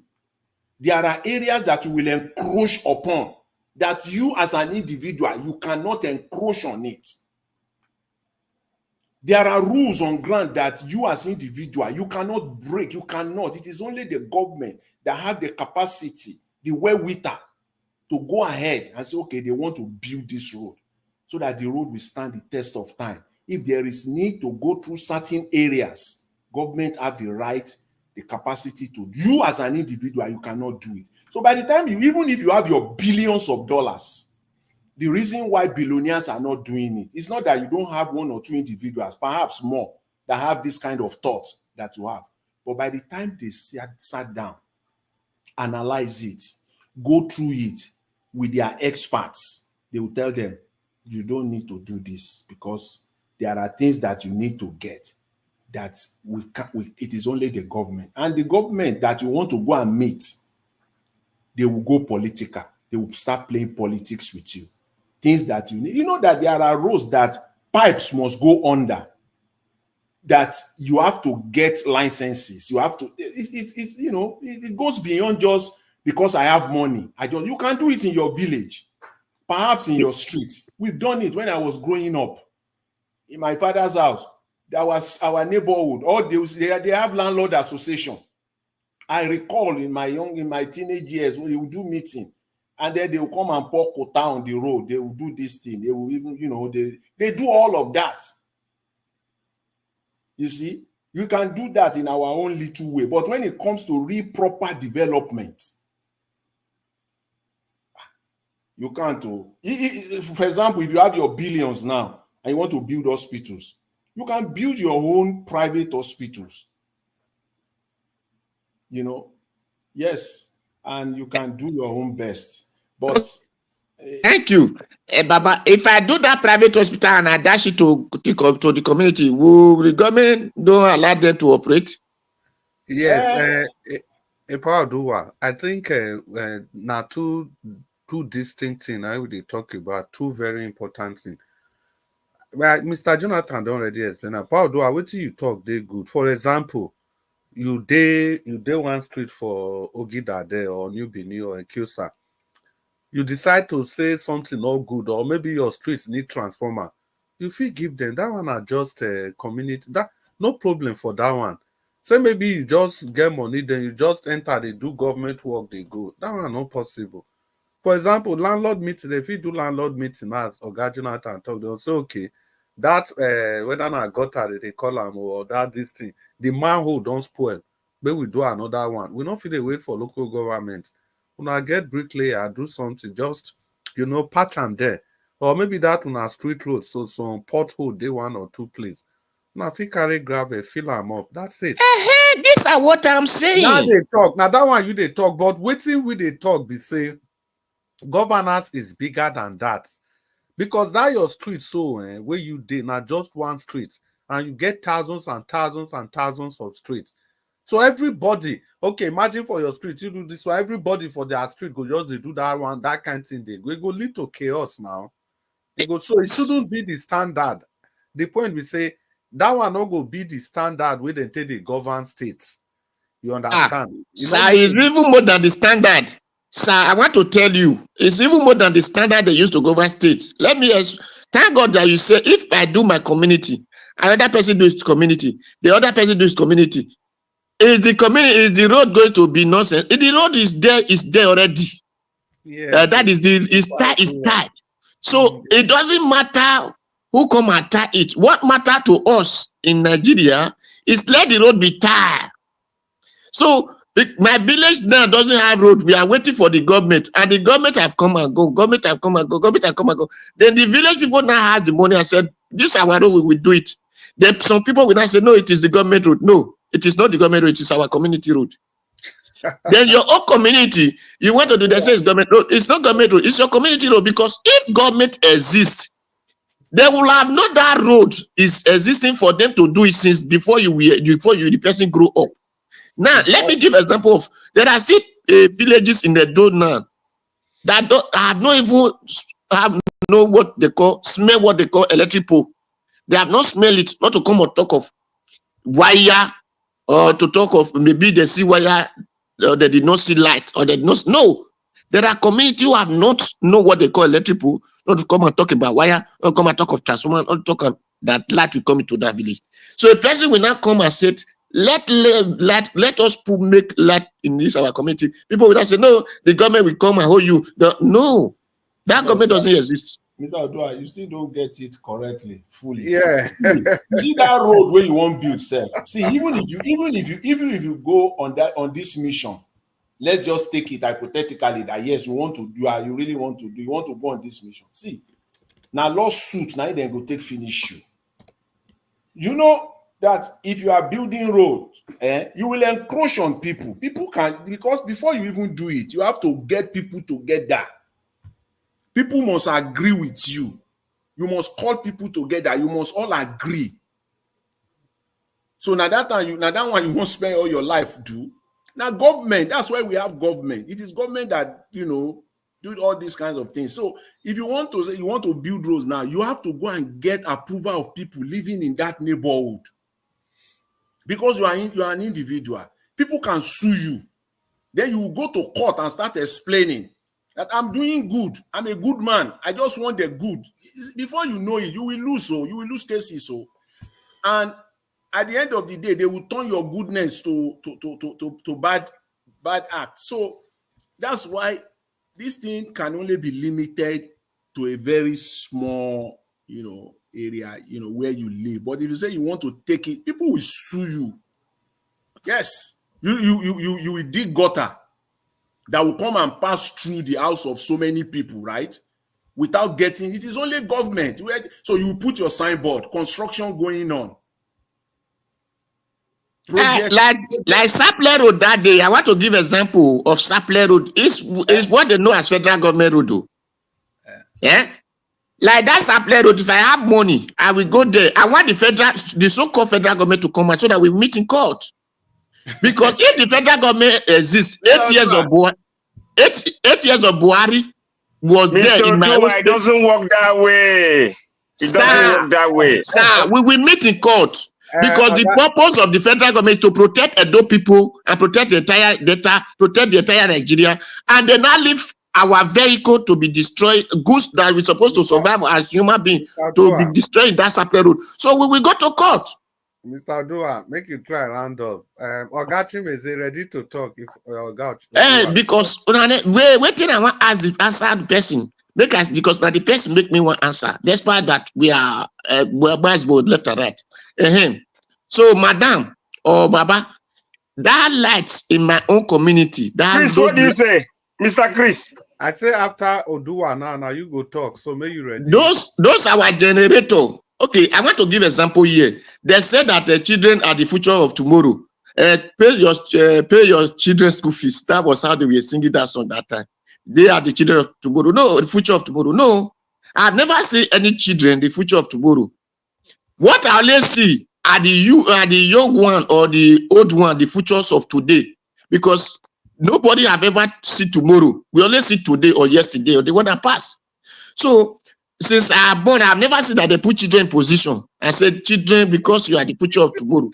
So come and be in this position. No, it is the grown-up people they put in position. It is the same grown-up people that destroyed the life that the children will now come and grow up and meet.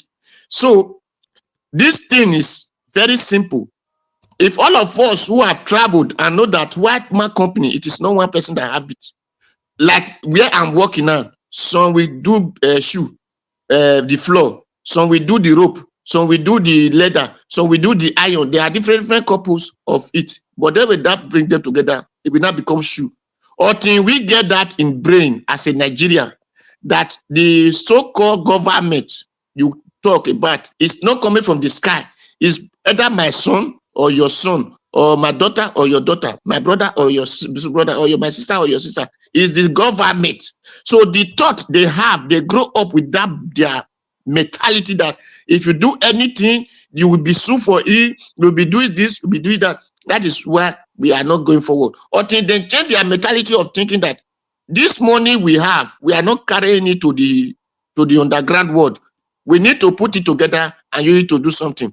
Then go they build refinery. The Nigeria were pumping their money to it. Whereby Nigeria refinery, they did not pump money to it to do it. And then go to an individual. So Nigerians, it is me and you that need to put our money together and build our house the way we want it.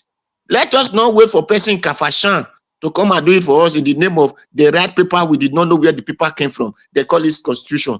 Nigeria me and you did not know that constitution. Our father were not there. Our ancestors never participate in it. So let us begin to think with our brain and work with it. That is what I have to tell people. If you have money, buy solar panel. Tell your neighbor, buy solar panel. All of you people buy solar panel. You connect it together. It become light that the whole community, this whole street will use. But if you buy only your generator, the money we use to be fueling it, nobody will pay you. But just buy solar panel. Keep on buying solar panel. Before you know, you will buy solar panel that the whole village will start using a light. Thank you. So, finally, I waited. I want you to conclude before I chip this in. But at least you know that there is what we call public-private partnership.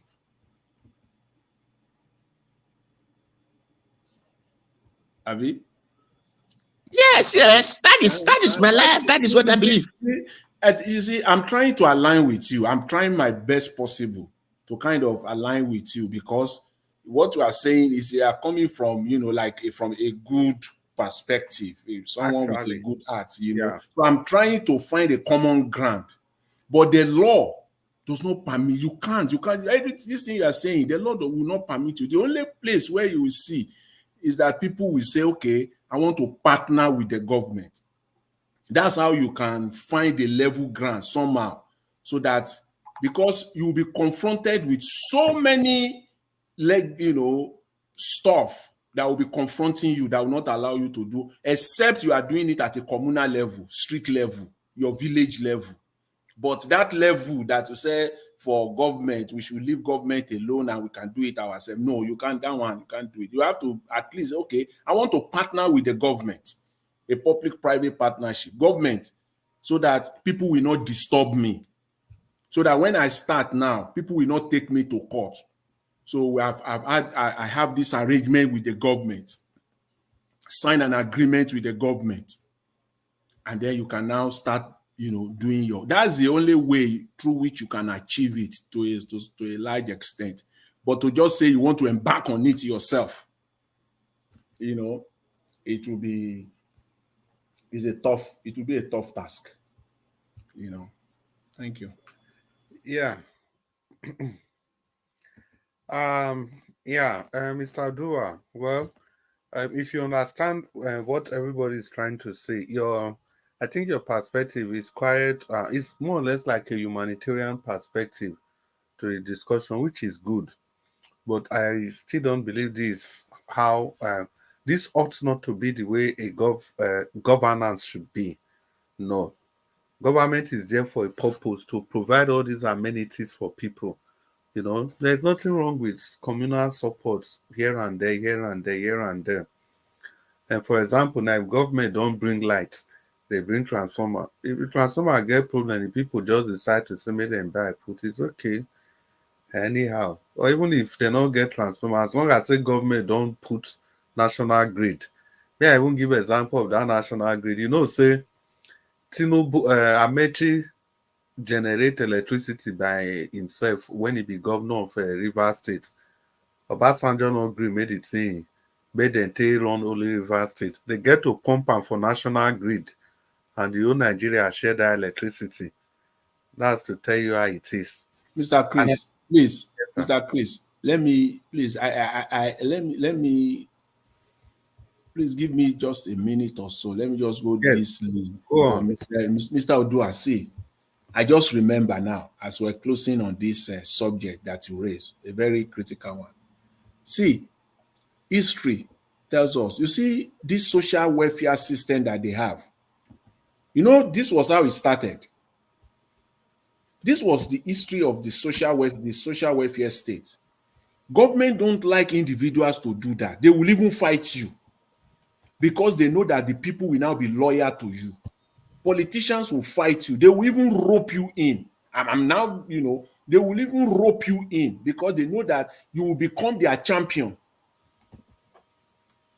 You will become their champion. It is you that they will be loyal to, not the government. Do you know that in the United States, when the church, the Great Depression, after the Great Depression in the United States in the 40s, the people will line up, and it was the church. The churches were giving people. In fact, the churches have bakery.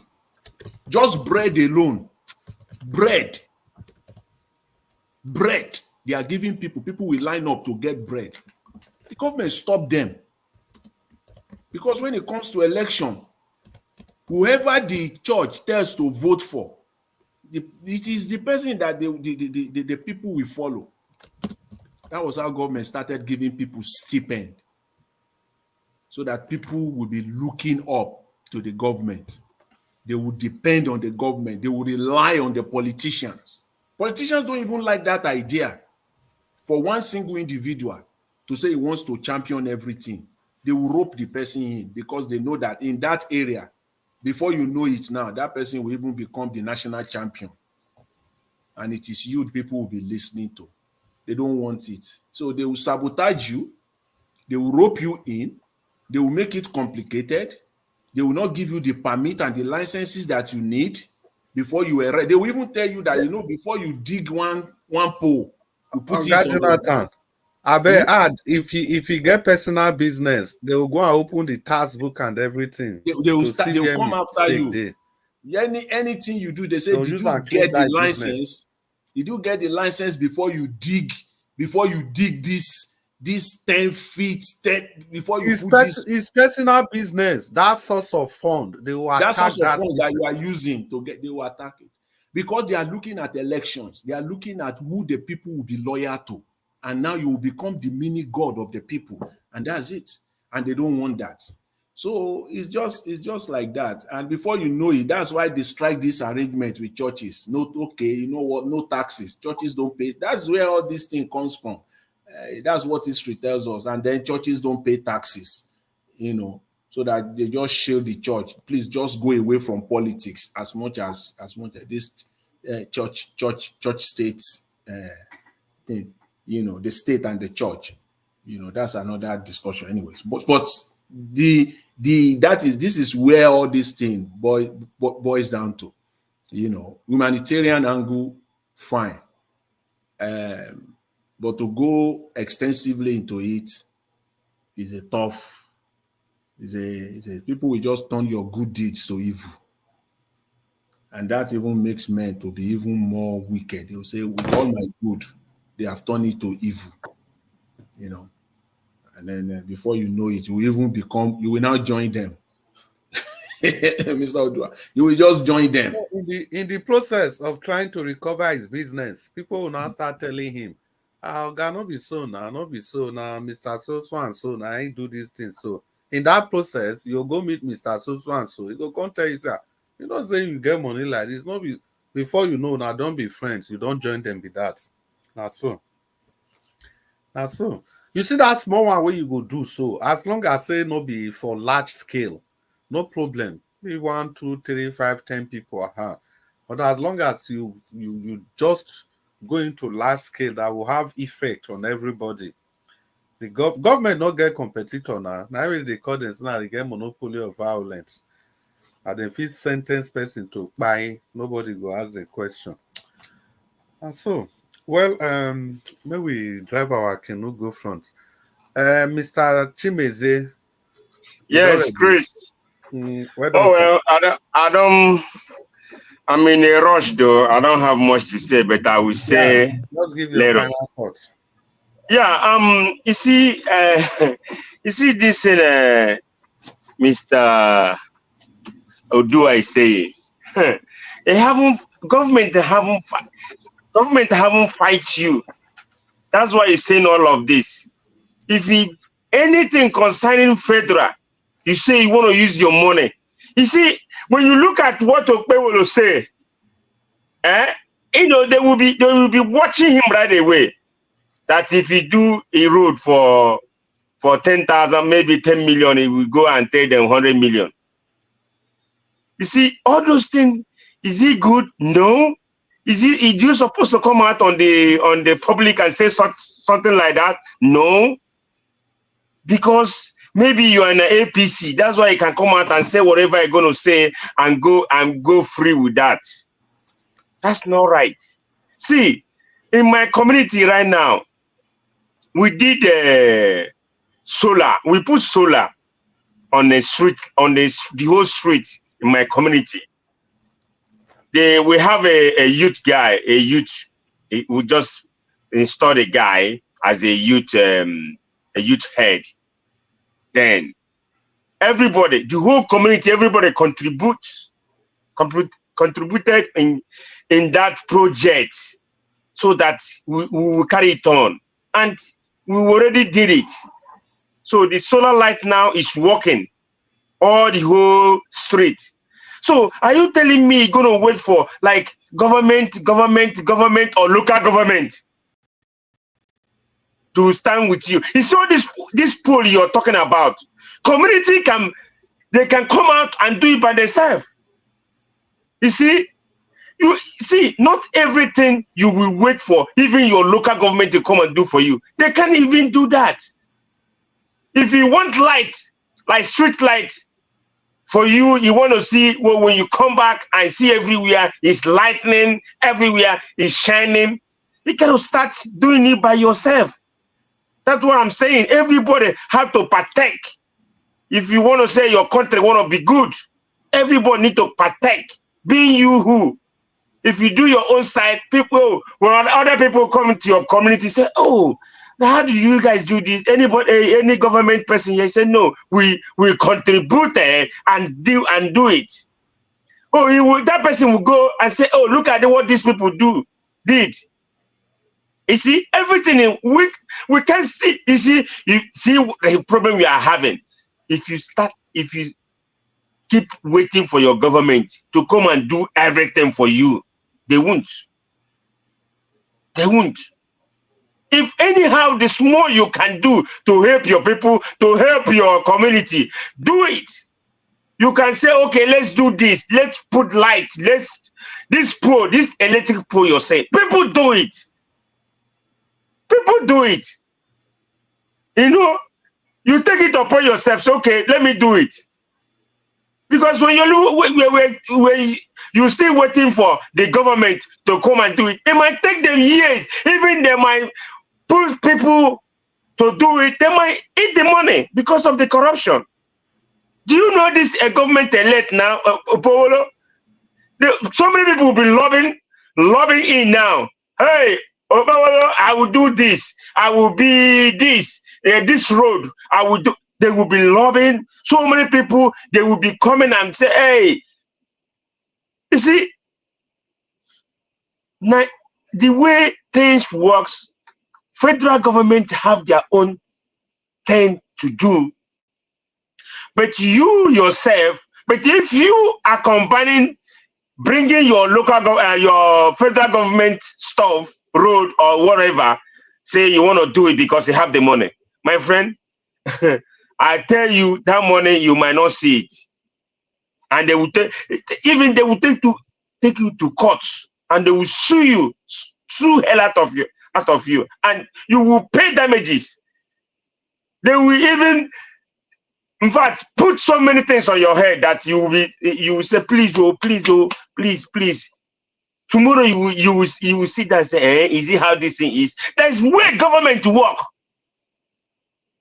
It can't start tomorrow say, oh, let me go and do federal road. You need to be, there is cordial relationship between, even if you go with them and says, look, it can't just stand up and do it and say, tomorrow, let me go and take money. Either you do it and forget the money. You do it and forget the money. Don't say, hey, go federal government. They will ask you, who sent you? Because it's their property. Who sent you? But they don't care. Even people are dying on that road, or people are, they don't have road to pass. They don't care. But you that care, in your state, you gotta do the thing. You gotta do what you gotta do. But if you're doing it that, oh, our federal government will give you the money. See, there's something here. I want to say something here. Like, you see, George, the way American work, like, they have criminal lawyers, like all these minor cases.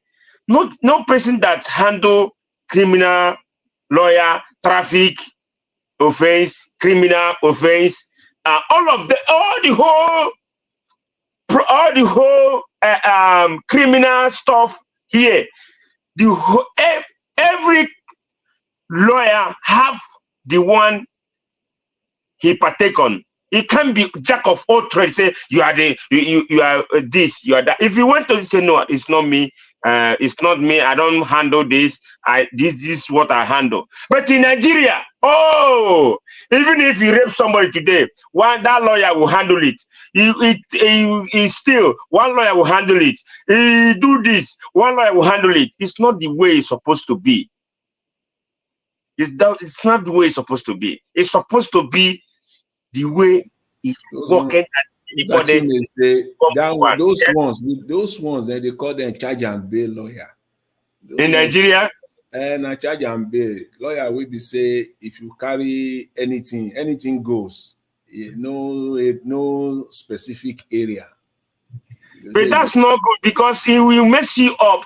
That is the area you know about. That area is supposed to go. Is supposed to partake on your field. But if you say, "Oh, I will be do this," that person, you put that person in danger because not your field. That's the problem. Some of people that lost their cases in Nigeria, this is the problem they're having today. That's it.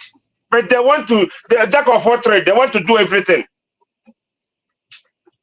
Nigerian case is headache. Believe me, sometimes I say I won't talk about Nigeria. Nigeria will start bringing us something else, so that sometimes we will laugh here and laugh and go home. You know, this Nigerian politics and their cohorts is too much. And some people. Thank you, my brother. Oh God, serious. That's that means you support my that means you support my idea now. No, to a point. It's supported. My idea is working in your own community now. No, Mr. Odua. See, it's supported to a point. Say you still hear waiting talk. Say if you don't start to ask the money where you take down, then wahala go come. And moreover, if you still say me I not to say I want the money. Waiting at the talk. Say if I got the money, I will do it. Community effort. Okay, Mr. Odua. Maybe in short term, because of the personality involved, their life. Maybe I not even talk up because this thing happened for those states we never even taste. Iyayi. You want to talk of Iyayi? Fiona, not this one. This politics where we did so. Iyayi on a long ago now. This politics where we did so. It happened. Even this governor, he get many projects where they be want to do now. This governor not agree now. He not agree. This governor, Obaseki say, it is a road we want to do. Make we bring the money, make bring contractor. Now what you say, message. Now message when say come give me. I laugh. I hear you say. I just say it to say really. The thing is, Mr. Adua, me I get small problem with you. You know why? So the time when they campaign for this against this Obaseki, why you not talk this thing? I dey talk about. I from time they talk for you. Maybe they try they talk say this Obaseki. No, I dey talk that from time. Even that day waiting that they call this guy whether it be name something is in not this boy that is talking from America. This one used to make call a moment make call. It's a double person. If you make call, we just run. You people now say you always come at the late time. This thing. Okay, yeah. I bet we not call his name. I know you they talk. Since there was a day he said no, maybe I don't. I said, well, a son of the land is not qualified, but outsider is not the one that qualified. No, me I do say it. But one thing is, when person do something for me, don't say did not do it. That is one thing. That is why when we are talking of a school, I said he built nursing school, which I know, I witnessed it. So if person do something, I will just tell you do it. Even if it is my father, I will say this person do this thing. Don't come and say because you say he did not do it. No, he do this thing. But look at this one, he did not do it. Yes, he did not do it. This is me. That is why I always tell people I'm looking for practical. I'm not looking for theory. I always see practical as example. So if you want to bring your theory, we will use physical and fight you. I'm not. I don't. we fight you with the physical. That is why I say when Obaseki we are collecting land in this thing, what do they call in Ebwesi, not Amagba, Ebwesi.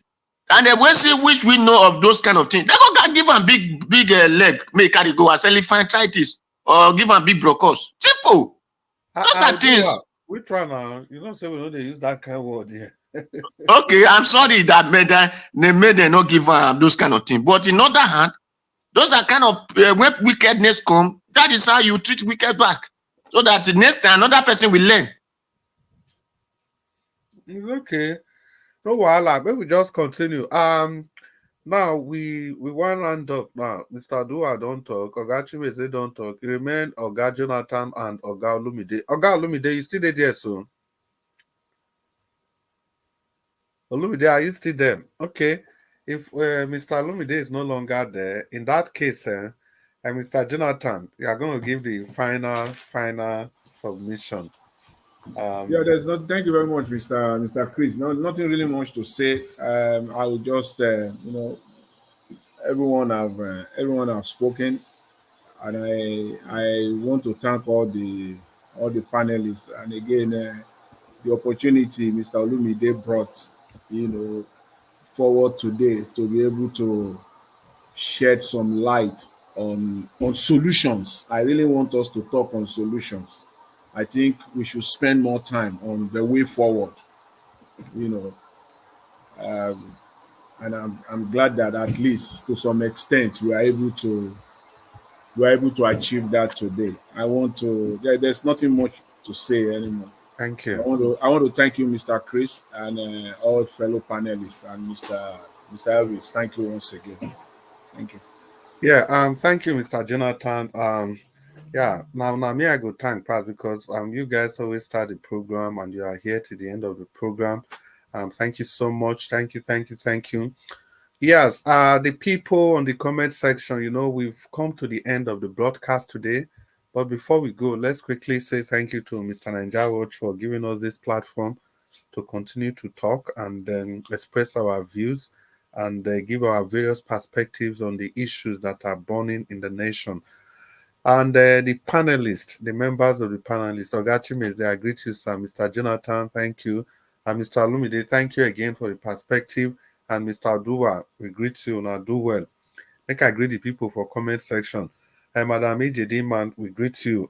Tony Africa, Olabin Beshoyemi, Oriyomi Abdul, Sendam, Johnson Emmanuel, Femi Bash, Madam Ame Brad.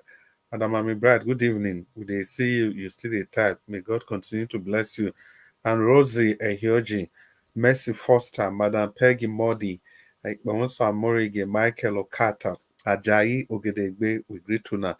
Michael Abba, Helen Adegoke, Joy Otaho, Agio Deborah, Madam Love of God is my strength, Osamudame Okosun, I greet to now where and the people wasted the type there, I go repeat to now, greet to now where again. Abuaze, I greet you where Michael Oganemaru, thank you so much, Michael. Oga Michael, don't taste more, but it's good to have you. Michael Abba, may I greet you again. I still see now comment they come. Madam Ame Bright, happy Saturday. Tomorrow na Sunday. Make we remember to jolly enjoy ourselves because on Monday activities don't start again. Madam Ejedima, they ask question. Say which court, sir? Unfortunately, Madam Ejedima, we will answer that one tomorrow because the time now go to bed o'clock. Now every day now. And once Amorege Peters, I will see your comment. You say at present Nigeria has no vision, no direction. All the politics of the present administration have succeeded in taking Nigeria back. I repeat, back of 30 years of recovery and development. For me, I believe say don't pass 30 years where this policy take us back to. And Okosun, una good evening, una do well. Yes, tomorrow na another day. This one a weekend. Tomorrow we go gather here again. Like the eagles that we are, we gather here tomorrow again to begin to x-ray the issues. We look at it through our prisms, through our kaleidoscope, and try to separate the mirage, the mirage from the reality. We separate facts from fictions. And that's what we do on this broadcast every day from the perspective of our loyal and highly cerebral panelists, all of una do well. At this junction, people, make we greet Oga Naija Watch again, because this work no be small work. And last, Mommy Diaspora, we greet you so well. I'd like to end this broadcast by greeting Mommy Diaspora as the last person to be greeted, because she's the first to come, she's the last to go. Mommy Diaspora, we appreciate you. May the good Lord continue to bless you and give you the strength to continue to do this, because you see, this is sacrifice par excellence. It be like the kind of sacrifice we'll do at the talk. So this is still community building. We are building our community, trying to contribute our own quota to the development of our nation. It's only the love for your nation that will make people, adults, to come out every day like this, to come out, x-ray the issues, no matter what the issues are, no matter how annoying they can be at times. You can hear my brother Ogachi Meze, he's already talking about being angry, and it's so. In short, when Olumide gave his submission, I fell into an immediate depression. Well, let's call it instantaneous depression. And after some time, I just have to get myself back, because the issues are just so gigantic. And the people that are saddled with responsibility of solving this problem, they seem to be sleeping on duty. Well, once again, we've come to the end of this broadcast, but not before we say again. And thank you, everybody, Madam Peggy Modi. All of una, we greet una, Madam Ame Brad. And Oga Naija Watch, we greet you. The panelists, I greet una again. And you asked one question before. Yeah. No question. You are talking about Ogedegbe, something like that. I be Sam. I say Ogedegbe na Benin name because Ajayi Ogedegbe. It be like say Benin they answer that name. Yoruba still they answer them. I don't know. Okay, that is, you see, you are right. Ajayi is not a Benin name. Ajayi is a Yoruba name. Okay. Azayi is Benin name, but people not turn Azayi, instead of spelling it Azayi, they are not spelling Ajayi.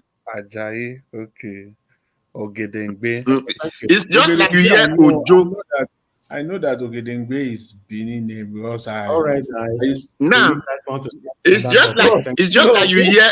Okay. I want to correct 3 words that there are people miss. Place for Yoruba. Oga Odua, 30 seconds. Okay. It's just that you hear Ojo. Ojo is not a Benin word. It's a Yoruba word. Ozo is the Benin word. Ozo. So people now taking Ozo as Ojo. Thank you. Then when you hear Oshodin is the spelling, is the pronunciation that makes Yoruba to call it Oshodin.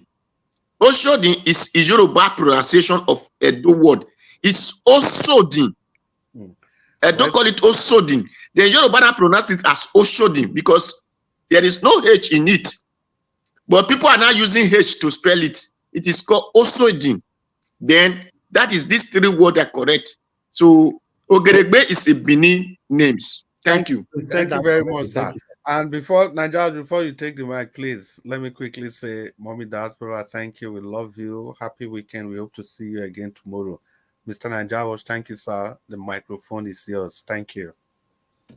Thank you. Thank you very much, Oga Chris. Thank you very much, sir, for all you do. I really appreciate this. It's a big relief for me and every one of us here. And you're doing a wonderful job moderating as well, alongside with others. Thank you very much, Ogachi Mize, for your time with us today. I appreciate you, sir. God bless you. Thank you, Mr. Jonathan. I appreciate you, sir. Thanks for your time with us daily. Mr. Oduwa, thank you for the educative knowledge about this pronunciation of these popular names in our country. I appreciate you, sir, for your time with us. Thank you very much, Lumide Akewumi, my brother. I appreciate you. Thanks for joining us today. Yes, we are here every day talking about how we can have a better Nigeria, but some people sometimes think that we don't know what we're doing.